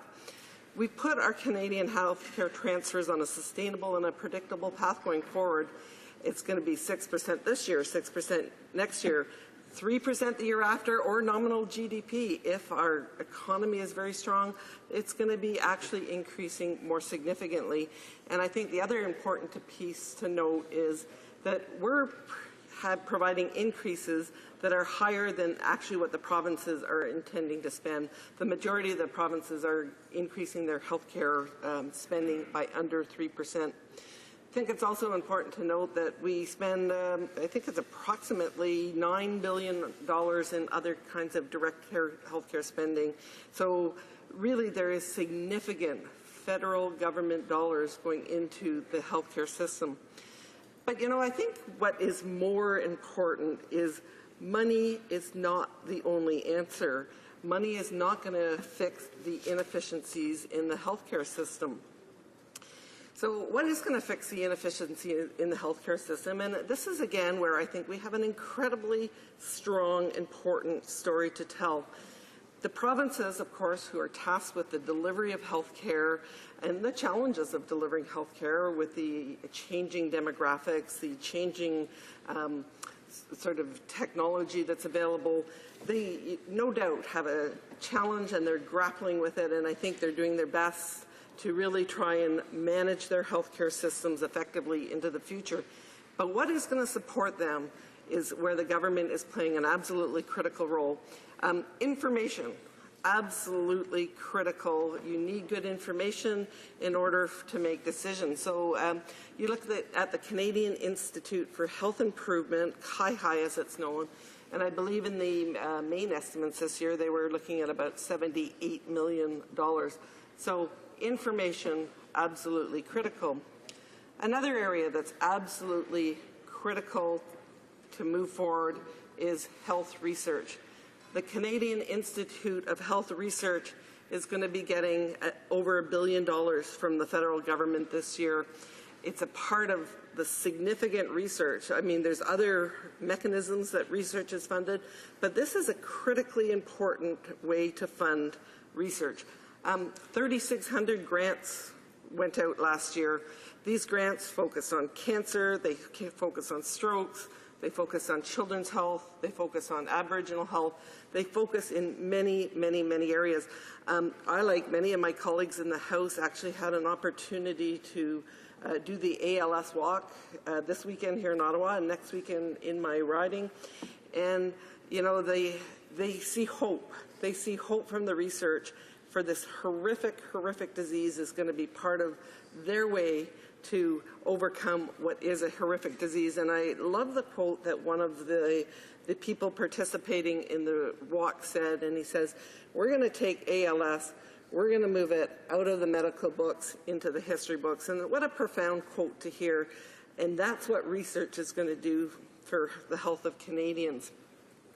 I think it is important to notice that this economic action plan did earmark $15 million as a first strategy for patient-oriented research. And that's a critical support. So really taking that on the ground level and how are we going to improve the lives of Canadians. So taking that sort of bedside almost approach to patient-oriented research. Health Infoway Canada, many of you might recall the days when x-rays were, you had the processing machine and you'd have your doctor and you'd have this x-ray that would look up on a screen with a light behind it. Mr. Speaker, Health Infoway Canada was one of the drivers behind the digital transformation. So if you're in a rural community now, your x-ray can be electronically submitted to another community where there's a radiologist, and that's saving healthcare dollars. It's providing the ability to diagnose. It's providing the ability for someone in a rural community to say, hey, you're okay, or you know what, you have something significant that we're seeing in this x-ray, and we're seeing it in real time. So, Mr. Speaker, technology, another important way to move things forward, and another way that Canada is doing an absolutely excellent job in terms of moving forward. And I could also speak about electronic health records and a whole host of other areas that are really critical. So I've talked about information, I've talked about research. Today, the minister announced, and again, it's in this Budget Implementation Act, the Canadian Foundation for Healthcare Innovation. She announced $14 million. So innovation. And I think maybe for the people who are hearing $14 million, what is those dollars providing? So this, the Canadian Foundation for Healthcare Innovation is helping to make the healthcare system more effective, patient-centered, and sustainable. And they actually did a cost-benefit analysis as part of the 2014, the evaluation process that they went in, did it, and they showed that just 6 of the projects that were funded, that were supported, have avoided more healthcare costs than the entire budget of CFHI from 2006 to 2013. So incredible work, innovation.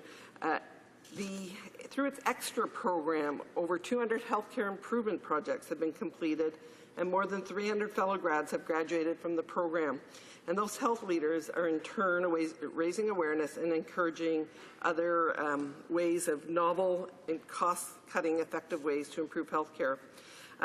Inspired Initiative is another, and they're looking at transforming care for people who live with chronic obstructive pulmonary disease and providing support for their caregivers. There's 10 CFHI-sponsored teams who are taking part in the Institute for Health Improvement's Triple Aim Collaborative, which helps organizations plan and implement care delivery systems that serve the needs of patients living with complex health needs, which again improves healthcare outcomes. So, you know, I could go on about the many initiatives from CFHI who are changing the lives of Canadians. But, Mr. Speaker, as we look at this Budget Implementation Act and our government's commitment, I want to take it back to the areas that are important. We're respecting provincial jurisdiction while we provide them with much, much needed support. We've given them long-term, sustainable dollars so that they can plan.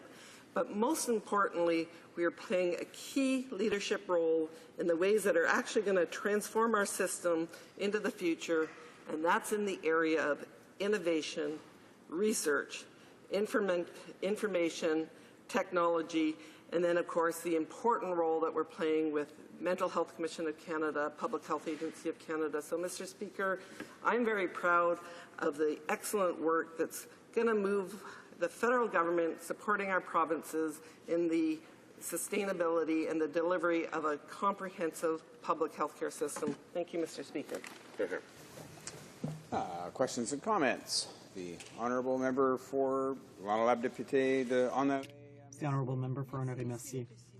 Thank you, Mr. Speaker, and I'd like to thank my colleague for her speech. But there is something that troubles me. You know, when we talk about budgets, we're talking about budget, about economic matters and the economy of the country. But once again, this is an omnibus bill, and it amends so many bills that have nothing to do with budgetary matters. So, my colleague, as a legislator, doesn't she feel that democracy is being undermined every time an omnibus bill is being brought forward in this House? Because we're talking about bills that have nothing to do with the budget. So, and then we can't support it. But we can't support it with good reason. Honourable Parliamentary Secretary to the Minister of Health. Mr. Speaker, like any household, the federal government puts forward a comprehensive budget. So when a household puts forward a budget, it's not just this is the money that we're putting in, this is the money going out. It is about the goals of the budget, it's about the aspirations, what are our priorities as a family, and this budget does exactly that. It's looking at universal child care benefits, it's looking at extending the compassionate care leave, so it's saying what are our goals as a government and how are we going to spend our money? And to be quite frank, Mr. Speaker, it is more than one line of revenue in, revenue out. What are our normal costs? It is an aspirational document. It is a critical document. It is a roadmap for the government's plans. Questions and comments? The honourable member for Winnipeg North. Thank you, Mr. Speaker. And I think that if you were to canvass Canadians at any given point in time in the last number of years, you'll always find that health care is an issue in the top 3 or 4, and that's been fairly consistent for years. Recognizing just how important health care is to Canadians, I think it is very important that the government reflect those priorities. Yet, Mr. Speaker, what we have really not seen the government do is work with the different entities, in particular our provinces, in order to come up with a more, and using the minister's words, a comprehensive health care policy. The government has fallen short in terms of working with our premiers, and we see that in regards to the Prime Minister has not met with the premiers. He has never put it on the agenda of a First Minister's Conference. And I'm wondering if she believes, if she can indicate to the House, if her government believes that it can provide the type of quality health care Canadians want to see if you have a Prime Minister unwilling to meet with the premiers to talk about what is one of the most important issues in Canada. The Honourable Parliamentary Secretary to the Minister of Health. Mr. Speaker, with all due respect, that was a little bit of an absurd comment. If he's been paying attention, the Minister of Health has been meeting with her colleagues regularly. They're moving forward on a number of important initiatives to Canadians. And as I outlined in my speech, the provinces, of course, have an important role in terms of the delivery of health care, but what the federal government is doing is really focusing in on research, innovation, information, technology, and providing that umbrella of important support. So the needs in a province like Newfoundland are very different than the needs in a province like British Columbia, which are very different than the needs perhaps in downtown Toronto. So I think to acknowledge the differences of our province and to work in a respectful way is the only and important route forward. Questions and comments? The Honourable Parliamentary Secretary to the Minister of Foreign Affairs. Thank you, Mr. Speaker, and I thank my colleague for her remarks about healthcare spending. She commented in her speech about the gap between the annual increases in the Canada Health Transfer of 6% a year and what the provinces are actually spending. You know, in her province of BC, for example, I just checked the report from the Canadian Institute for Health Information, its National Health Expenditure Trends, 1975 to 2014. So between 2011 and 2014, BC only increased its healthcare spending by 3.2%, then 4.2% in 2012, 2% in 2013, and only 1.8% in 2014. Similar trend in Ontario over that same time frame, 2.5, 1.9, 1.6, and 1.6% between 2011 and 2014. Can she comment on, you know, what all the funds we're providing through the Canada Health Transfer? Why is it the provinces are not spending it necessarily on healthcare? Thank you, Mr. Speaker. Parliamentary Secretary to the Minister of Health. Thank you, Mr. Speaker, and I do want to reiterate the transfers in 14-15 are going to be $32.1 billion. They're going to go up to $40.9 billion in 2019-2020. As my colleague has indicated, the provinces recognized they were on an escalator that, in a short time was going to be consuming over half of their budget. They recognized that they had to do something. And what they recognize is they had to focus in on innovation and all those other areas where I've talked about.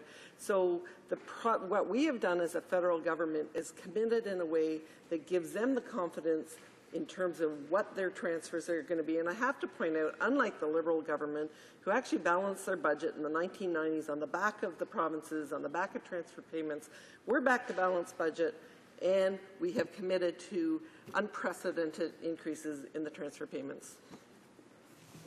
Before we go to resuming debate, it's my duty pursuant to Standing Order 38 to inform the House that the questions to be raised tonight at the time of adjournment are as follows. The Honourable Member for Thunder Bay Superior North, in respect to the environment, and the Honourable Member for Huntsic, with respect to the employment.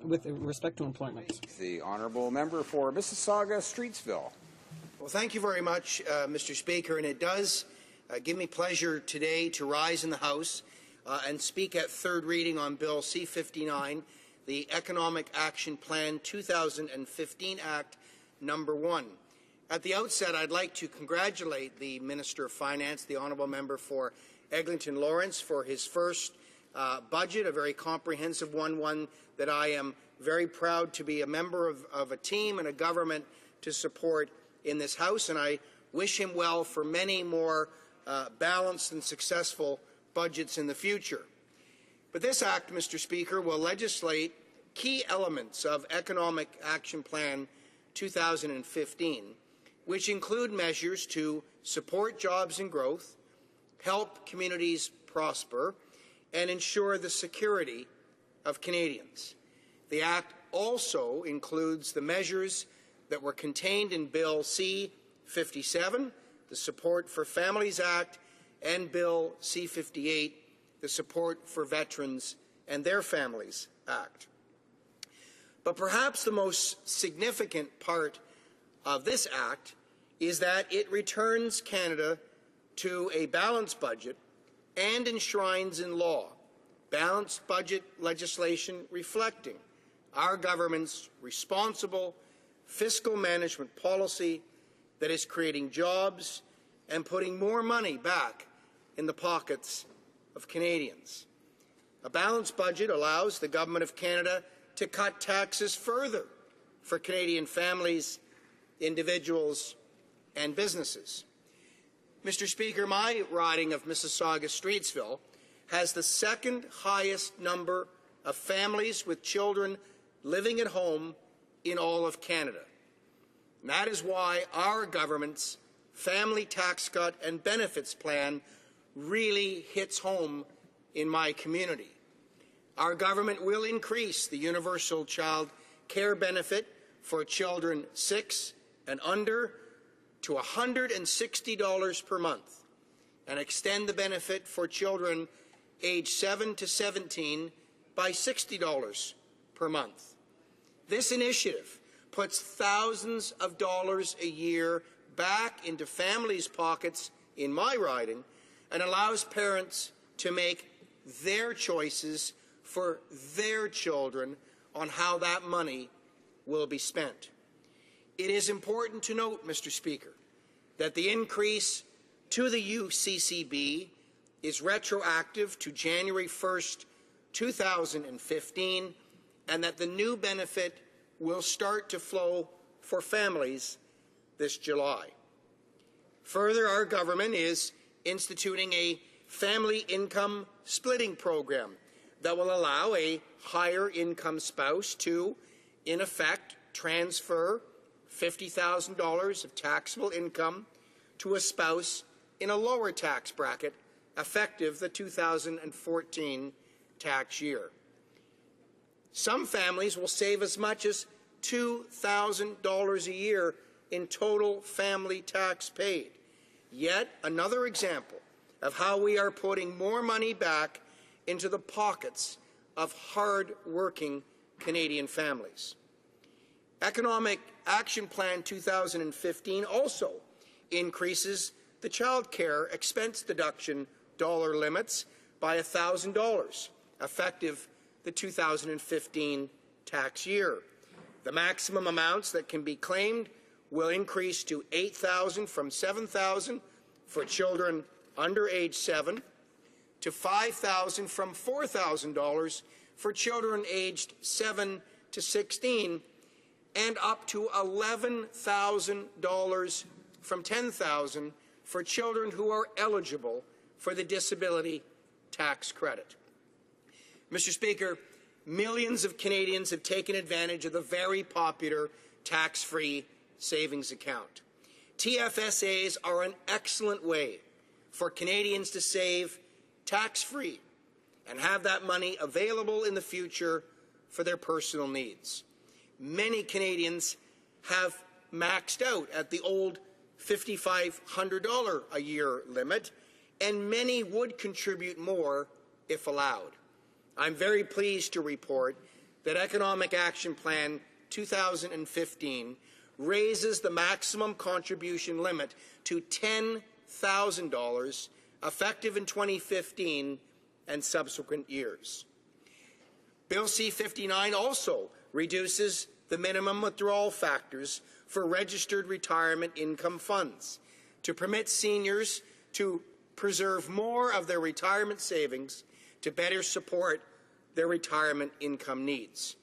The bill also creates the Home Accessibility Tax Credit to assist seniors and disabled Canadians offset renovation costs to make their homes safer and more accessible so they can live independently and remain in their homes.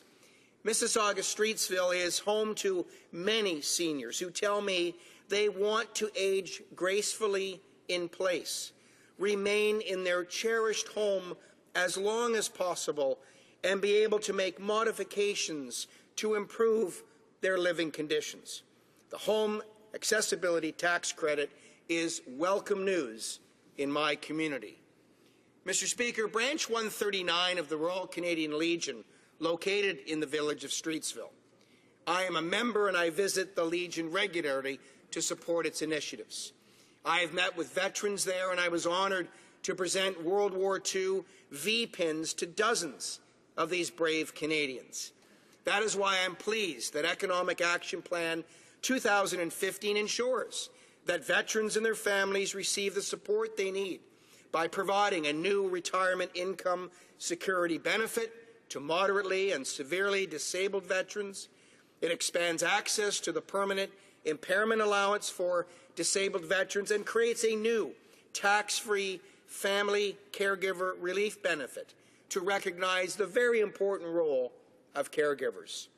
This government values and supports the brave women and men who have served in our Canadian forces, and we will ensure that our veterans get the full support they need and deserve. During pre-budget consultations and meetings that I had the opportunity to meet with groups like ALS Canada and the MS Society and others about the compassionate care benefit provided under the employment insurance system. Well, Mr. Speaker, Bill C-59 will extend compassionate care benefits from the current 6 weeks of coverage to 6 months to better support Canadians caring for gravely ill and dying family members. This change will benefit thousands of families across Canada when they need the financial and emotional support the most. The bill also implements very important measures for supporting jobs and growth. Our government will reduce the small business tax rate to 9% by 2019, lowering taxes for job-creating small businesses and their owners by $2.7 billion between now and 2019-20. And this is very good news for members of the Streetsville Business Improvement Association and other companies operating in Mississauga Streetsville. Predictable lower taxes each and every year is an important signal to the small business community. Recently, I've had the opportunity to announce several investments in Mississauga through the Federal Economic Development Corporation of Southern Ontario. These strategic investments assist leading-edge companies grow and expand, create new high-wage jobs, and contribute to research and innovation.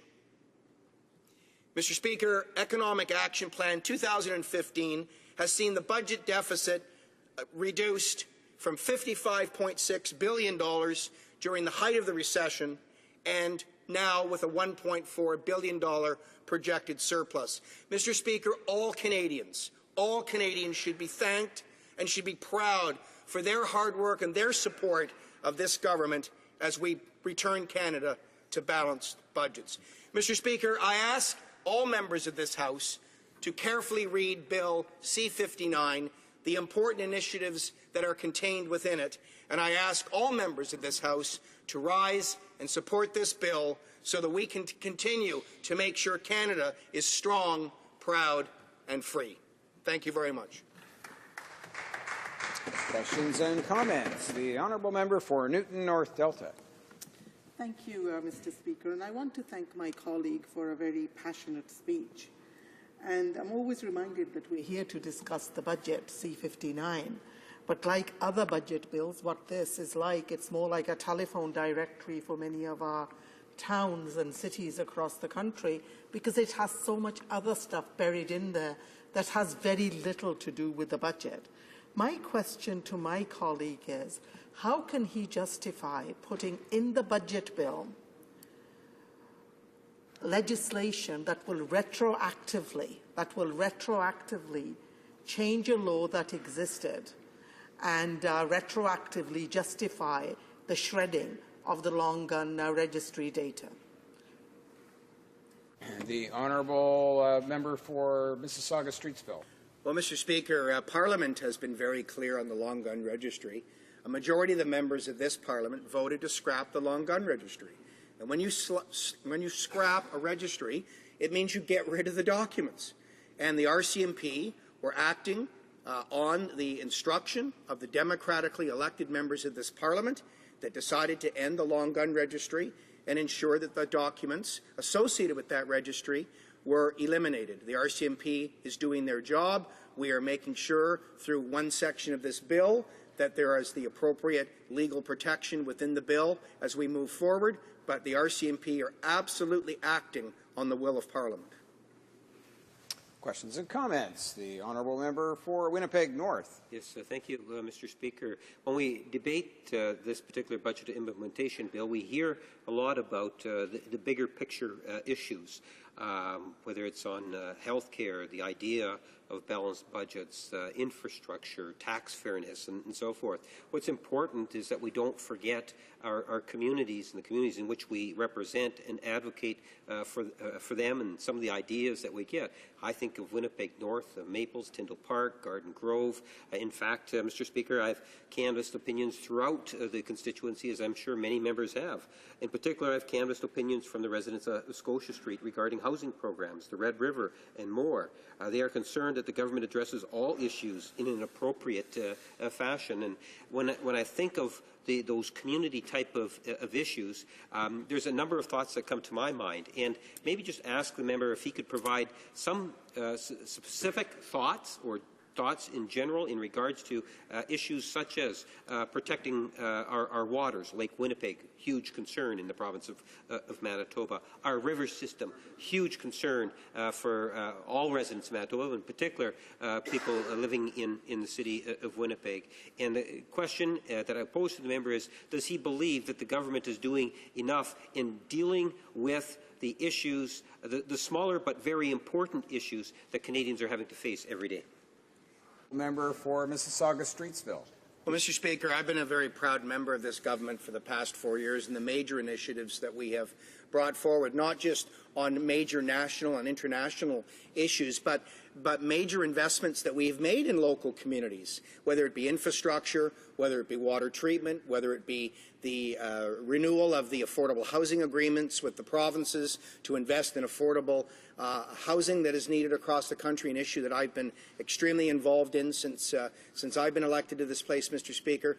We've done a tremendous amount. And I think about one of the most important initiatives for municipalities was making the gas tax transfer permanent and adjusting it for the rate of inflation. So the municipalities are a true partner, a true player now in getting direct federal government funding to municipalities to assist them with their challenges around infrastructure, transit, and transportation issues. I'm proud of those initiatives, Mr. Speaker. There's more to do, but we've done a lot. We have time for one brief question and answer. The Honourable Member for Saint-Lambert. Thank you very much, Mr. Speaker. Mr. Speaker, the government and my colleague opposite have claimed that this bill will benefit Canadians. But this Conservative government is actually sacrificing middle-class families to be able to implement this bill. They're imposing income splitting, they're increasing contributions to the TFSA, and that will only benefit the wealthier Canadians. It will be a waste of billions of dollars. How can they explain why they're sacrificing middle-class families? Well, Mr. Speaker, I mean, the member has it completely wrong. The families I've talked to about income splitting that benefit the most are moderate and lowest income families in my riding. When families benefit from the increase in the universal child care benefit, those are middle and lower income families in my community, Mr. Speaker. The TFSA, most of the people contributing to a TFSA earn less than $60,000 a year. Now, the New Democrats think those people are wealthy, but those people are not. Those are middle-income Canadians who are being encouraged to save for their future through the TFSAs. This is a middle-class budget, Mr. Speaker. This speaks to those families all across Canada, encourages them to save, supports their children, lowers their taxes. This is a budget they should be supporting.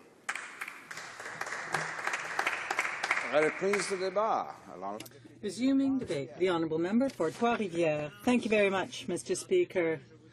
I'd like to tell you from the outset that in order to give an opportunity to the most colleagues possible to speak to this bill and represent their ridings, I will be sharing my time with the member for Notre-Dame-de-Grâce-Lachine. We have to share our time because, once again, Mr. Speaker, the Conservatives have imposed their age-old practice, which is to impose closure and to bring in omnibus bills. Mr. Speaker, doing this, and this time I'm talking about an omnibus bill, this time what we have to do is vote yes or no to a whole series of measures that aren't necessarily connected. For example, I could tell you that on the one hand, I agree with, for example, home renovation tax credits. But on the other hand, how can I possibly vote for income splitting, which is really tailored for the wealthiest? So I'm taking two examples. Both these measures, yes, are related to the economy, according to the members opposite, and they're therefore contained in one same bill. Now, perhaps at the end of the day, what I should do is weigh the benefits and the disadvantages to this. However, I'm going to give you some other examples so that those who are listening can understand how inconsistent this approach is.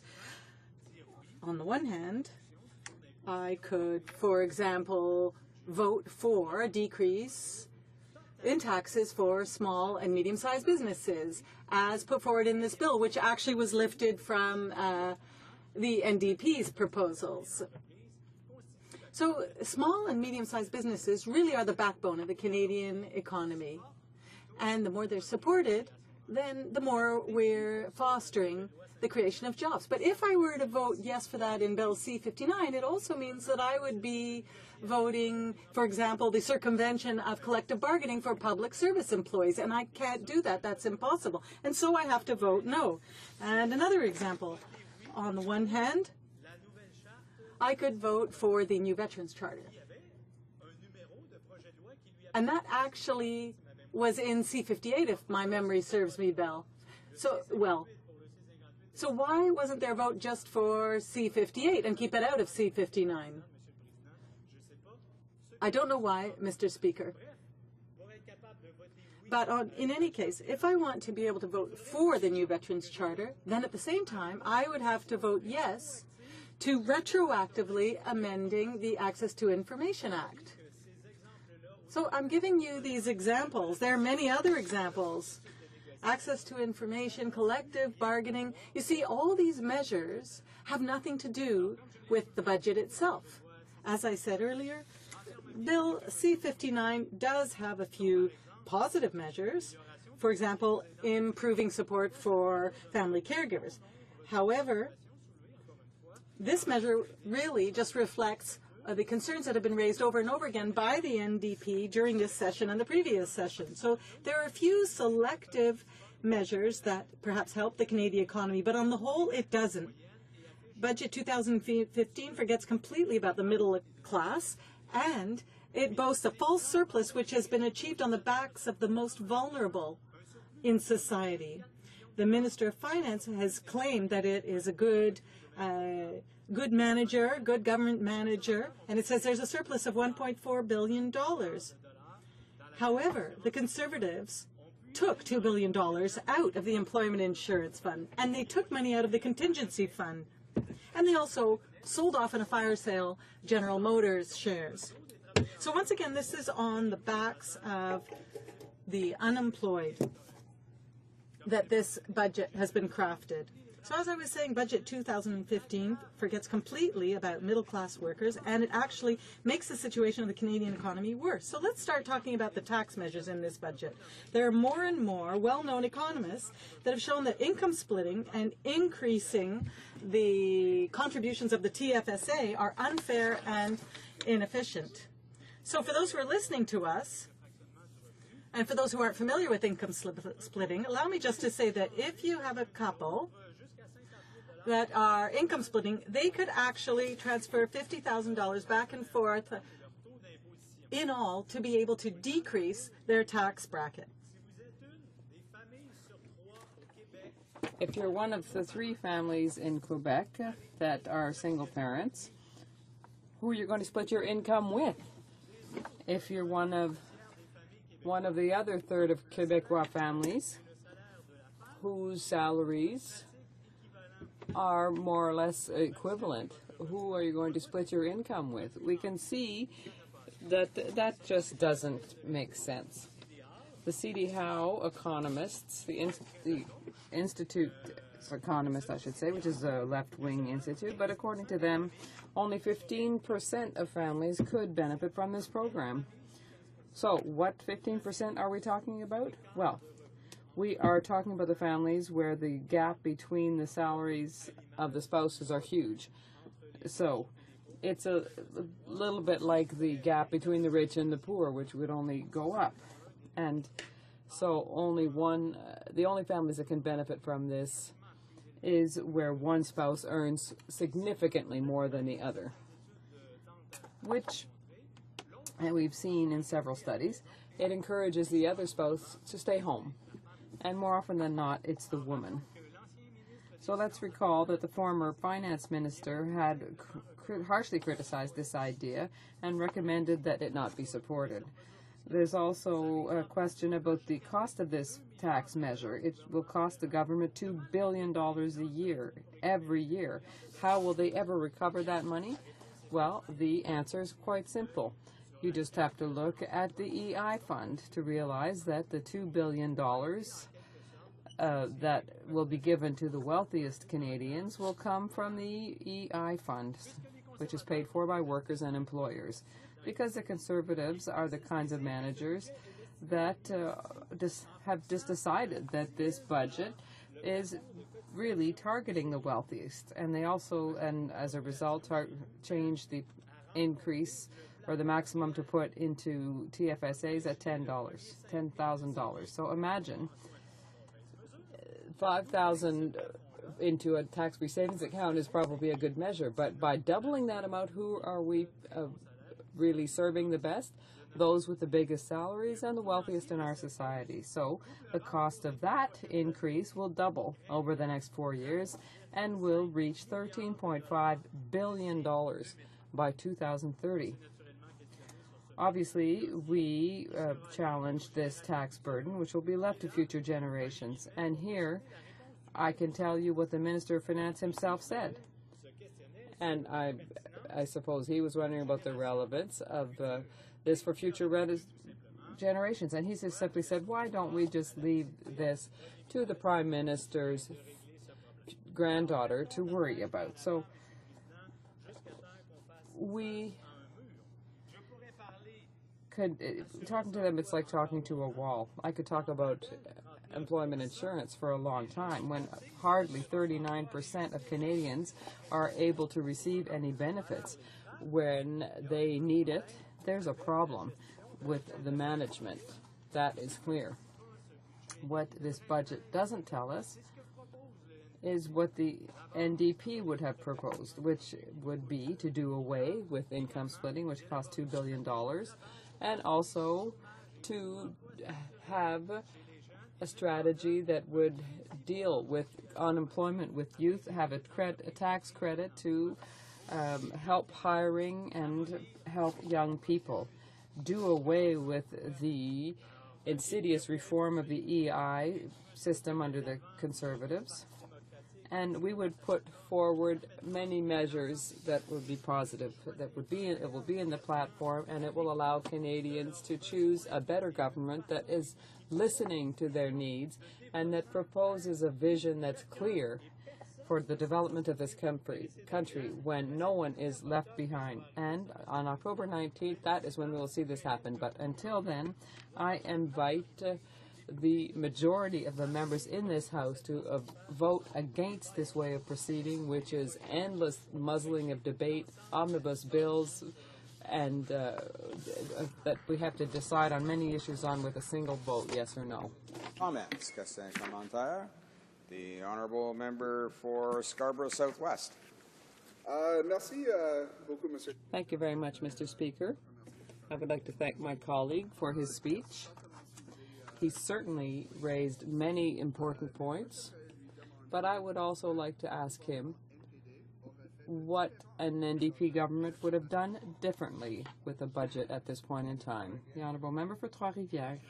Well, Mr. Speaker, I would have, I'm tempted to say almost everything, because in the end, the best measures found in this budget, this Conservative budget, are NDP measures that have been watered down. And so I tell the people of Canada, you'll have the choice very quickly between having to pay for a copy or having the original. I'll give you an example. The reduction in the tax rate for small and medium-sized businesses will move from 11 to 9%. Now, we would do that over a 2-year period, 1% per year, and the Conservatives have taken that measure because, A, they realize they forgot that, and that they're very far removed from small and medium-sized businesses, which is the backbone of the economy, and they're losing popularity with the voters. But they sprinkle this measure out over 4 years, so they put it in at a rate of 0.25% per year. So we can talk also about moving the pension eligibility age back to 65.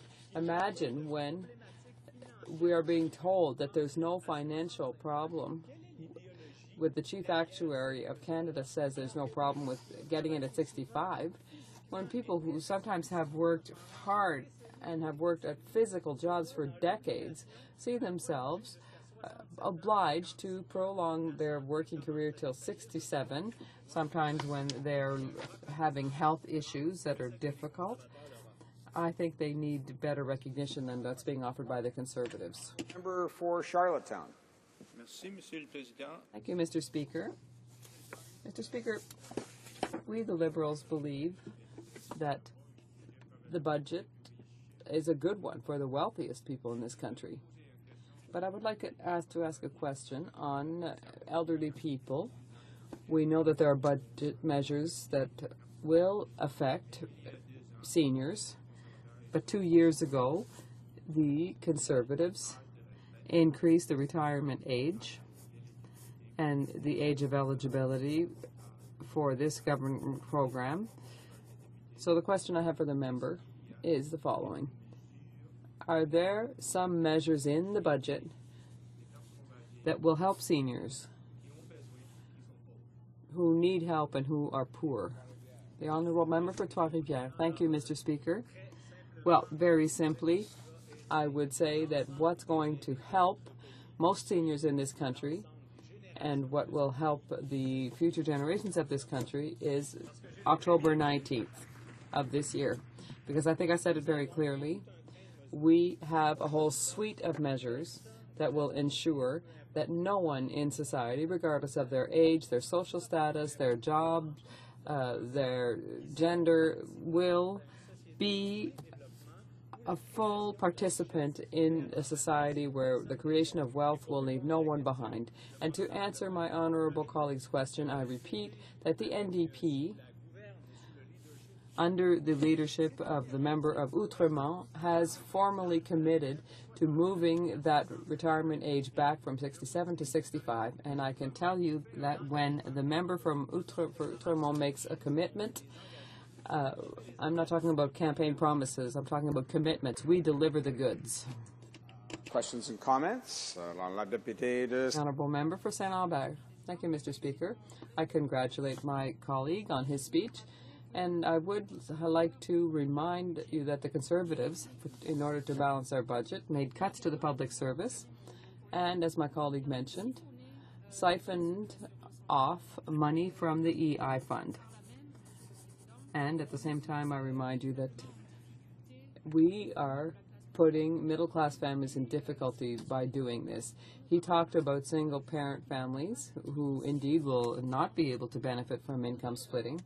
And I would like to hear a little more from him on that issue. Thank you. The Honourable Member for Trois-Rivières. Thank you, Mr. Speaker, and I thank my colleague from Saint-Lambert. I would add to her list the means that the Conservative government has taken to balance its budget. It's not a bad thing to balance the budget, but generating surpluses is one thing, but there's, of course, the pillaging of the EI fund, but cuts in services. But there's one thing that we too often forget, which is that whole suite of measures announced by the Conservatives in programs where they don't spend the amounts that have been approved so that they can scoop them up at the end of the fiscal year and put them back into the consolidated fund. So to answer her question, Mr. Speaker, I think it's obvious when you look at all of the single-parent families in Quebec and in Canada, we can see easily that the average salary is not the highest. So already, when a woman has all the trouble in the world making ends meet and providing for her family, I think measures like income splitting are not just inappropriate, they're terrible. The Honourable Member for Notre-Dame-de-Grâce-la-Chine. Thank you very much, Mr. Speaker. I'm rising today to firmly oppose Bill C-59, which is the budget implementation bill tabled in Parliament on April 21st and other measures. So Bill C-69 must be rejected, not only for its substance, but also because of the way in which it has been tabled. The Conservative government, unfortunately, has once again tabled an omnibus bill. We have said it already, but it's important to repeat it, and it's with the goal of implementing many measures without taking the care to provide adequate time to the opposition parties and the public at large to analyze these proposals. This is undemocratic, and C-59 contains 150 pages and 270 sections that make many changes, many which have nothing to do with the budget. This practice, we unfortunately have to point out, is not a foreign one to the Conservatives. They've used it many times since I've been here, and they haven't hesitated to turn to it in order to neutralize the criticisms expressed by diverging views and different views. So once again, this is proof that the government doesn't want to deal with any measures that might be obstructions or restrictions. The bill highlights the shortcomings and failures and will have an adverse effect on society in the short and long term. It won't provide support to families in real need, nor people who are unemployed. In my riding, since I was elected in 2011, 6 businesses have closed. Blue Water Seafood, Humpty Dumpty, the headquarters of Tim Hortons was in my riding, and others. And I've been seeing that for 4 years, that this Conservative government is unable to keep these good jobs in Canada. It's in Montreal, it's in Toronto, it's everywhere in the country where we see more and more closures, and it's very much of concern. So this budget, with all the measures that they have announced, will not ensure that those well-paid jobs will stay in Canada. That's very much of concern.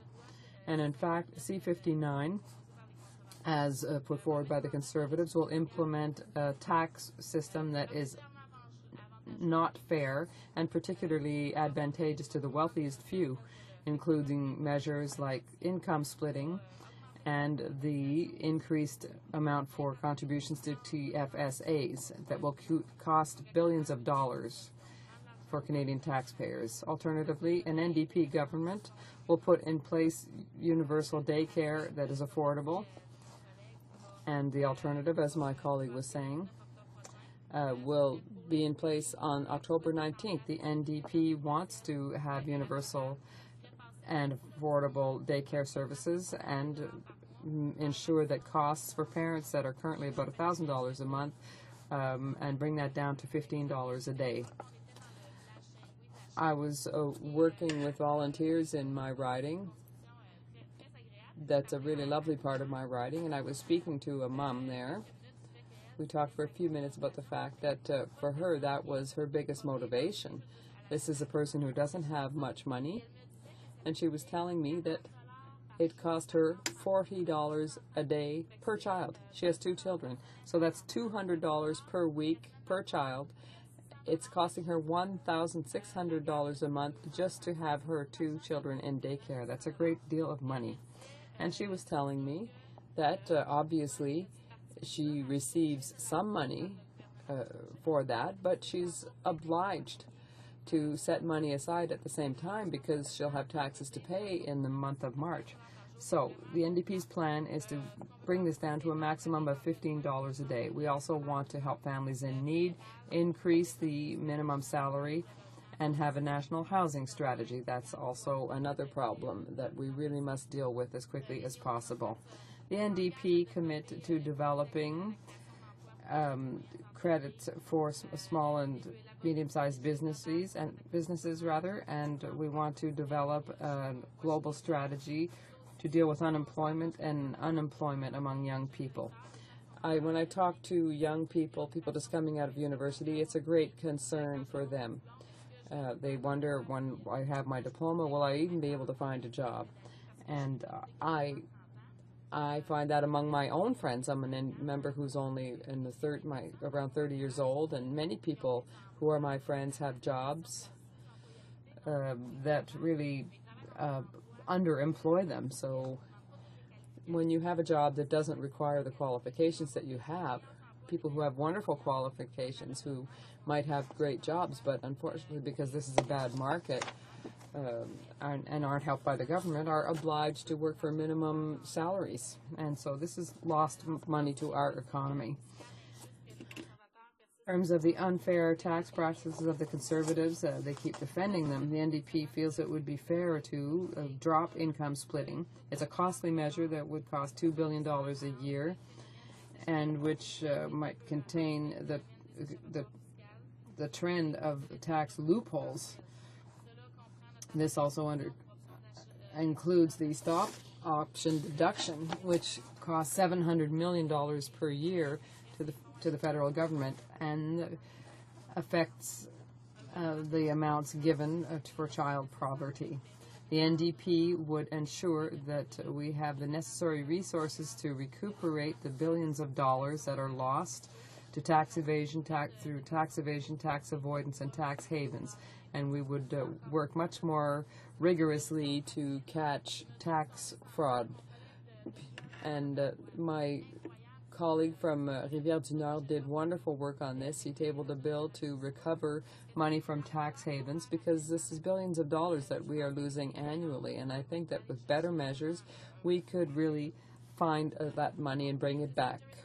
That the bill does include some of the good ideas the Conservatives have borrowed from the NDP, and while the method and process of their implementation can be improved, the New Democrats are glad to see the government act on many NDP proposals, such as the small business tax credit and the extension of some workplace protections for interns.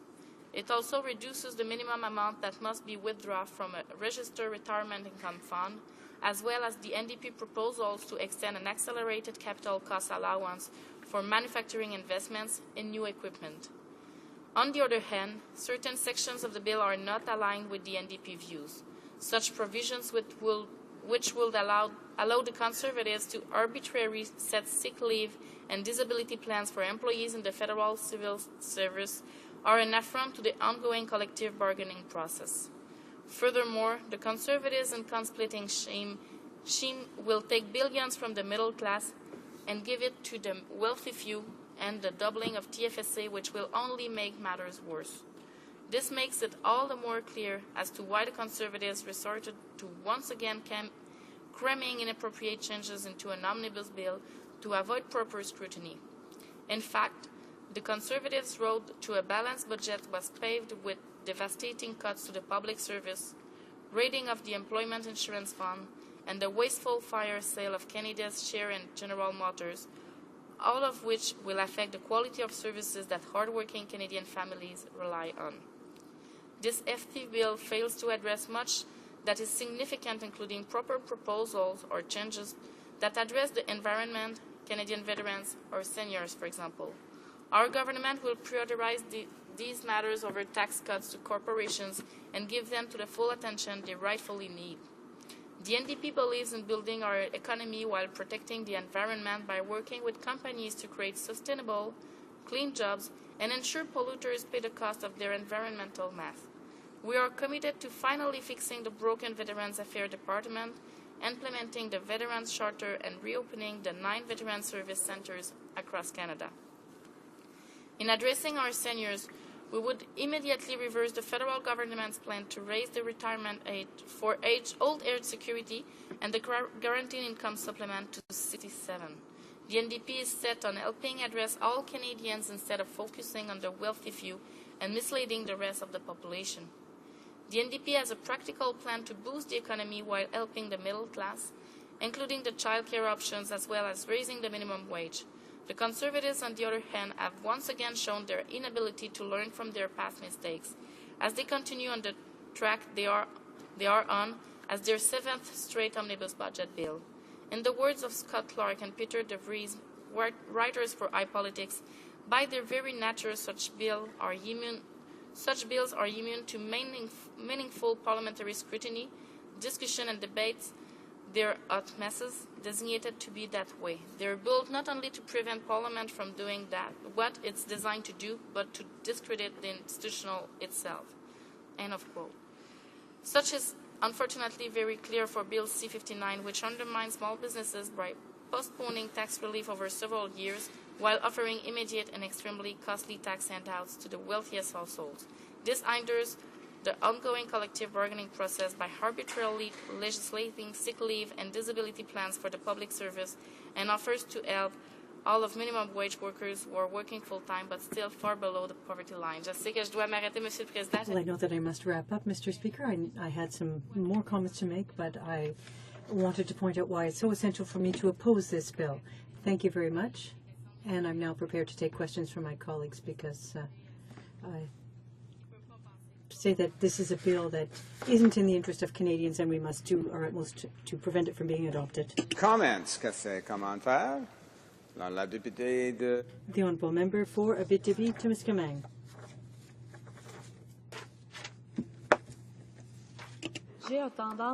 I'd like my colleague to comment because she has said that it will be detrimental to single-parent mothers and others of that. Could you comment? The honourable member for Notre-Dame de Grace-Lachine. Thank you, Mr. Speaker. Well, clearly, this bill,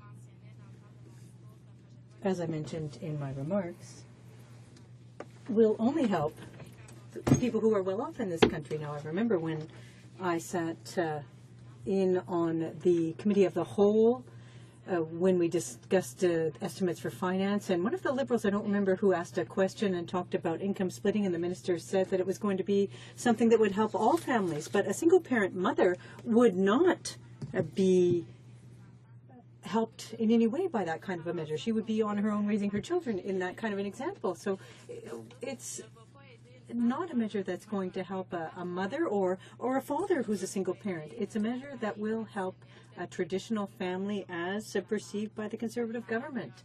A mother, a father, and children.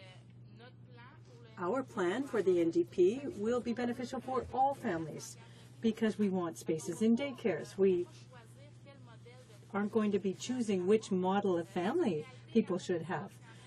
Divorce is a reality, single-parent families are a reality, and this budget won't help those people. Questions and comments? La députée de Margaret.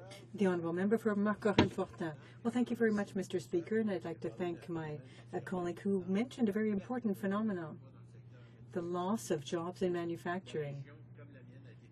Her region, like mine, has been hard hit by job losses in aeronautics, for example, as well.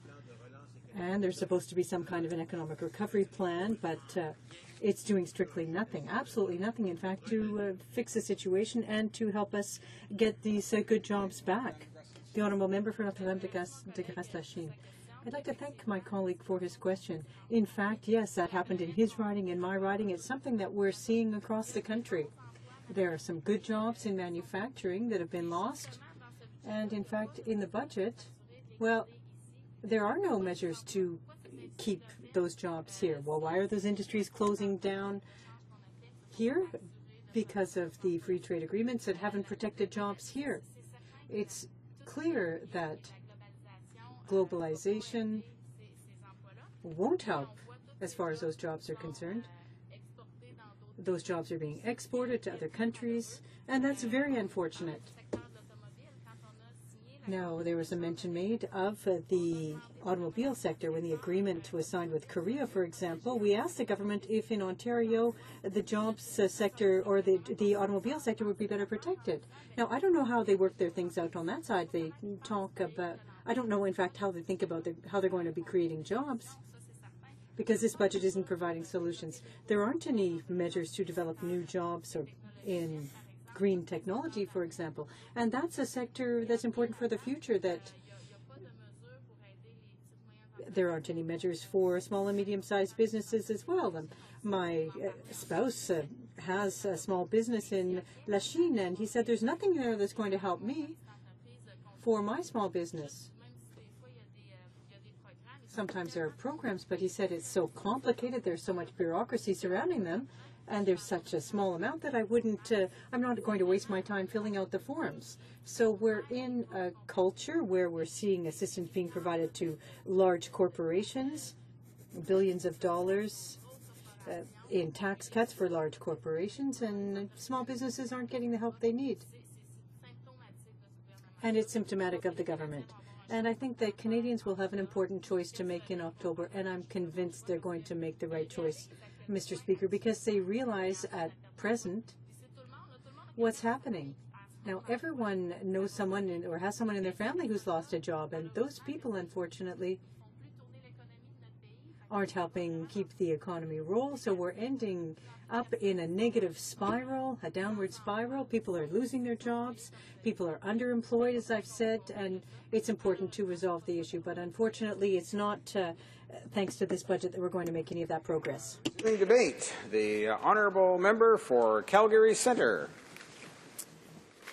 Thank you very much, Mr. Speaker, and I'll be splitting my time with my honourable colleague from Kootenay, Columbia. Mr. Speaker, today I'm going to talk about four things. I'm going to talk about ships and storms and rocks and plotting a course in Budget 2015. Mr. Speaker, to put this simply, Budget 2015 puts Canada firmly on a new course. Not only does it balance the books, it provides us with hope and optimism about our future, and it steers us to success.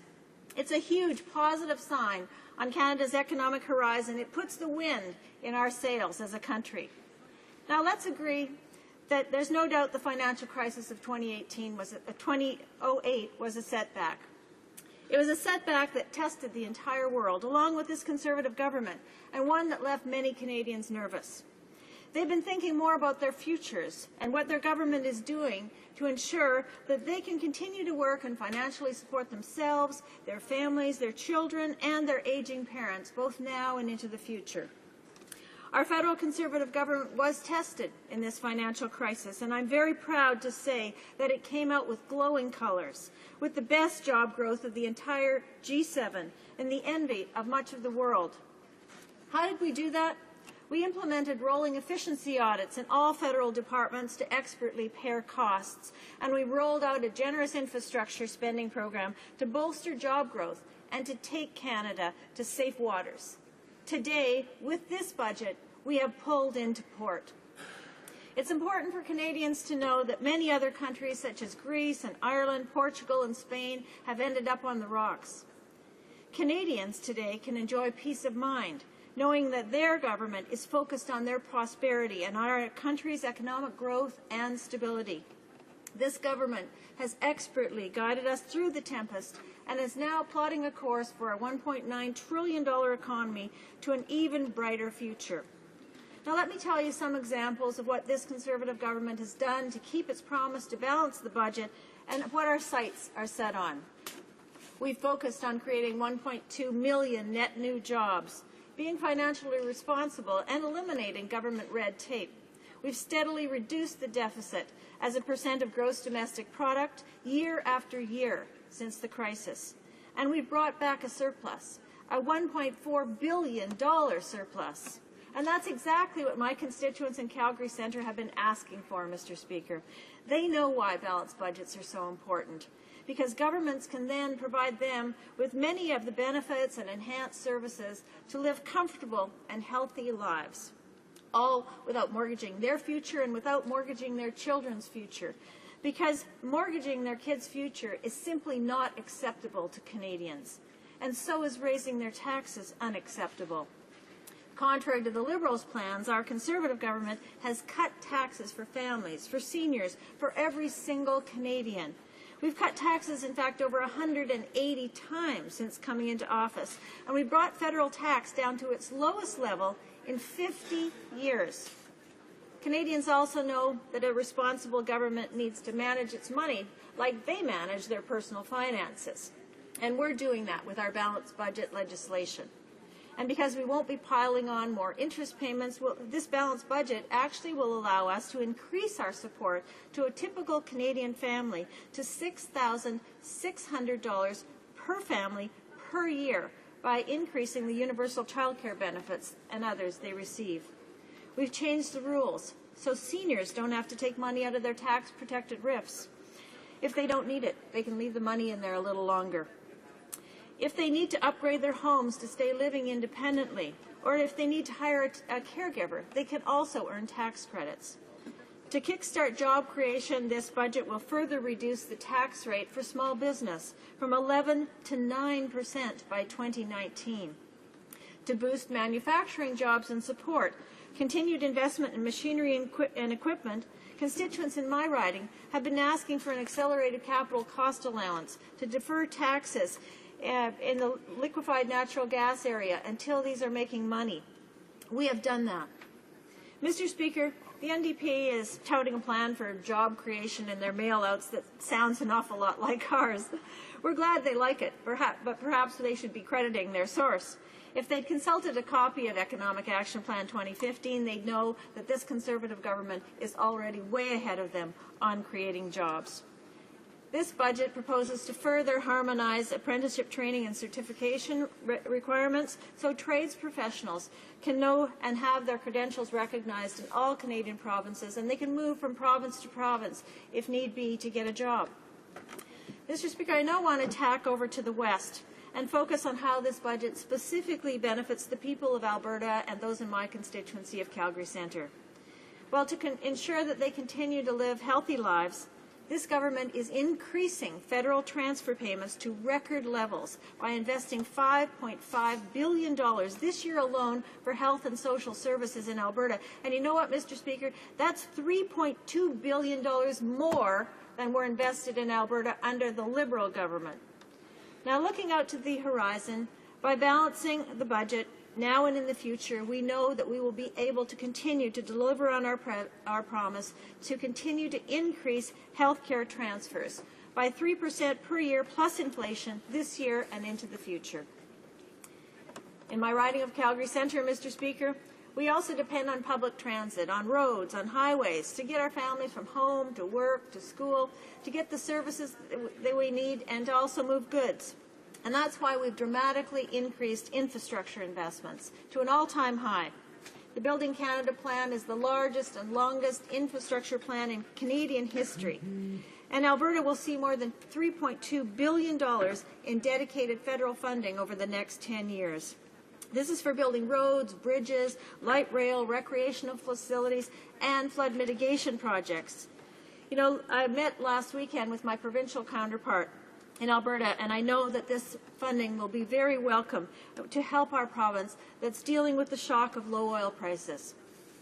Mr. Speaker, I'm also encouraging the province and city council to make flood mitigation a priority with these funds. Public transit is also high on our lists. So this budget introduces a new public transit fund that will dedicate $750 million over 2 years to major city transit projects starting in 2017-18 and up to $1 billion thereafter. That's a very significant step, Mr. Speaker, that the Federation of Canadian Municipalities lauded by saying this is good news. It, quote, has the potential to be transformative for public transit across this country. Now, the budget also includes environmental measures that demonstrate to Canadians that we're hearing them, we're listening, and we can continue to develop our resources sustainably. Americans have been aggressively developing their oil and gas industries south of the border, and they won't be needing as much of ours.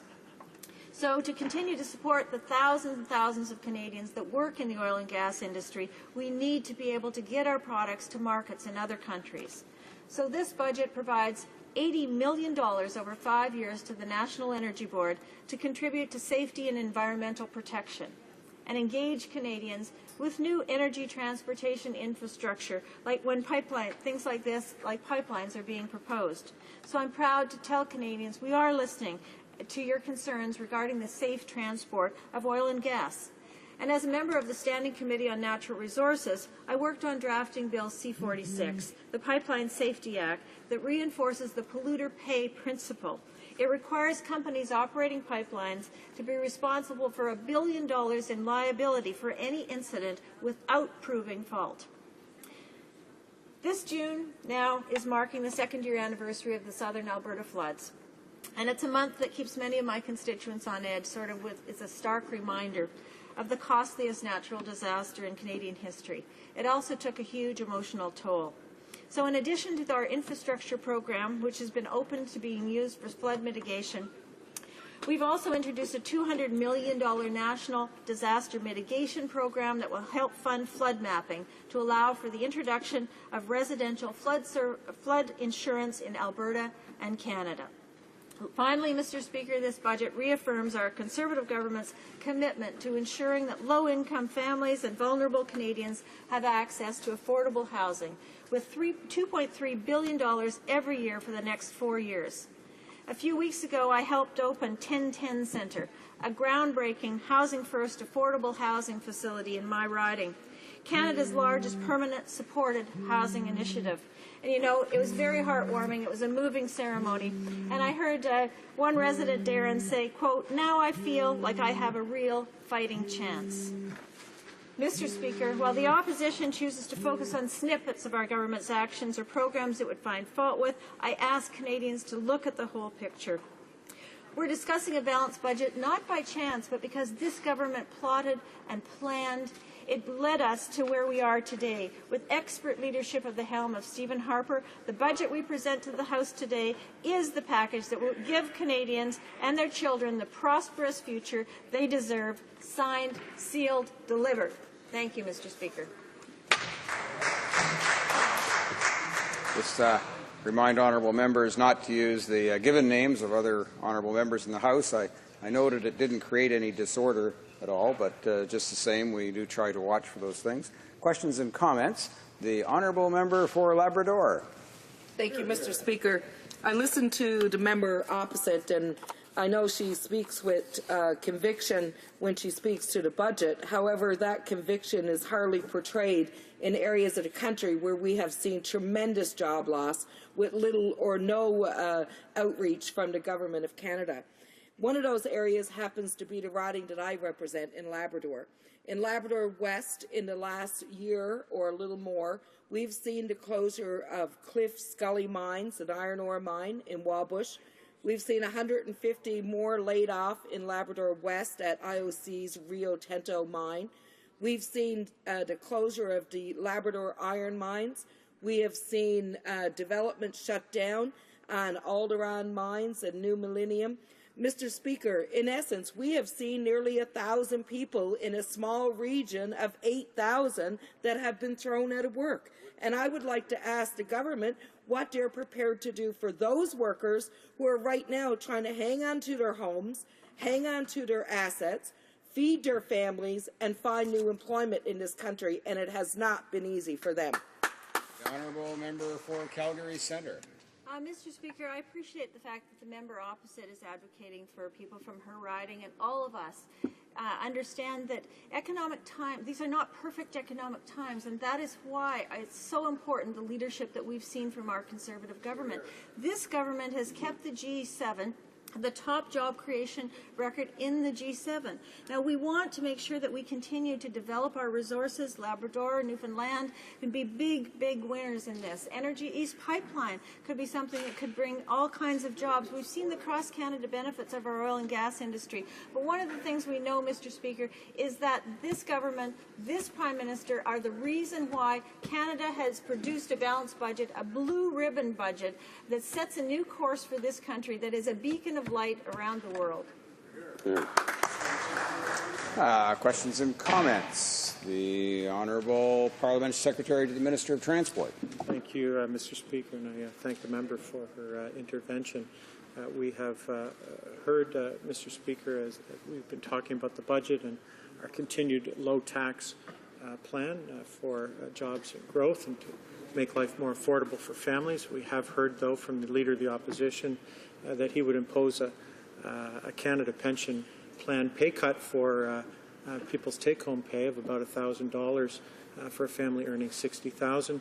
And we know that the NDP, because big unions have been talking about it, intend to double the amount of money that is towards CPP, Mr. Speaker, that would come off of people's payroll, their take-home paychecks, Mr. Speaker. I wonder if the member would be willing to talk about how that makes life more unaffordable in a fragile economic time, to have a take-home pay cut of that kind of magnitude, Mr. Speaker, in this economy.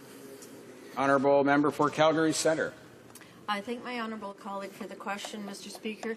And you know, this is something that I fail to understand is we often hear from the Liberals that they want to impose more taxes. It's tax this and tax that and spend this and build more government bureaucracy. And this example of the Liberal leader suggesting that he would impose a $1,000 tax hike for a worker earning $60,000 a year, this is money right out of the pockets of mums and dads. This is money that if it was kept in their pockets. This is the money that people go out and they pay their mortgage payment with. They buy groceries with. They pay their lease on their vehicle with. They pay to put their kids in sports programs. Mr. Speaker, we do not agree with that kind of a strategy. Our plan is to put money back in the pockets of moms and dads. And you know those 180 times our federal Conservative government has cut taxes since it's been in office.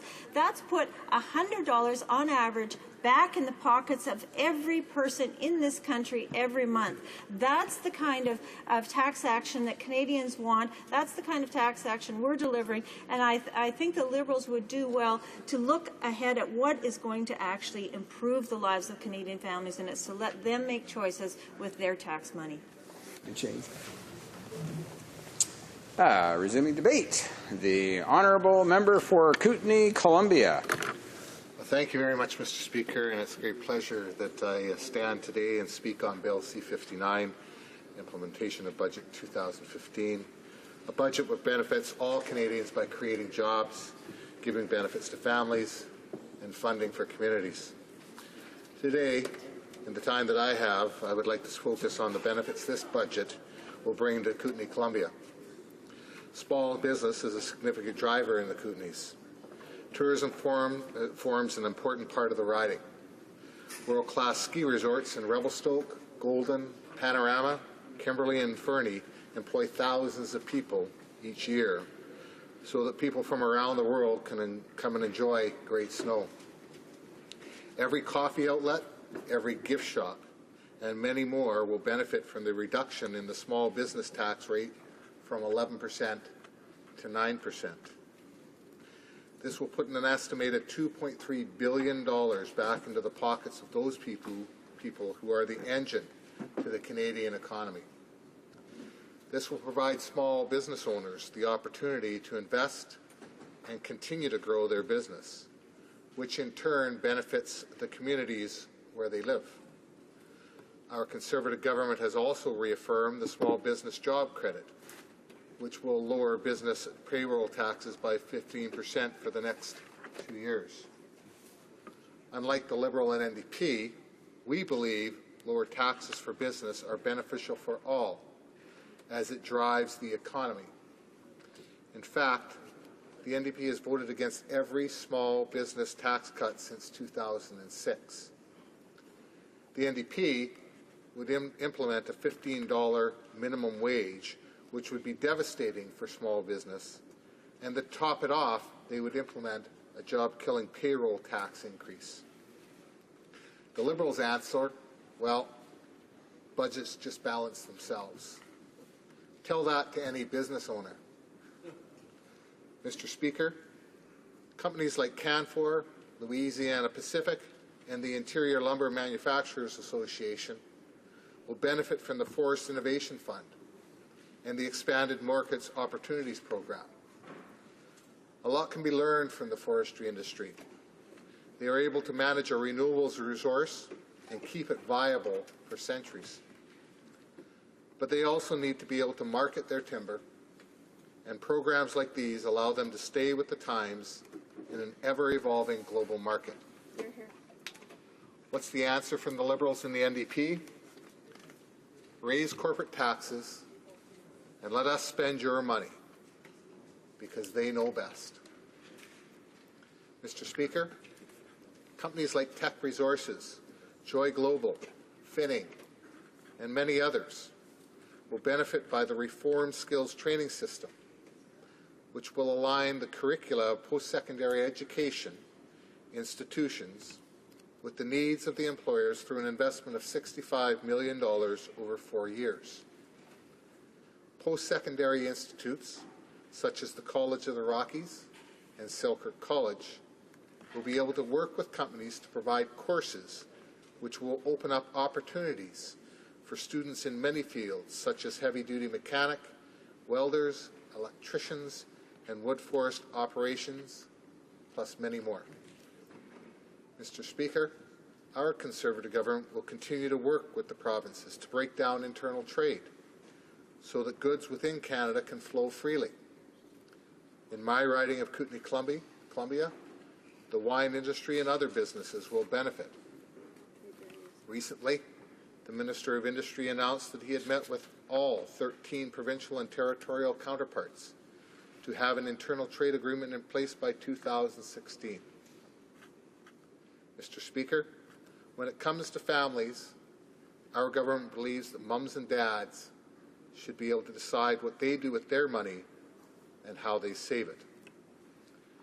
That is why we increased the annual contribution to the tax-free savings account to $10,000 annually. 1/3 of Canadians, approximately 11 million Canadians, have contributed to the tax-free savings accounts. Think about that for a minute, Mr. Speaker. 11 million Canadians contributing to TFSA, and what is the answer from the opposition? They will get rid of it. That means that 1/3 of Canadians would have to find a different way to invest their money, because what the opposition really wants to do is raise taxes on hard-working Canadian families. Another opportunity our government is providing is reducing the minimum withdrawal factors for RIFs for those over the age of 71. It will provide them with the opportunity to extend their retirement savings. Mr. Speaker, mums and dads across this country work hard to provide their families, and that is why things such as income splitting and the universal child care benefit that have been introduced by our government are so beneficial. While the opposition have said they will get rid of these two benefits, maybe they would like to tell those who hold down the most underrated and least paid position in all of Canada. Who is that, Mr. Speaker? It is the parents who choose to stay home and raise their children. I personally do not think there is enough money that can be paid for this position. But I know this. Income splitting and the UCCB put a little more money into the pockets of those families to save or spend as they choose, and that's the way it should be. Mr. Speaker, Kootenay, Columbia boasts 4 of the most magnificent national parks in Canada. Sure does. Yoho National Park, with 28 mountain peaks over 3,000 meters in height, Chautauqua Falls, with a free fall of 254 meters, is the 3rd highest waterfall in Canada. Over 400 kilometers of hiking trails, and the Spiral Tunnel, an engineering marvel, and much more. Kootenay National Park, with its vast valleys and rock formations like Marble Canyon, Numa Falls, and Sinclair Canyon, and of course the world-famous Radium Hot Springs. Glacier National Park, with its awe-inspiring mountain peaks and glaciers. A stop at Rogers Pass is jaw-dropping, and finally, of course, the final link in our national rail line that connected Canada as a nation. And finally, Mount Revelstoke National Park, which comes alive in late August with wildflowers abound. The staff at Parks Canada does an amazing job at providing a great visitor experience. I was very pleased to see that Budget 2015 dedicated $2.8 billion to national parks and national historic sites. Improvements to the Trans-Canada Highway, hiking trails, and camping facilities, to name a few, will continue to draw people from around the world to our Canadian treasures. Mr. Speaker, the security of Canada is paramount, and I am proud of our military and police for their ability to promote and protect our values, both at home or wherever they may be deployed. Our Conservative government will continue to provide our military and police with the tools they need to combat terrorism and aid countries like Ukraine to fight for their sovereignty. And let's not forget about the valuable contributions of our DART teams that deploy all over the world to aid after disaster has struck. The most recent example is deployment of DART to Nepal, for which I would like to commend Lieutenant Commander Kelly Williamson, RCN, the spouse of the Member of Parliament for New Brunswick Southwest, for her leadership role in the recent deployment. Whether it is in combat role, peacekeeping, or disaster relief, our military is regarded as one of the best in the world. Now let's look at the record of the Liberals. First, they cut funding to military to the point of non-existence, and then they decided to deploy our men and women to Afghanistan. They had the great idea of sending them in green combat fatigues for a brown environment. The NDP votes against any military action that Canada is involved in, believing that other countries should protect our values while we sit idly by. So while the NDP have decided their fight is with CSIS, our focus will be on ISIS and the real terror that exists not only on our own home soil, but abroad as well. Mr. Speaker, our Conservative government, led by Prime Minister Harper, is the only party that can be trusted to lead Canada into the future. We will stay focused on jobs, the economy, family, and security of our nation, because that's what Canadians want. Thank you. Before we go to questions and comment, I'd point out to the honourable member that the use of the Prime Minister's family name is not permitted. Questions and comments? Question et commentaire. L'honorable député. The honourable member. Well, Honorable Mercier. Well, thank you, Mr. Speaker. In my office, we see a lot of families. And a couple of weeks ago, when speaking with people, I talk about people who make $15, $10 an hour, not high salaries, I think we can all agree. So the question I have for my colleague across the way, well, he said that it's up to families to decide what they do with their money. That's fine. But, of course, to do that, they need to have money. Can the member explain, for Canadians who make less than $44,000 a year, Canadians who make $15 a day, for example, with income splitting, how can income splitting benefit those Canadians? And in terms of families, there are families who send their children to daycare, but we know that in Ontario, it costs about $2,000 on average to put children in daycare. So can the member explain how with $100 extra a month, those families will truly have a tax cut that will allow them to make ends meet when child care costs are so high? Columbia. Thank you very much, Mr. Speaker, and that was a fairly long-winded one question with several questions involved in there. But the reality is that for low-income Canadians, they pay no income tax right now. It is our government that has eliminated income tax for those low-income families so that they can better provide for their families with the income that they do get. With regards to daycare, I believe that each family in Canada should be able to decide how they so choose to do that. I don't think we should be mandated, as the NDP would like it to have it, with a mandatory daycare system that will be provided to very few. Questions and comments? Question et commentaire. The honourable member for Winnipeg North. Yes, Mr. Speaker. The member said that the Conservative government is committed to putting more money in families' pockets, and then cited his couple of policies. Let me indicate to the member, when he says the income split, that's actually a $2 billion promise in which less than 14% of the population will benefit by it.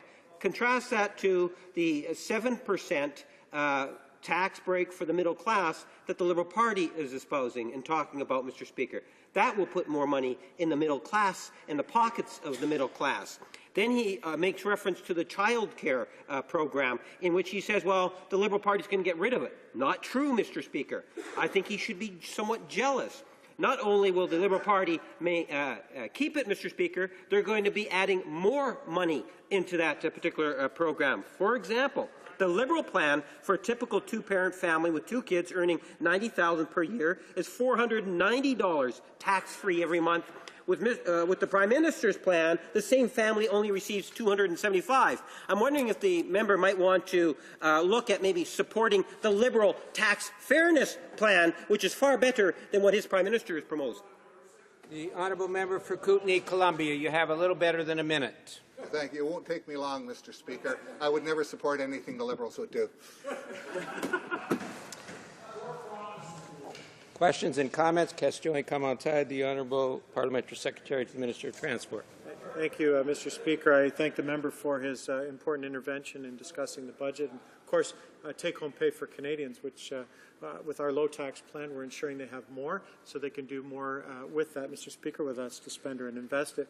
We have heard from the Liberals, the Liberal leader, who says that they will impose a CPP take-home pay cut of $1,000 on a family making $60,000. And we've heard, of course, that from big unions who are out promoting the NDP's approach, that they'll double the amount, that is twice less to take home than Canadians currently do right now for CPP. Mr. Speaker, can the member comment on what that kind of pay, take-home pay cut means to people in his riding?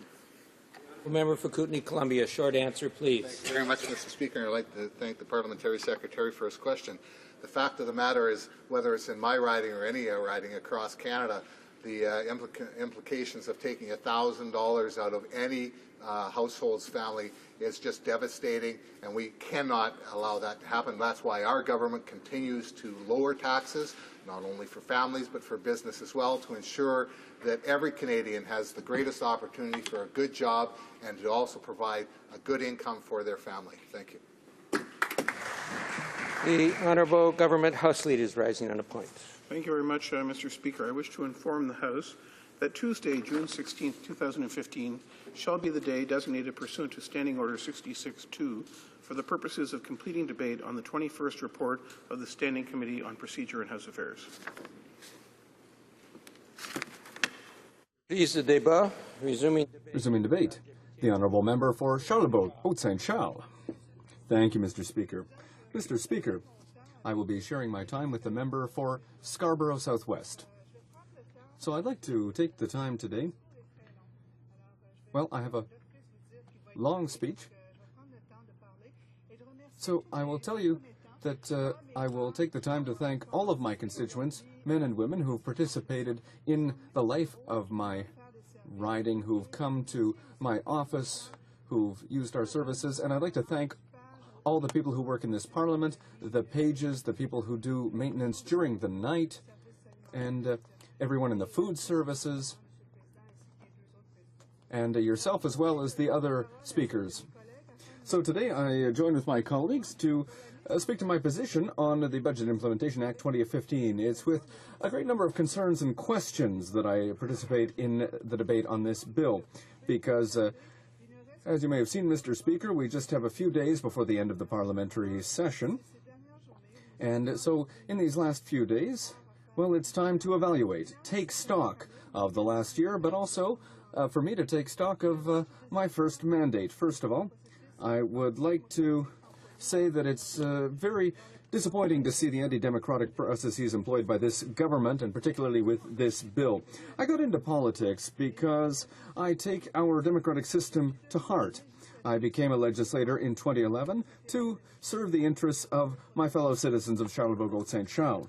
However, after 4 years here on Parliament Hill, well, it's become clear that the party currently in power has no respect for the democratic process of this country. For example, and just to give you one example, last year we saw closure imposed for the 100th time since the Conservatives have been in power. That beats all records. That's a first in the history of Canada. And Canadians' rights are not being respected, and their representatives can't properly debate important legislation. And now we have the 7th consecutive omnibus budget bill. And with the election coming up, the government seems to be in a great hurry to pass hundreds of changes without proper study or oversight. However, citizens of Canada won't be fooled. In previous years, the government said that they had omnibus bills because they wanted to get done before the summer.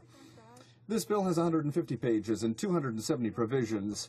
many of which amend laws that have nothing to do with the budget, and it hands out gifts to the friends of this government and to the richest citizens. When this bill was studied at committee, the government was unreasonable, and it ignored all of the amendments from the opposition, including very good logical amendments proposed by the NDP. And so I would like to tell you that I will be opposing Bill C-59 because it's following an anti-democratic process, once again imposed by the Conservative, who are forcing it through Parliament, and also because of its content.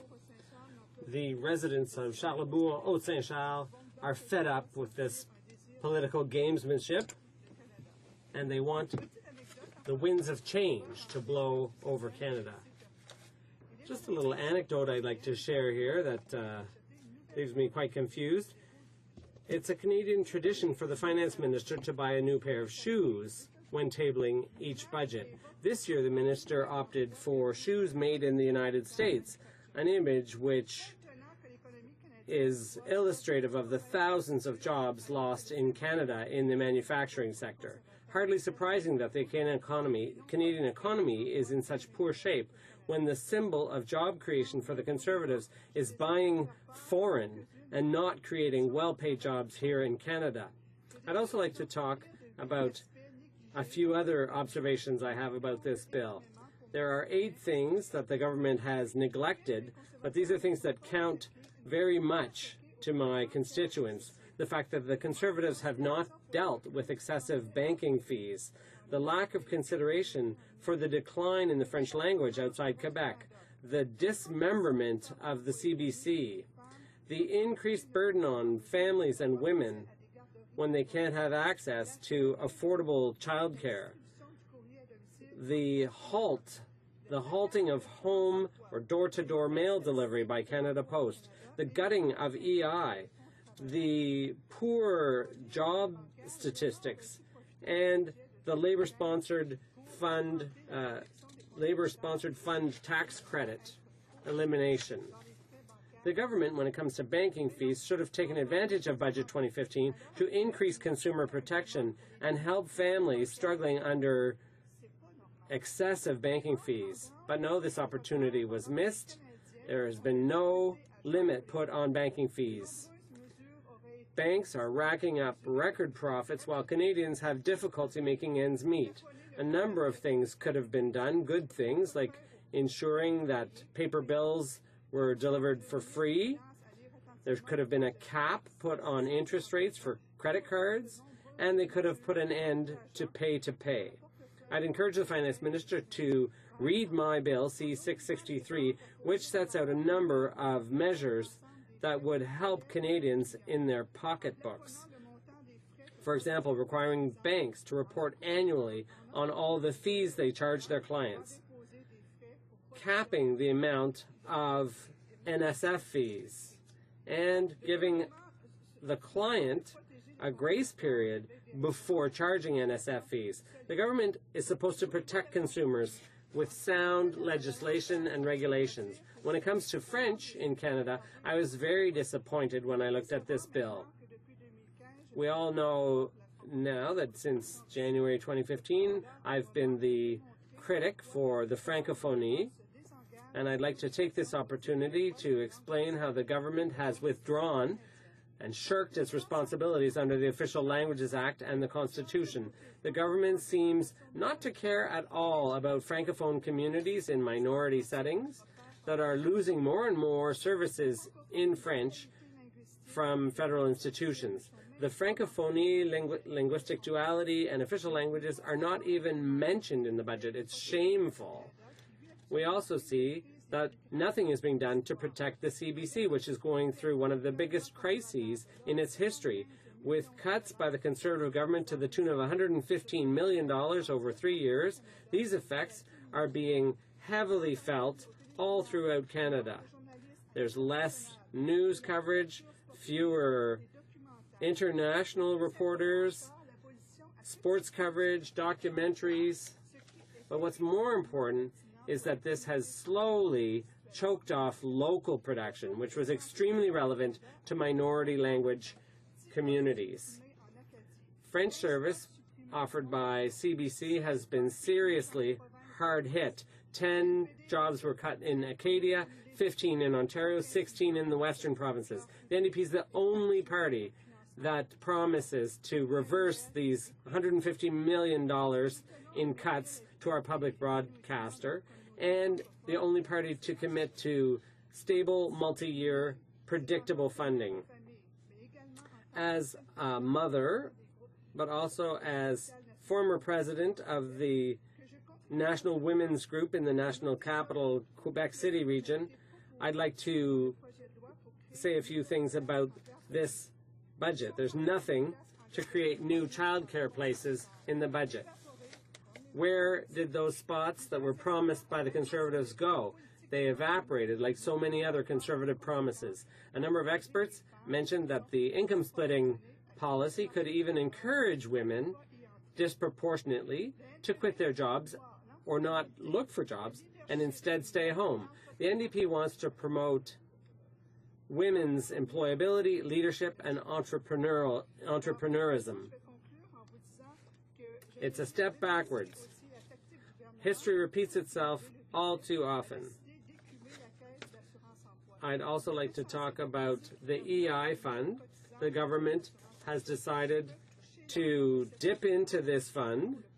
It's senseless to have fewer and fewer contributors qualify for EI when they need it the most. The NDP would immediately reverse the government's plan to raise the age of retirement to 67 years. The NDP is also committed to reinstate the tax credit for Labour-sponsored funds. So, Mr. Speaker, I would cordially like to thank you for this opportunity. Question et commentaire. Questions and comments? The honourable member for York South Weston. Thank you, Mr. Speaker, and I listened with great interest to my colleague's expansive list of all the problems the Conservatives have created over the past years, the past 6 years. But one of the ones that was most interesting to me, because I worked there for many years, was the CBC. And in fact, the first week I was at the CBC was when the first big budget cuts happened under the Mulroney government. And when the Liberals were elected, they promised they would be different, and turned out they weren't. They cut even more than the Mulroney government did. And now we face another a series of cuts by the Conservative government. The CBC is a treasure that should be protected, not cut. And so I wonder if you'd like to comment still further on the effects the CBC cuts will have to local programming, particularly in Quebec. The honourable member for Charlebourg-Haut-Saint-Charles. Mr. Speaker, I'm very glad my colleague asked me that question. I'd like to thank him for all his work. What I would say is that the government is washing its hands of the CBC when it comes to news, local news or regional news. If you're in Vancouver, you might want to be able to get news about the Champlain Bridge in Quebec. It's important to Francophones, and the public broadcaster had a mandate to keep all communities aware of what was going on of relevance to the French-speaking communities. But it's more important to have local news about what's going on in your community. And the CBC has developed and strengthened our culture this way from coast to coast. Questions and comments? The honourable member for Abitibi-Témiscamingue. Thank you very much, Mr. Speaker. I'd like to know what my colleague thinks about the quality of government services. In my riding, a number of people complain about the cuts, successive cuts, and their effect on service quality. For example, when they call Service Canada now, they can't speak to anyone. They're left in limbo when they need help from their government at the most crucial times.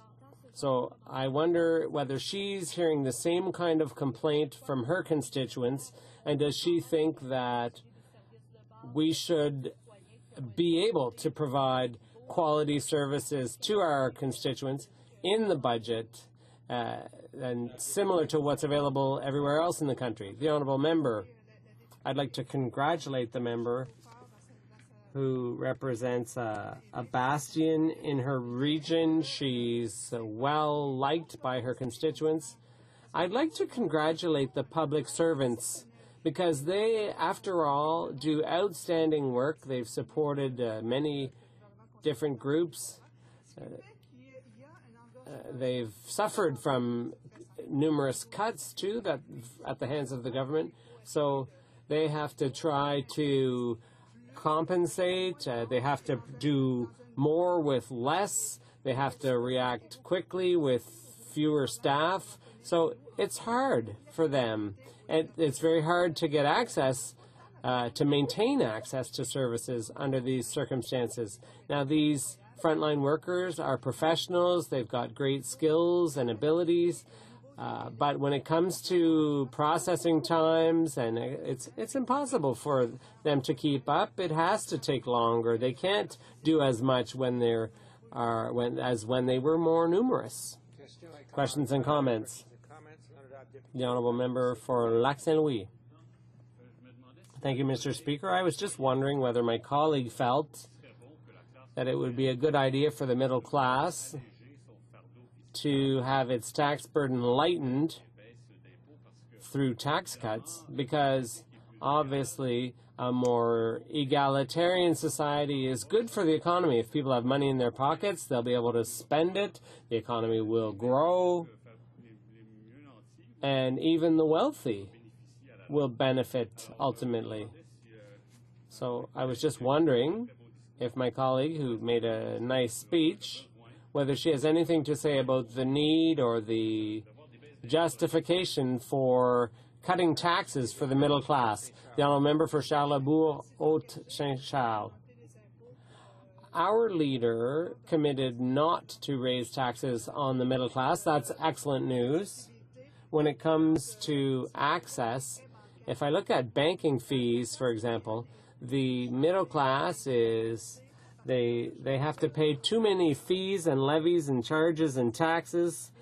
This government talks about cutting taxes, but it's because of them that cigarettes are more expensive, that the excise tax is higher. So they've hidden their tax cuts behind increased charges for cigarettes and so on. Statistics Canada, if they could give the real data, it would probably show that women and the poor are the ones who have paid for these tax cuts from the Conservatives. So they've found roundabout ways of penalizing the less well-off in order to pay for these tax cuts that are really just a huge contradiction, because we're not allowed to use the word lie. Resuming debate. Reprise du débat. The honourable member for Scarborough Southwest. Merci, Monsieur le Président. Thank you, Mr. Speaker. I'd like to thank my colleague from Charlebourg, Haute-Saint-Charles, for her speech and for sharing her time. Like my other colleagues on this side of the chamber, we're going to be opposing this bill at third reading, and the reasons are many.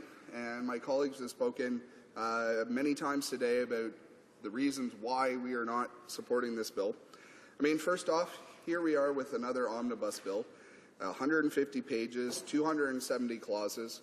Now, when the Conservatives were in opposition, Mr. Speaker, they used to rail against the then Liberal government for bringing in budget bills that were smaller than this. But I have to give them credit. This is actually a pretty trim budget bill for them, because we've had budget bills that are 300 and 400 and 500 pages long with this government that contain so many clauses that have absolutely nothing to do with the budget. Unfortunately, I mean, this one does too, just a few less than in previous budgets.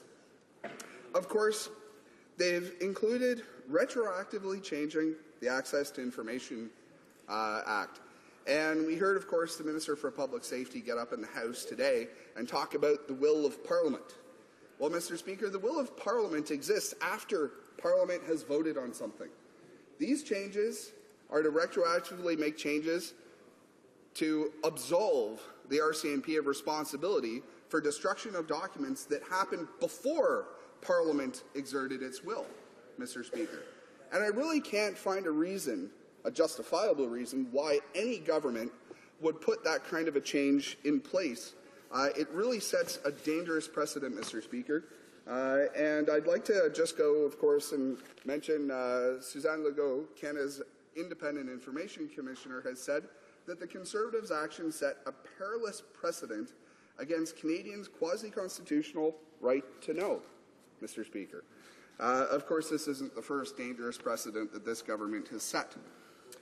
Then, of course, they're slipping in some balanced budget legislation into this bill. And I mean, we only have to look at the previous Conservative government in Alberta to know what happens to balanced budget legislation. When they don't like it, they just change it. But of course, if this government had actually had to deal with this kind of legislation being in place when they came into power, the front bench ministers would owe the Canadian taxpayers over $3 million for all the deficits that they've put in. And then, of course, adding $150 billion to Canada's national debt, Mr. Speaker, that's something that our children and grandchildren are likely to be having to pay off because of many of the decisions that they made. Now, they've expanded the universal child tax credit, Mr. Speaker, and they talk about how much this is going to help families. Mr. Speaker, we agree that families do need help because after almost 10 years of a Conservative government, they are struggling. But time and time again in this House, we've heard the Conservatives say that we, the NDP, are going to get rid of that. They're not speaking the truth when they say that, Mr. Speaker. We have committed to keeping that money in Canadian families' pockets because it's true that families are struggling after a decade of Conservative rule in Canada.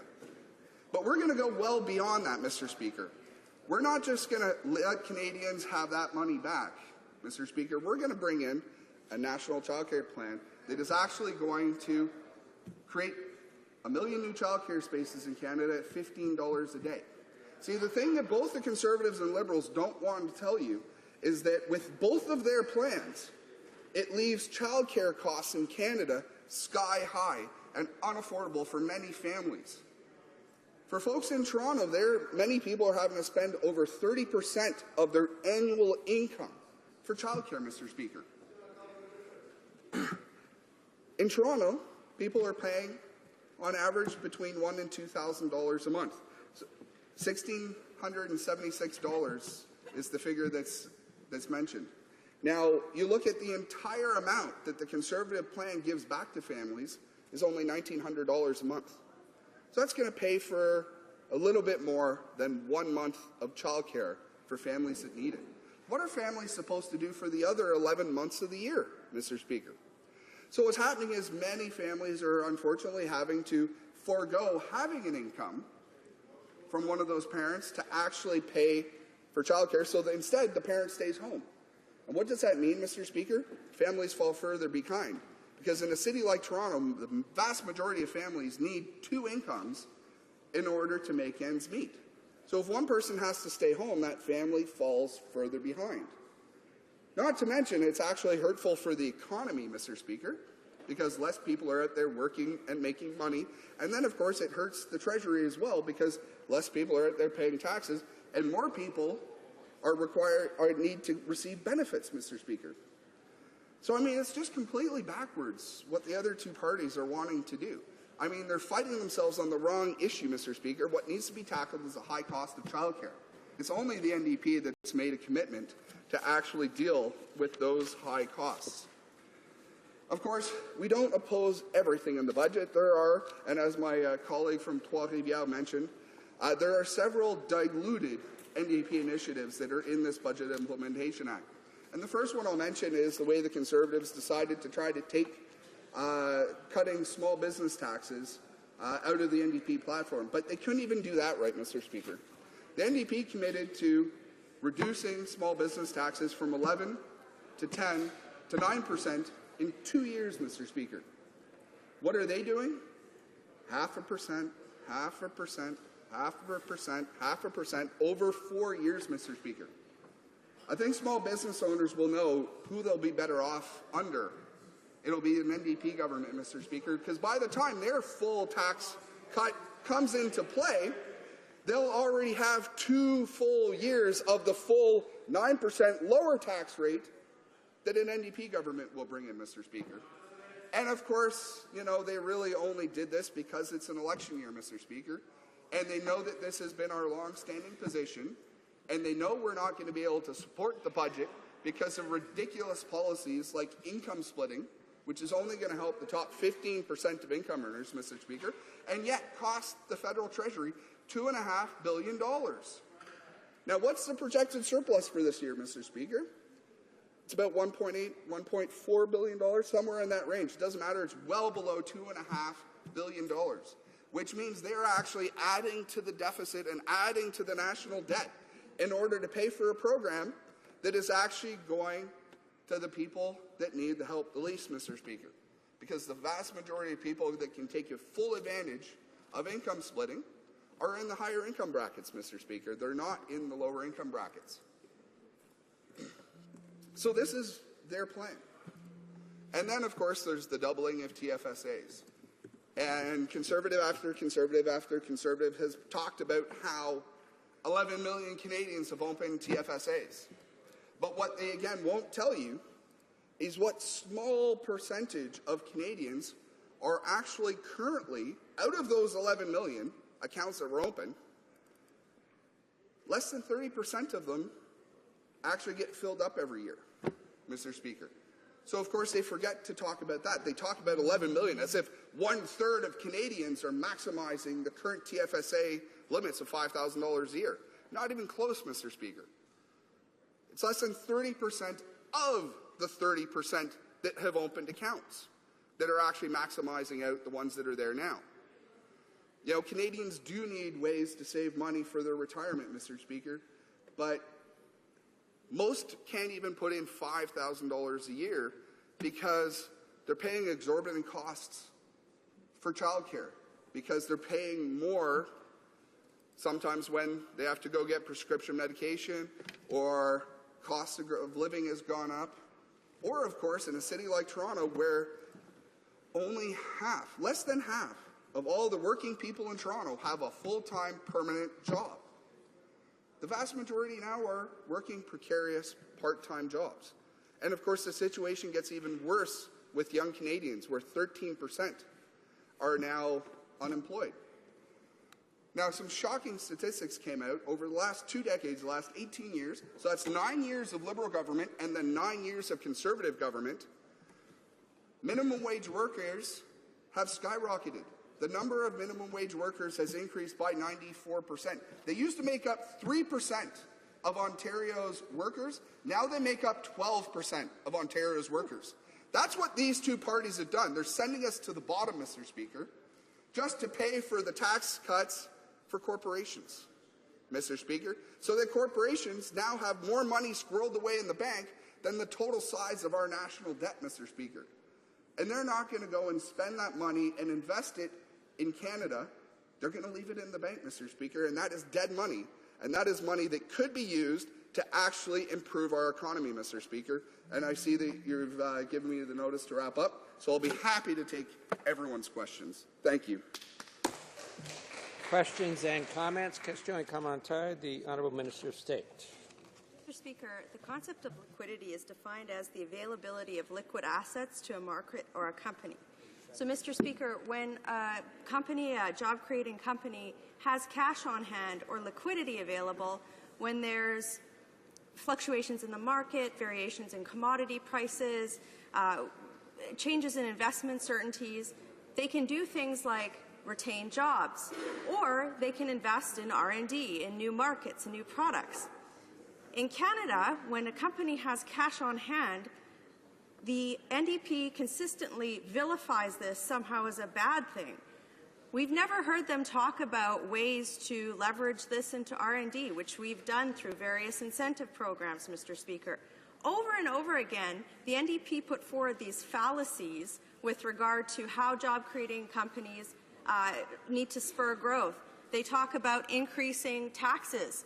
They talk about somehow trying to equalize wealth, Mr. Speaker, by penalizing job-creating companies. On this side of the House, we do the opposite. And I'm wondering if my colleague opposite can reconcile his understanding or lack thereof of the concept of liquidity with the NDP's long-standing desire to keep increasing taxes on job-creating companies.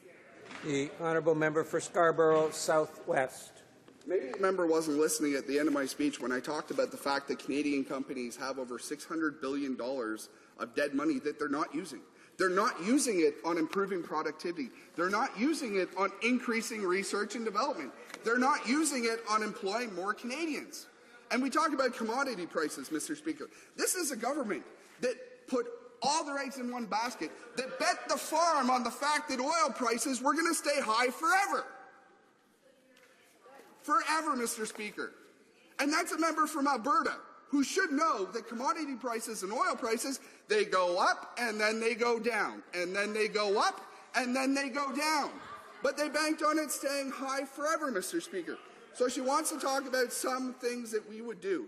We would provide stable and predictable funding for successful Aboriginal skills and employment training strategy model for other job programs to help First Nations and other Aboriginal groups fill job shortages.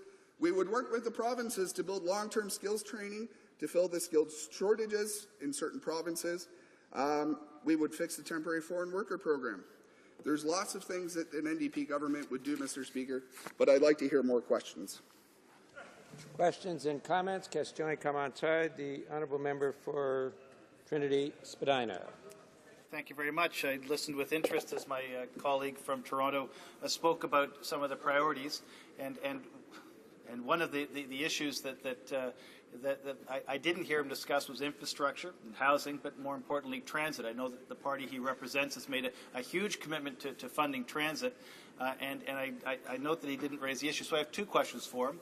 One is the NDP government in Queen's Park in the early 90s was the first provincial government to cut subsidies for operating agreements to the Toronto Transit Commission. Is the transit money your party is putting on the table for operating, and will they restore those NDP cuts which devastated the TTC in the early 90s? And the second question is, does your party support the Scarborough subway? The member for Trinity Spadina twice made reference to I'm not part of this debate, but the question is to be directed to me, not to other members in the House.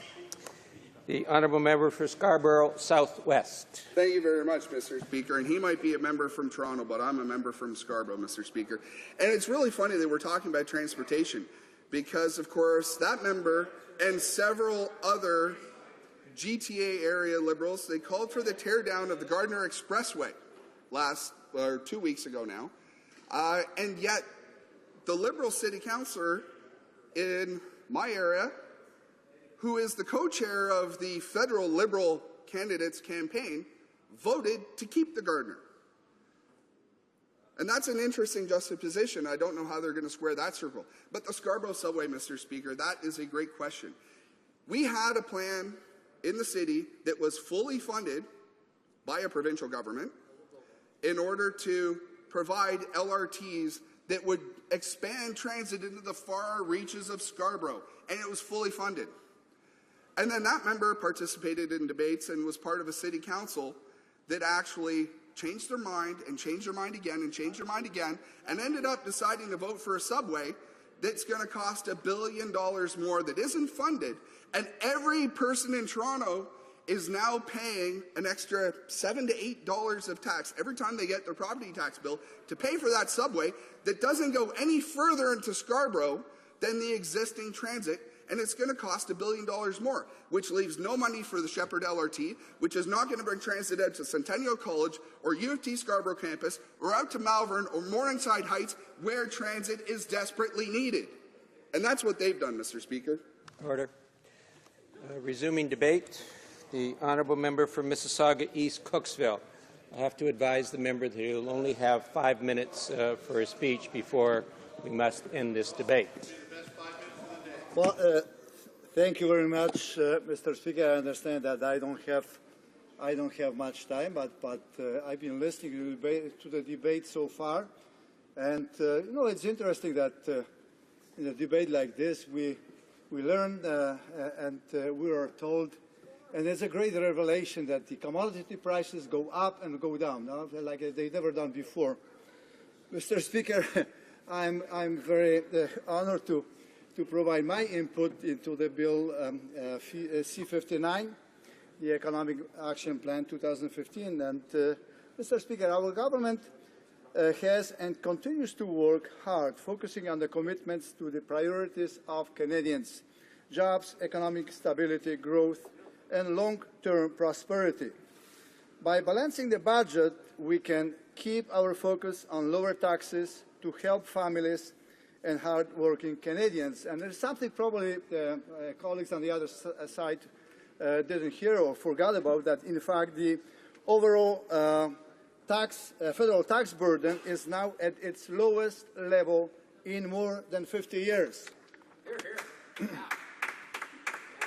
Mr. Speaker, our government understands the growing financial pressure that parents are facing today. That is why we have enhanced the universal child care benefit.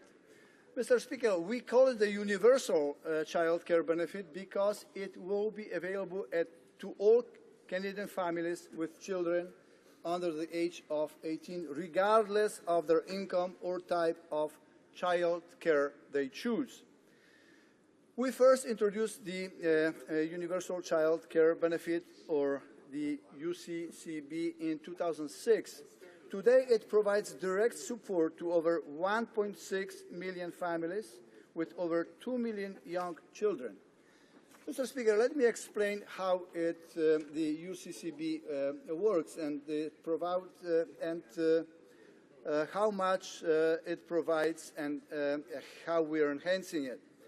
Mr. Speaker, currently the UCCB provides $100 per month for each child under the age of 6. We are proposing to increase the amount to $160 per month, what comes to about $2,000 per year for each preschooler. We are also proposing to expand the reach of this benefit to include children ages 6 through 17. Families would receive $60 per month for each child in this age group, which amounts to $720 per year. Once we receive parliamentary approval, the new benefit amounts would take effect retroactively to January 1st, 2015.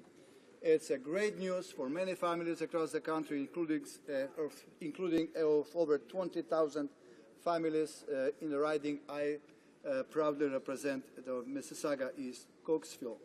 Mr. Speaker, I'm pleased also to see important improvements to veterans services included in this bill.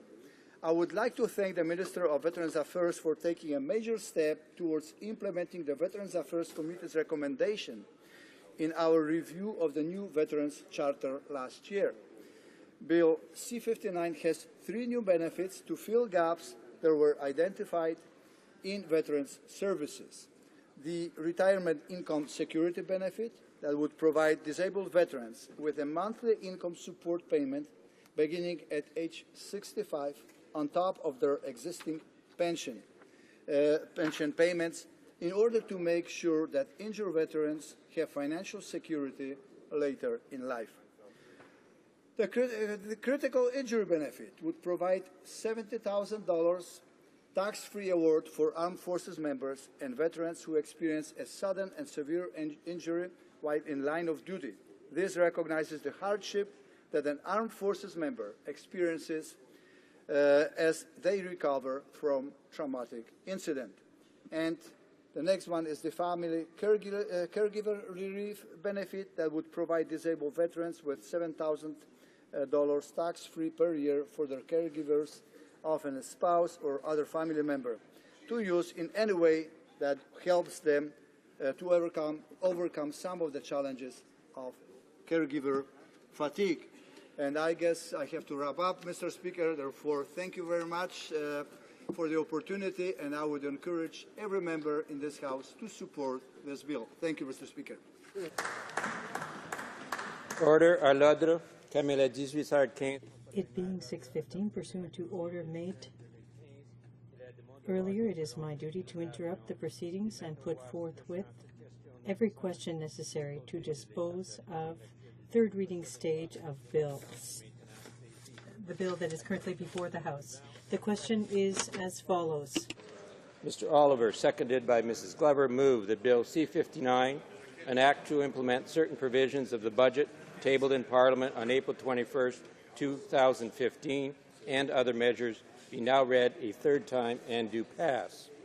The reasoned amendment, l'amendement motivé, Mr. Cullen, appuyé par Mr. Sullivan, proposed. Mr. Cullen, seconded by Mr. Sullivan, moved that the following amendment, that the motion be amended by deleting all the words after the word that and substituting the following. This House declined to give third reading to Bill C-59, an act to implement certain provisions of the budget tabled in Parliament on April 21st, 2015, and other measures because it, A, introduces income splitting and supersized tax-free savings account measures that will primarily benefit the wealthy few while wasting billions of dollars. It does not introduce a $15 per hour minimum wage or create a universal affordable child care program, both of which would support the working and middle-class families who actually need help. C, leaves Canadian interns without protections against excessive working hours, sexual harassment, and an unending cycle of unpaid work. D, sets a dangerous precedent for Canadians' right to know by making retroactive changes to the law to absolve the government of its role in violating access to information laws. And E, attacks the right to free and fair collective bargaining for hundreds of thousands of Canadian workers. The question is on the amendment. Is it the pleasure of the House to adopt the amendment? All those in favour of the amendment will please say yea. All those opposed will please say nay. In my opinion, the nays have it. Call in the members. Convoquez les députés.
The question is the following one. Mr. Oliver, seconded by Mrs. Glover, move that Bill C-59, an act to implement certain provisions of the budget tabled in Parliament on April 21st, 2015, and other measures be now read a third time and do pass.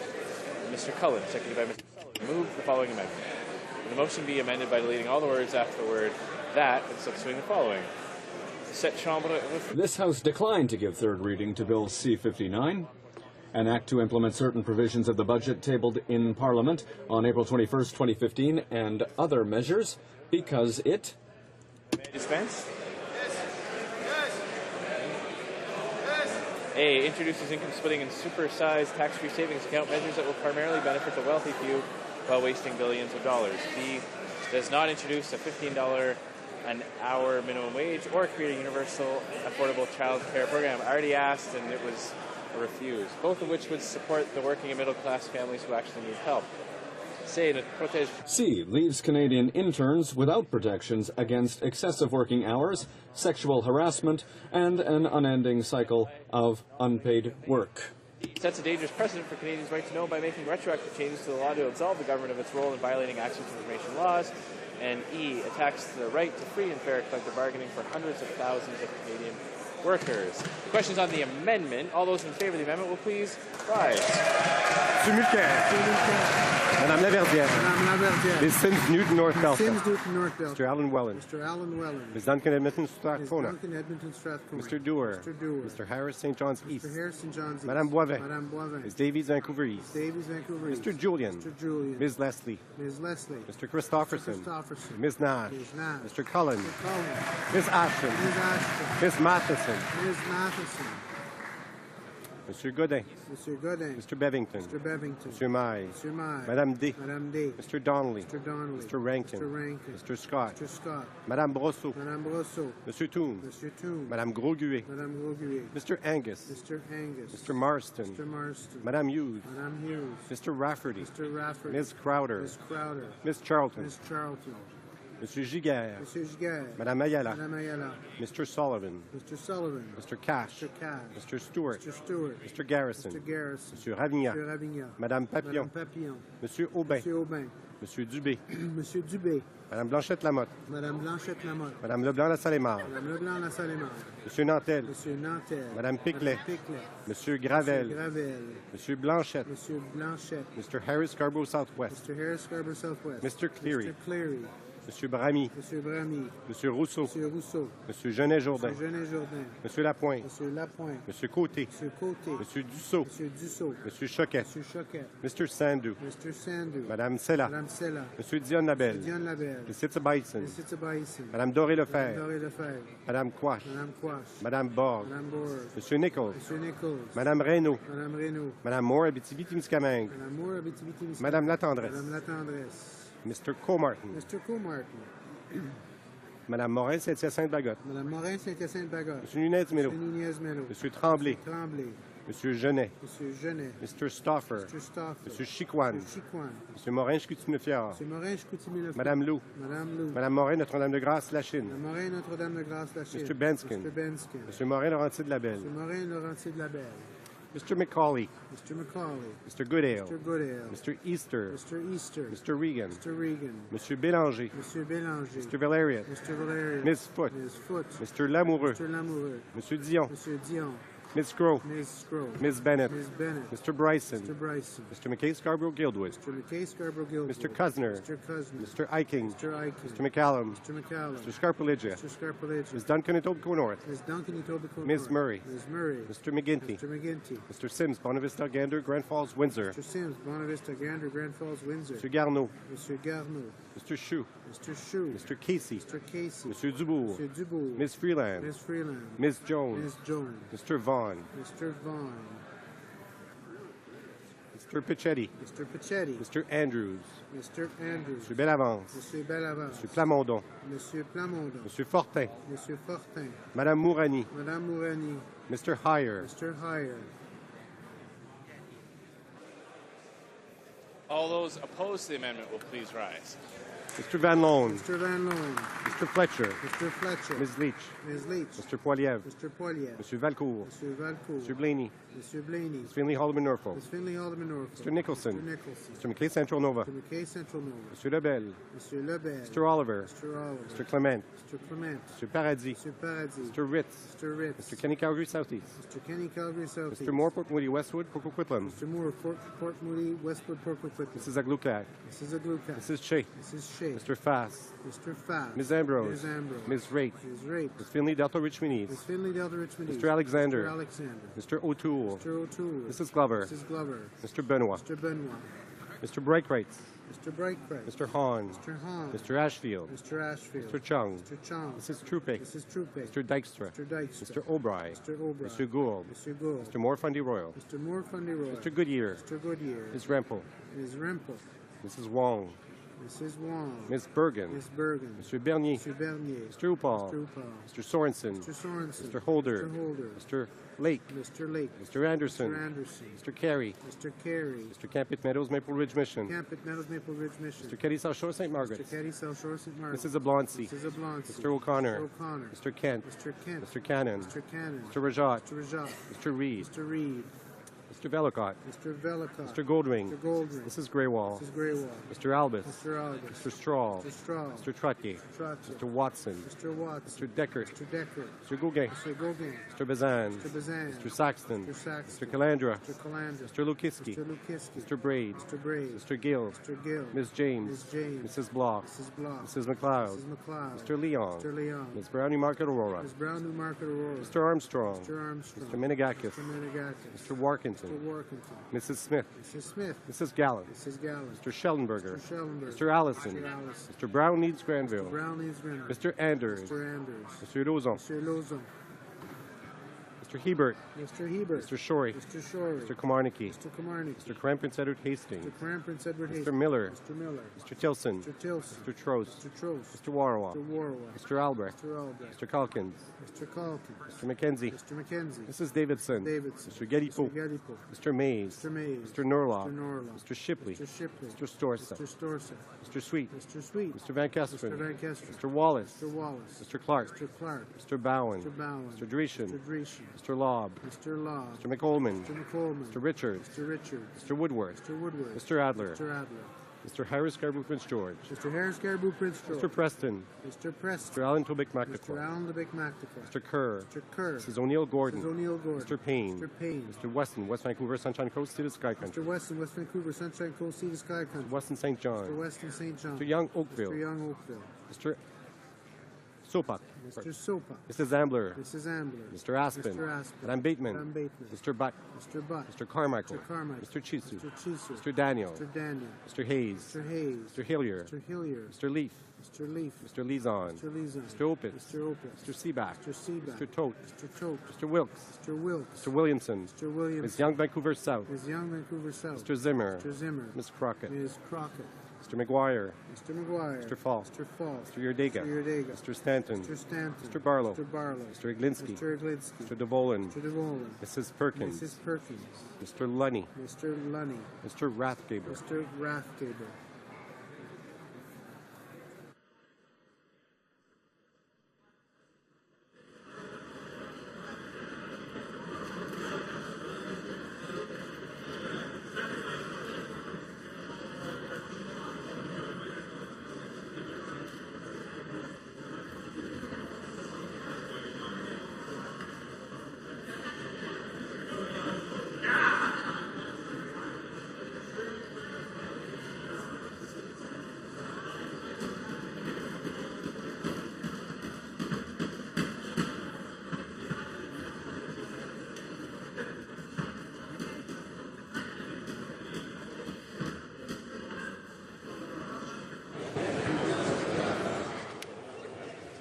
Yeas pour 115, 115. Nays contre 151, 151. I declare the amendment defeated. The next question is on the main motion. The question is as follows. Mr. Oliver, seconded by Mrs. Glover, moved that Bill C-59, an act to implement certain provisions of the budget tabled in Parliament on April 21st, 2015, and other measures be now read a third time and do pass. The Honourable Deputy Government Whip is rising on a point of order. Mr. Speaker, I believe if you do it, you will find agreement to apply the results from the previous vote to this vote, with the Conservatives voting yes.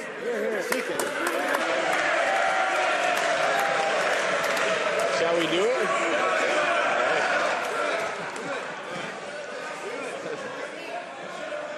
Honorable Deputy Saint-Lambert. The honourable member for Saint-Lambert. Mr. Speaker, we agree to apply the vote, and the official opposition will be voting no. The honourable member for Random Urine St. George's. Mr. Speaker, the Liberals agree to do it, and we will vote no.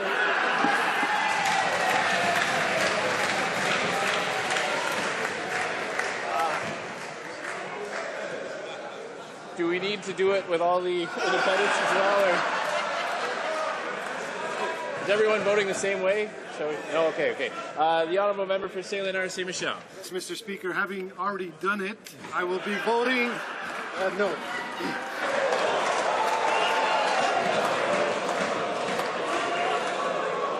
The honourable member for Avalon. I agree to apply and be voting no. The honourable member for Nanaimo, Alberta.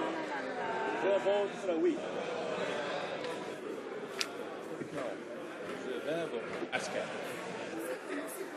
Je vote contre, Monsieur le Président. I'll be voting against, Mr. Speaker. Honourable member for Barry-Chaulieu, Nicolette. The Bloc Québécois will be voting against, Mr. Speaker. The honourable member for Haute-Gaspésie. We agree to apply and we vote against. Agree to apply and voting no. Honourable Deputy Hunsick. Honourable member for Hunsick.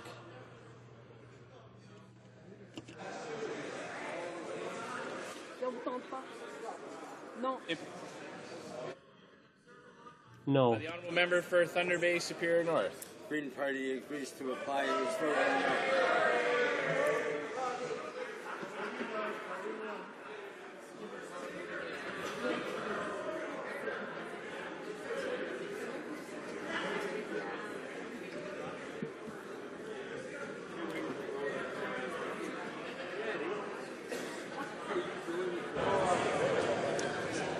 Yeas pour 150, 150. Nays contre 116, 116. I declare the motion defeated. Oh, yes. The House will now proceed to the taking of the deferred recorded division on the motion at the third reading stage of Bill C-35. La question est la suivante. Monsieur McKay. The question is the following. Mr. McKay, Central Nova, seconded by Ms. Rempel, Calgary Centre North, moved that Bill C-35, an act to amend the Criminal Code, law enforcement animals, military animals, and service animals, be now read a third time and do pass. Et adopté. All those... the Honourable Deputy Government Whip is right. Just do it. It's not a Nike deal. Mr. Speaker, I believe you will find agreement to apply the results from the previous vote to this vote, with the Conservatives voting yes. Is there unanimous consent to proceed in this fashion? The Honourable Deputy Saint-Lambert. The honourable member for Saint-Lambert. Mr. Speaker, we agree to apply the vote, and the official opposition will be voting yes. The honourable member for Random Urine St. George's. Mr. Speaker, the Liberals agree to apply and will vote yes. The honourable member for St. Leonard, St. Michel. No problem with proceeding in this fashion, and I'll be voting yes. I agree to apply and be voting yes. The honourable member for Nanaimo, Alberta. Honourable Deputy Richmond, Athabasca. I'm in favour, Mr. Speaker. The honourable member for Barry-Chaulieu. The Bloc Québécois is in favour, Mr. Speaker. We agree to apply and vote yes. I'm in favour, Mr. Speaker. Agree and vote yes.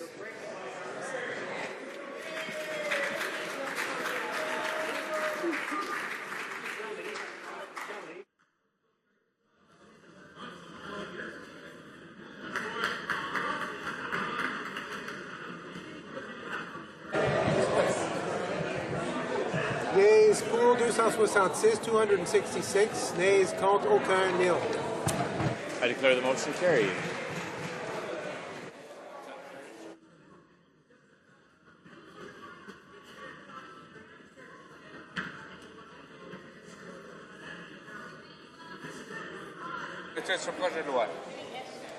The House will now proceed to taking the deferred recorded division on the motion at report stage of Bill S2.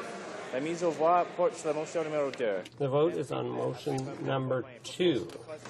Ms. Péclet, seconded by Ms. Boivin, moved that Bill S2 be amended by deleting Clause 2. The Honourable Deputy Government Whip is rising.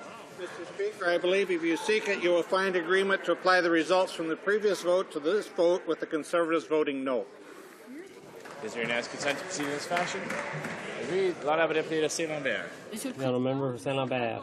Mr. Speaker, we agree to apply the vote, and the official opposition will be voting yes. The Honourable Member for Random Bureau St. George's. Members agree to apply and will vote yes. I agree with the procedure, and I will be voting yes. I vote yes. No.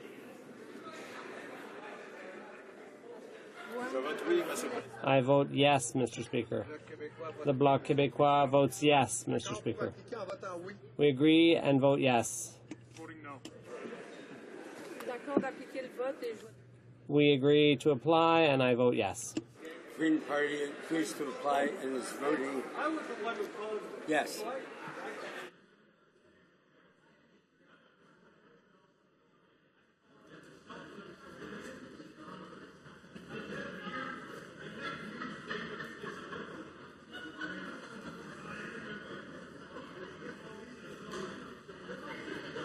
Nays pour 115, 115. Nays contre 151, 151.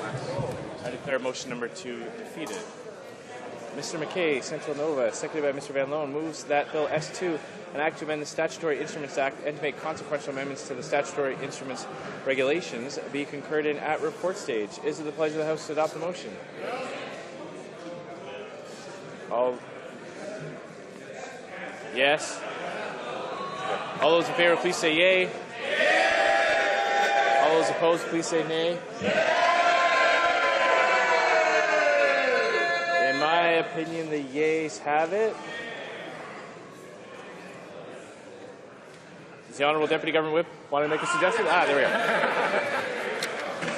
Mr. Speaker, I believe if you seek it, you'll find agreement to apply the results from the previous vote to this vote, with the Conservatives voting yes. Is there unanimous consent to proceed in this fashion? Agreed. L'Honourable Deputy de Saint-Lambert. Now, member for Saint-Lambert. Mr. Speaker, we agree to apply the vote, and the official opposition will be voting no.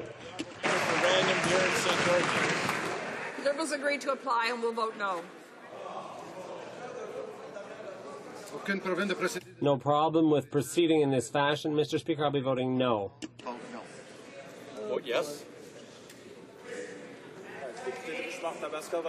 The member for Richmond North Athabasca votes against. The Bloc Québécois is against. Mr. Speaker, agree to apply and vote no. Voting yea. Agree to apply, and I vote no. Green Party agrees to apply and voting no.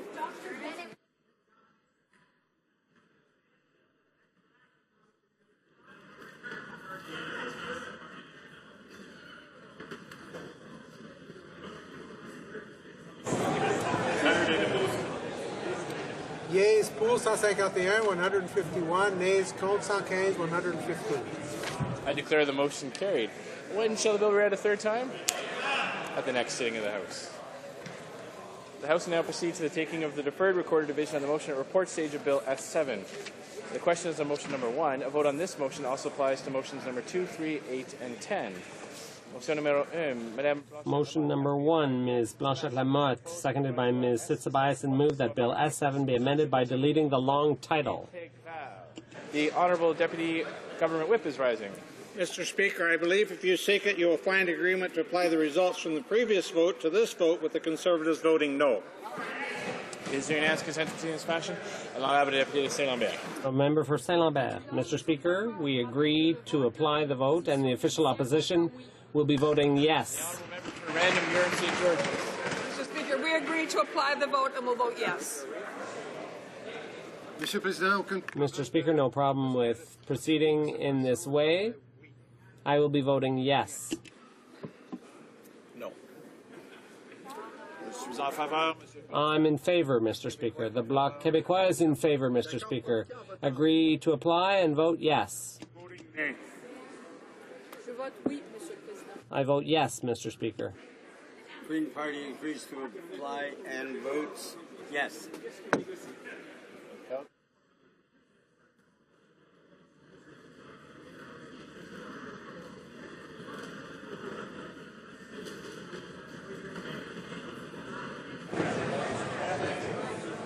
Yeas pour 115, 115. Nays contre 151, 151. I declare motion number 1 defeated. I therefore declare motions number 2, 3, 8, and 10 defeated. Mr. Alexander, seconded by Ms. Leach, moves that Bill S7, an act to amend the Immigration and Refugee Protection Act, the Civil Marriage Act, and the Criminal Code, and to make consequential amendments to other acts, be concurred in at report stage. The Honourable Deputy Government Whip is rising. Mr. Speaker, I believe you seek it. You will find agreement to apply the results from the previous vote to this vote with Conservatives voting yes. Is there unanimous consent to proceed in this fashion? The Honourable Member for Saint-Lambert. Mr. Speaker, we agreed to apply the vote, and the official opposition will be voting no. Mr. Speaker, the Liberals agreed to apply and will vote yes. Hear, hear. No problem applying, Mr. Speaker. I'll be voting no. I agree to apply and will be voting yes. I wholeheartedly agree with the decision to apply, and I will enthusiastically vote yes. I vote for. The Bloc Québécois is in favour.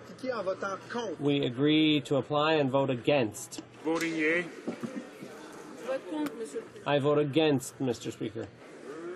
Green Party agrees to apply and is voting no.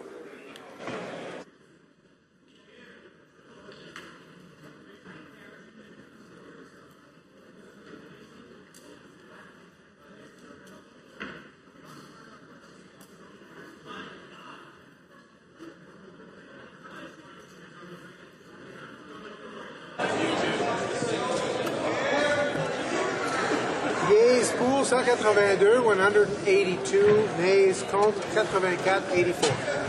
When shall I declare the motion carried? When shall the bill be read a third time? At the next sitting of the House. In accordance with Standing Order 38, a motion to adjourn the House is deemed to have been made and seconded at this time. Therefore, the question is that this House to now adjourn.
Order. À l'ordre.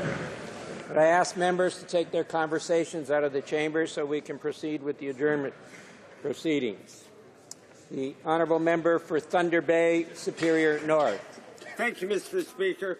Mr. Speaker, on May 15th, I asked once again in this House why the Prime Minister has not kept the promises he made in 2007 and 2009 to create the Lake Superior National Marine Conservation Area, the NMCA, and allocate and spend $20 million that he promised for that purpose, including a visitor center and administration building in the town of Nipigon. While the Prime Minister proclaimed in Nipigon, quote, "There is no goal more worthy than the protection and preservation of Canada's natural environment," close quote. 8 years later, little has been done, Mr. Speaker.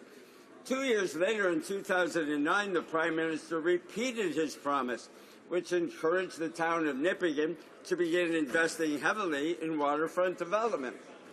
After 8 years of waiting, the town of Nipigon has yet to see even a penny of that promised $20 million.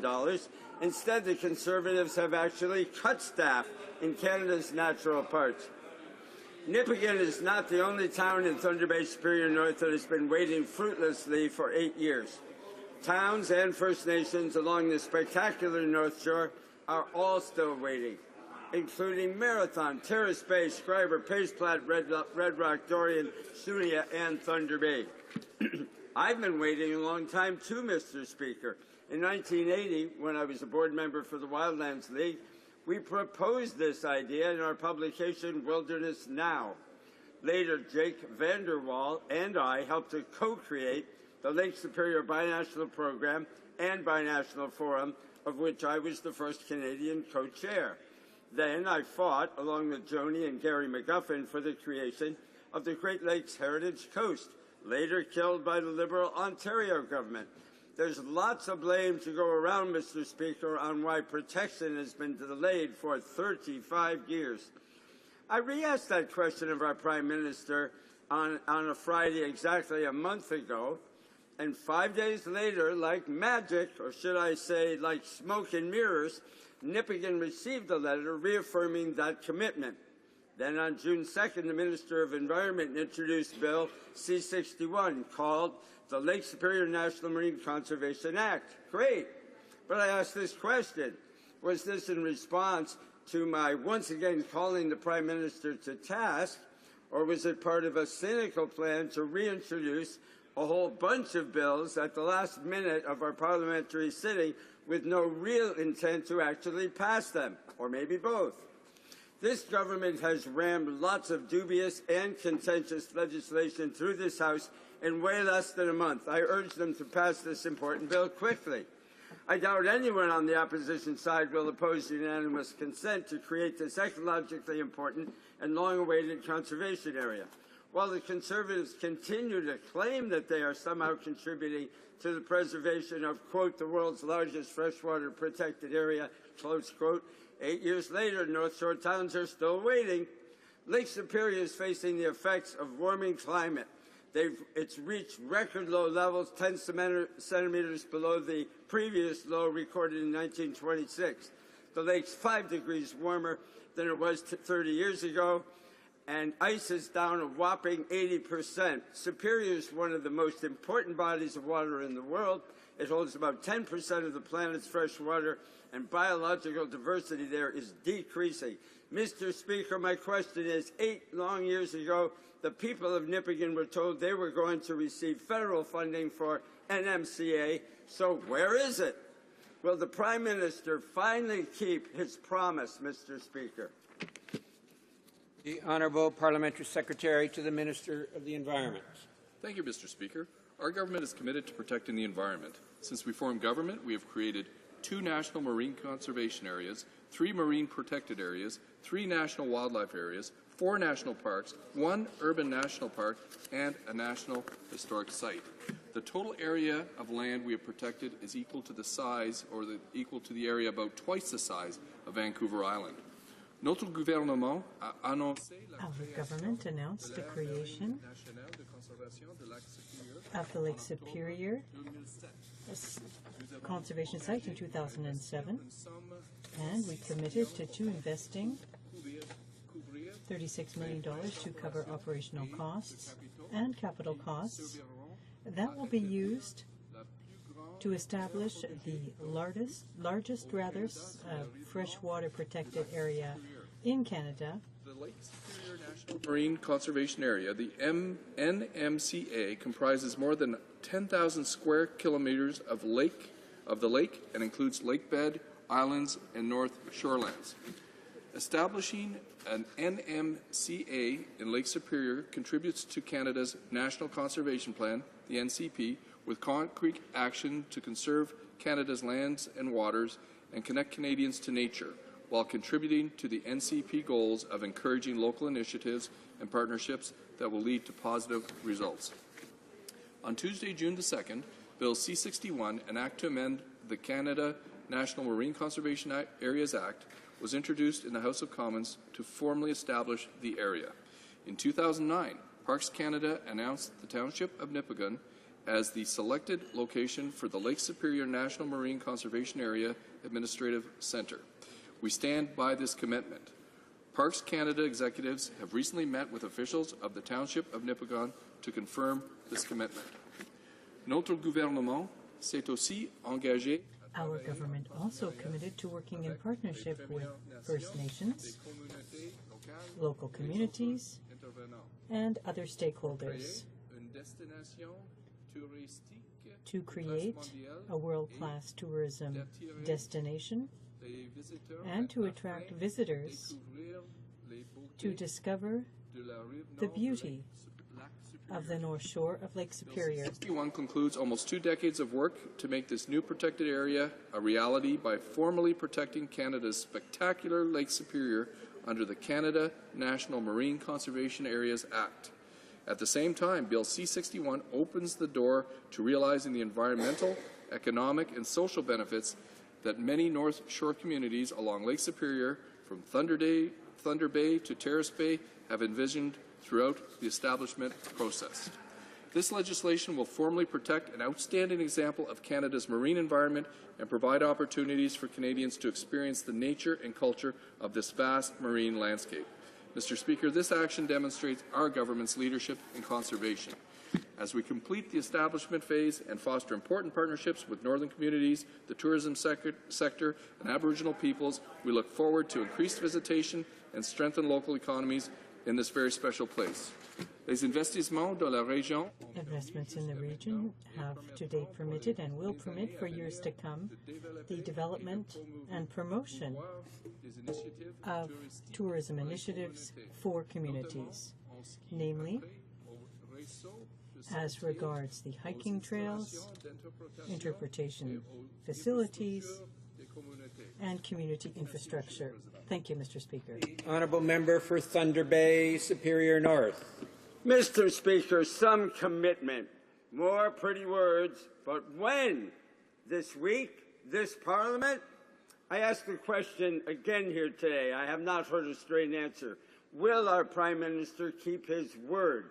Will he seek unanimous consent by all parties in this House for the legal creation of Lake Superior National Marine Conservation Area before this House rises? Did the Prime Minister really mean what he said in Nipigon 8 years ago, quote, "There is no goal more worthy than the protection and preservation of Canada's natural environment," close quote. Mr. Speaker, where is the promised money? Where is the real legislation passed in this House for the Lake Superior National Marine Conservation Area?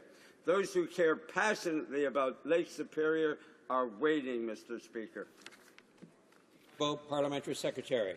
Mr. Speaker, our government will continue to honour our commitments made to the North Shore region of Lake Superior. The Township of Nipigon will remain as the centre of operations and be marked with a Parks Canada presence that will promote the interpretation of the site's natural and cultural heritage and enhance local economies. Bill C-61 sets the stage for the legal and formal protection of one of the largest freshwater marine protected areas in the world dedicated to conservation. Thank you very much, Mr. Speaker. The Honourable Member for Huntsic. Mr. Speaker, I rise today to address a very important point that I raised in this House on an unacceptable situation being experienced at present by Canadian pilots, including several who are from Ahuntsic-Cartierville. Now, I've learned that airline companies, on dubious recommendations, are hiring foreign pilots, thereby creating a situation where highly qualified Canadian pilots are unemployed. Now, I've also learned that this type of abuse is practiced in other trades in the aeronautical industry, such as flight instructors, helicopter pilots, bush pilots, and others. Mr. Speaker, now the reasons mentioned by these companies, the government, are deliberately irrelevant. For example, some companies are asking for experience on aircraft that they don't even own, or are asking for diplomas that have no relationship whatsoever to the job. So this type of request is with a view to favoring foreign candidates at the expense of Canadian pilots.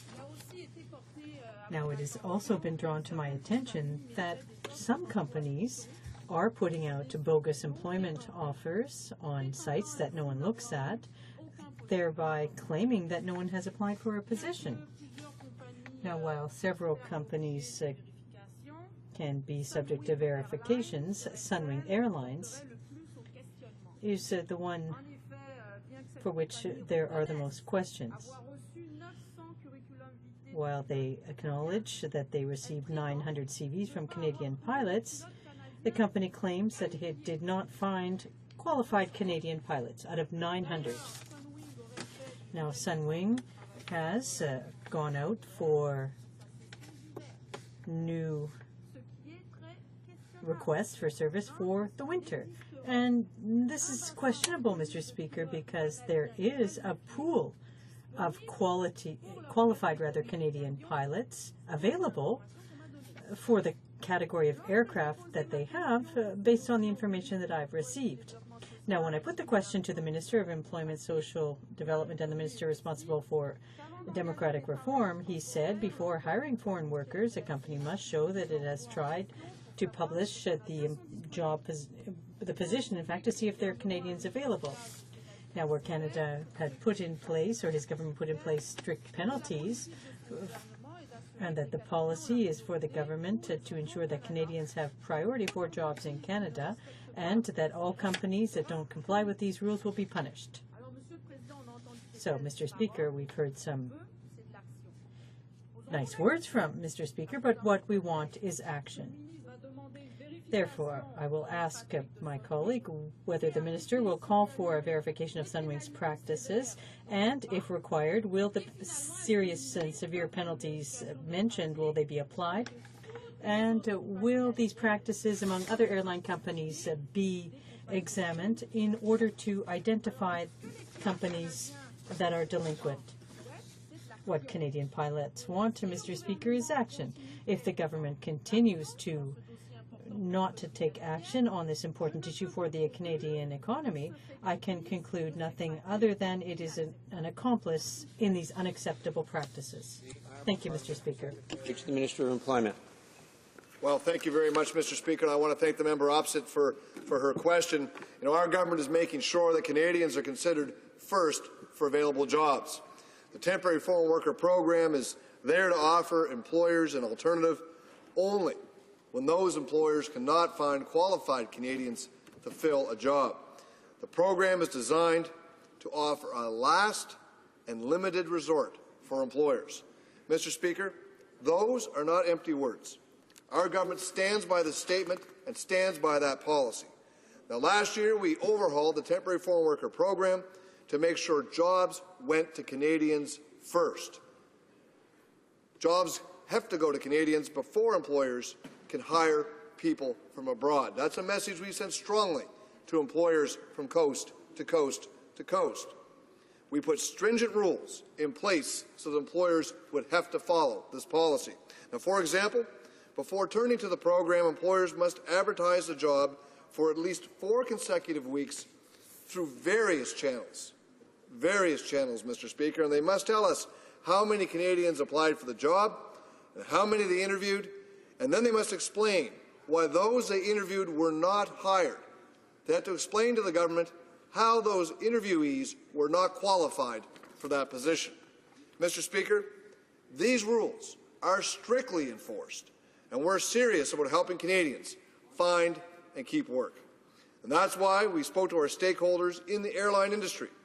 As the honourable member stated, it's not acceptable to reject Canadian pilots for a job just because they're not trained on a specific type of plane.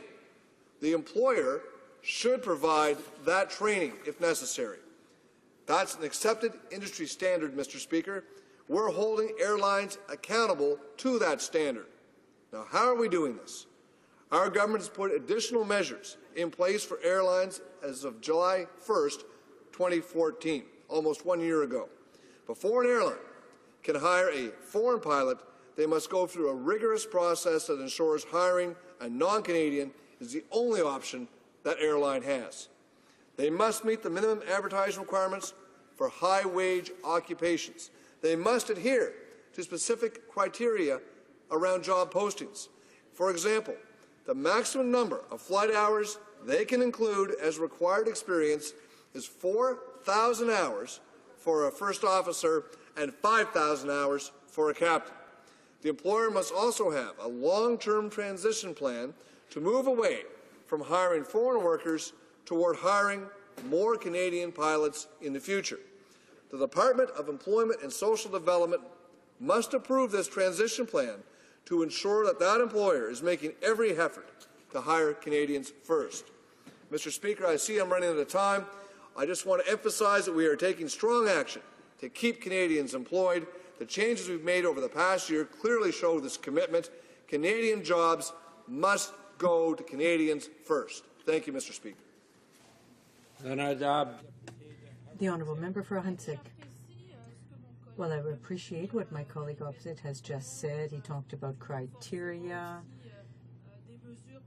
a strengthening up of the measures, but I am reporting today on a very specific case. What I am telling them is that there are criteria, yes, that's true, but there would appear to be certain companies that succeed in wiggling through the cracks because there are Canadian pilots contacting me to tell me that they're unemployed and that there are Canadian pilots unemployed and even Canadian pilots who are forced to work for foreign companies because they can't find a job here in Canada.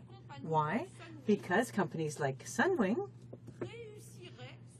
are succeeding, based on what I'm told, of falling through the cracks on this, and we know that they received 900 CVs, resumes, and they still brought in foreign workers. They're apparently using all kinds of tactics in wiggling around these regulations. This is what I'm being told. Does the government, or will the government and the department verify these companies and other ones that could attempt the same maneuver? That's what I'm asking them. I'm asking them to do the verification because Canadian pilots are currently unemployed. Well, Mr. Speaker, our government believes that Canadians should be considered first for all Canadian jobs. And last year we took decisive action to overhaul the temporary foreign worker program to make sure this principle applied across all industries and including Canadian airlines. Now, these new rules are giving Canadian pilots a fair shake at available jobs. Under the temporary foreign worker program, we are strictly enforcing the reforms that we introduced last year. Now, the penalties if a company violates this are quite severe, Mr. Speaker. Employers must justify the need to hire foreign workers under every single circumstance. I assure the members of the House that the government is strictly enforcing these rules. The temporary foreign worker program always puts Canadians first. It is intended to be used as a last and limited resort for employers when no qualified Canadian is available for the job. Thank you, Mr. Speaker. Order. À l'ordre. La motion portant classe. Motion to adjourn the House is deemed adopted. Therefore, the House stands adjourned until tomorrow at 10 a.m. pursuant to Standing Order 24-1.